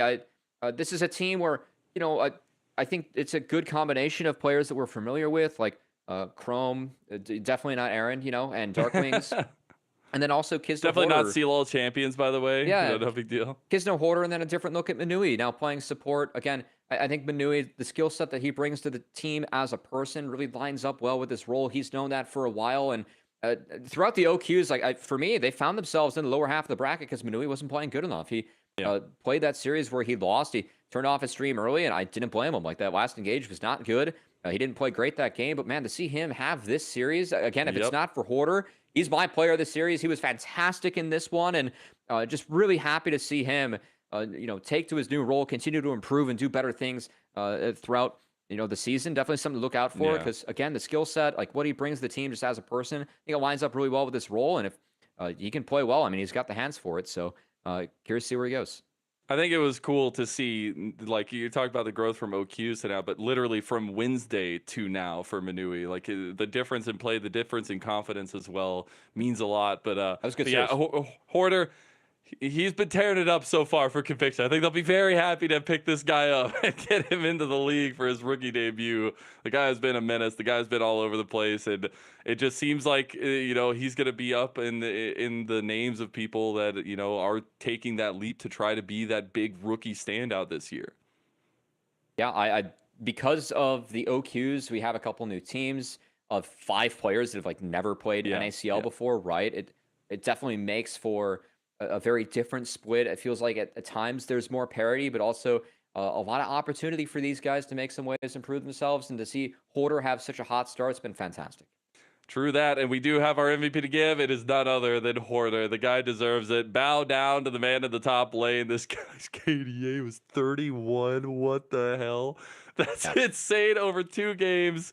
And hey, you love to see it. No, I pinged Hoarder after his first series, the Olaf play, like the 1v2 top. I was like, you got to put that one on Twitter, man. And he's like, yeah. I was like, do you skill Q when you hit level 7? He's like, yeah, I did it instinctually. He was happy about that. Hoarder, you got to put that Mbessa 2v3 on Twitter, man. That was too good in the first game.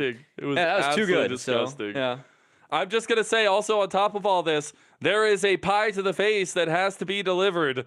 And Brikachu will be taking the pie to the face for the little wager that her J2 had. But now we're going to be getting our MVP here our interview here very shortly going. But man, I got to give more shout outs to Hoarder. I think this guy has so much to offer in terms of what picks he can bring out. I think we've seen not as much of a breadth in the 4 games that we've seen from him, but I expect that champion pool to really become something to speak about moving forward.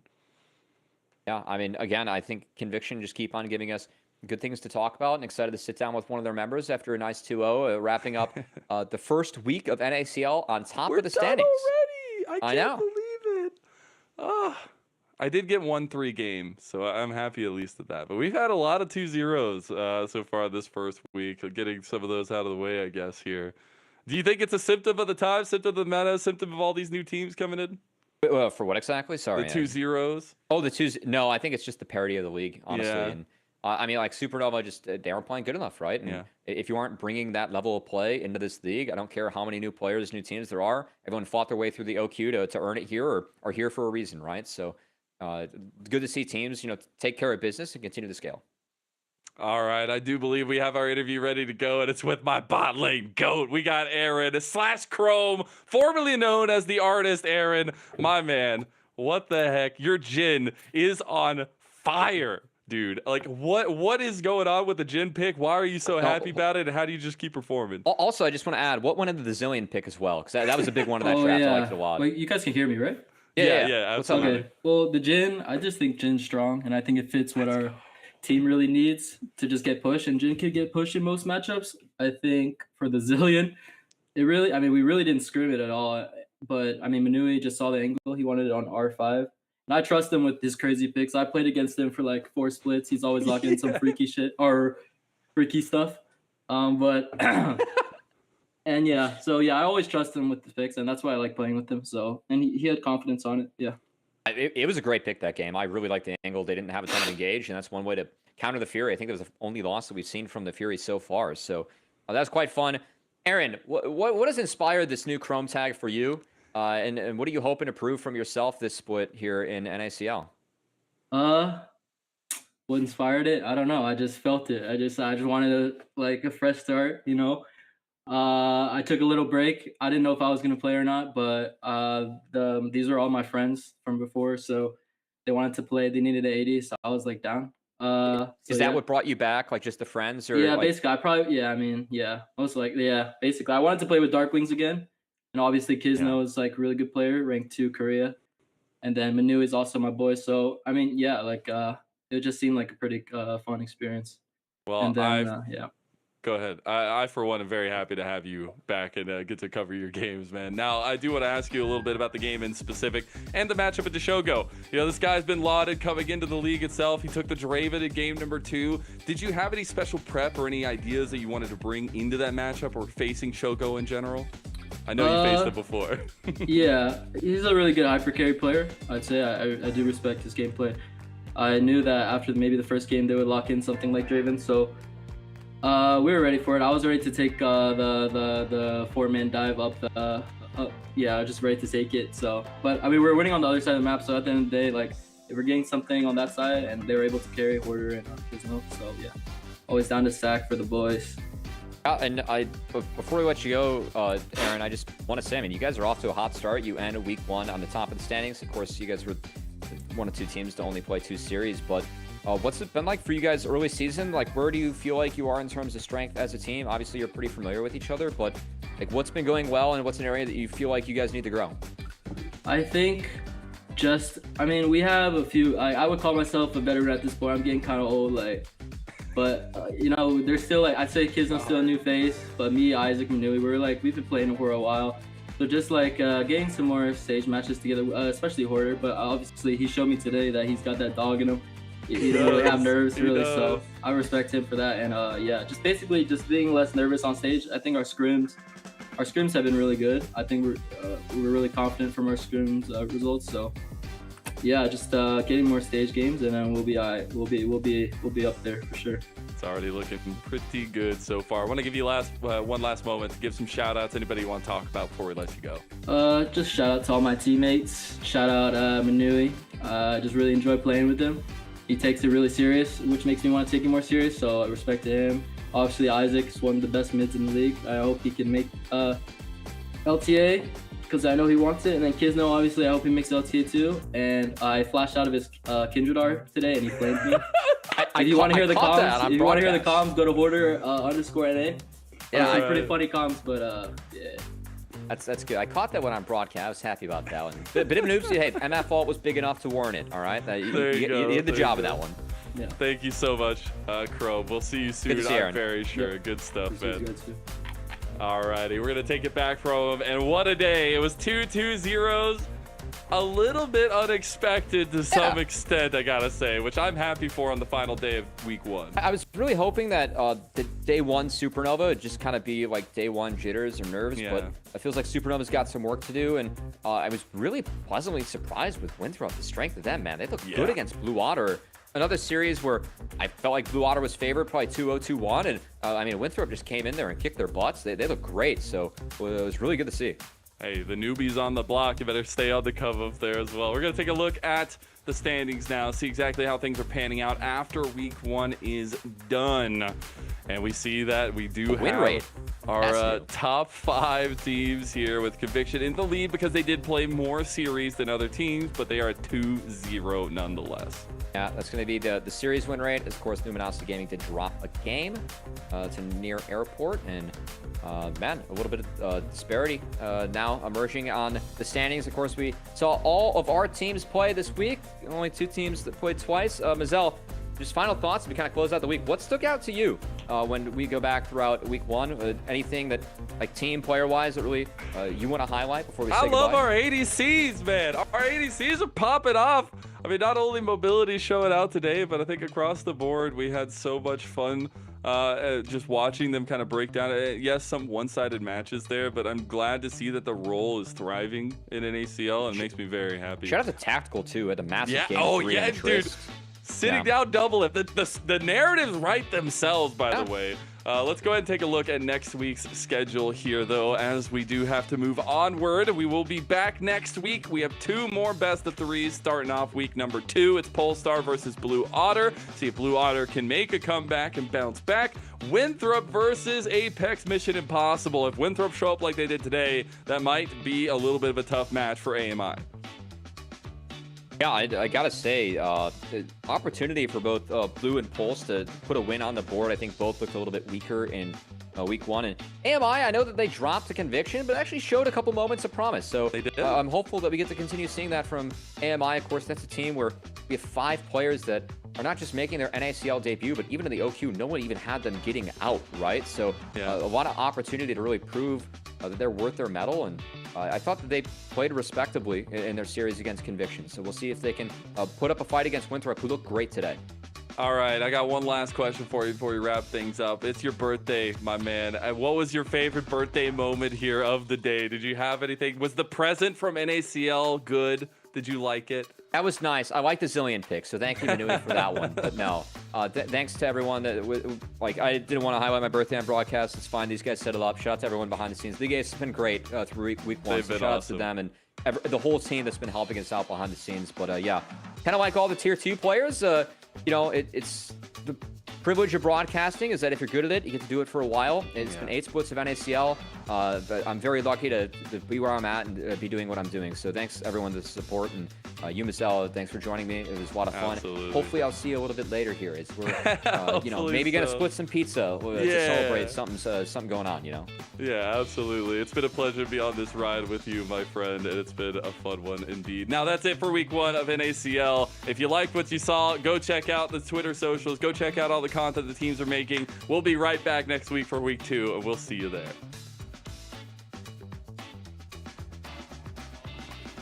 Winthrop will make them back away. You're starting to see a little bit of that tankiness that the Scion Anakin. provides. There you go. You get the intense crystal arrow there. Now the knockback for Robex. Meanwhile, the entire time, Sword's been pushing mid lane, and Winthrop are winning the bot lane fight. You can have your cake and eat it too, and Winthrop are munching down on that big old thing. As Quacker's going down, he is out for the count, and that is permanent damage done. I mean, Started by Winthrop. Music maybe looking to go through the wall, but Denethor is right there. Can they body block Whacker's enough? spotted now. They do see the back line. They see the flank. Mobility trying to move around. Make it rain already used. Sword getting engaged on. Double light binding hits. Final spark across multiple. Quacker with a 2-man into the 2-man impale. Maybe this is it. Blue Water have put Winthrop backs against the wall, but Mobility is waiting. He's wanting, and he's bullet timing across, but it wasn't enough. Maybe they can recircle, They saw Silas. That's important. So we're gonna look on Samikin. Good pinch. Samikin in trouble. Oh, he connects, and Beautiful. Samikin is down. Quacker goes on to Wilson, but now he's by himself. Robex just has to run away. Quacker goes golden, but he's going to be touched with the Midas touch. It turned into gold for Winthrop as he is gone. Winthrop startup, and Manui and Kisno will get healed back up. But my God, Manui has just leveled up. He said in the interview, by the way, on Wednesday, this was a terrible series from me. I need to do better. Well, damn, you did it, dude. If it wasn't for Hoarder, he'd probably be a player of the series game. I might even give it to him anyways. That's insanity. His Shogo's going down. That's The Nexus turrets are going down. Supernova will fall. And Conviction, they'll move to 2-0 to start the season with 2 sweeps in a row. Conviction are the real deal. I'm just so impressed by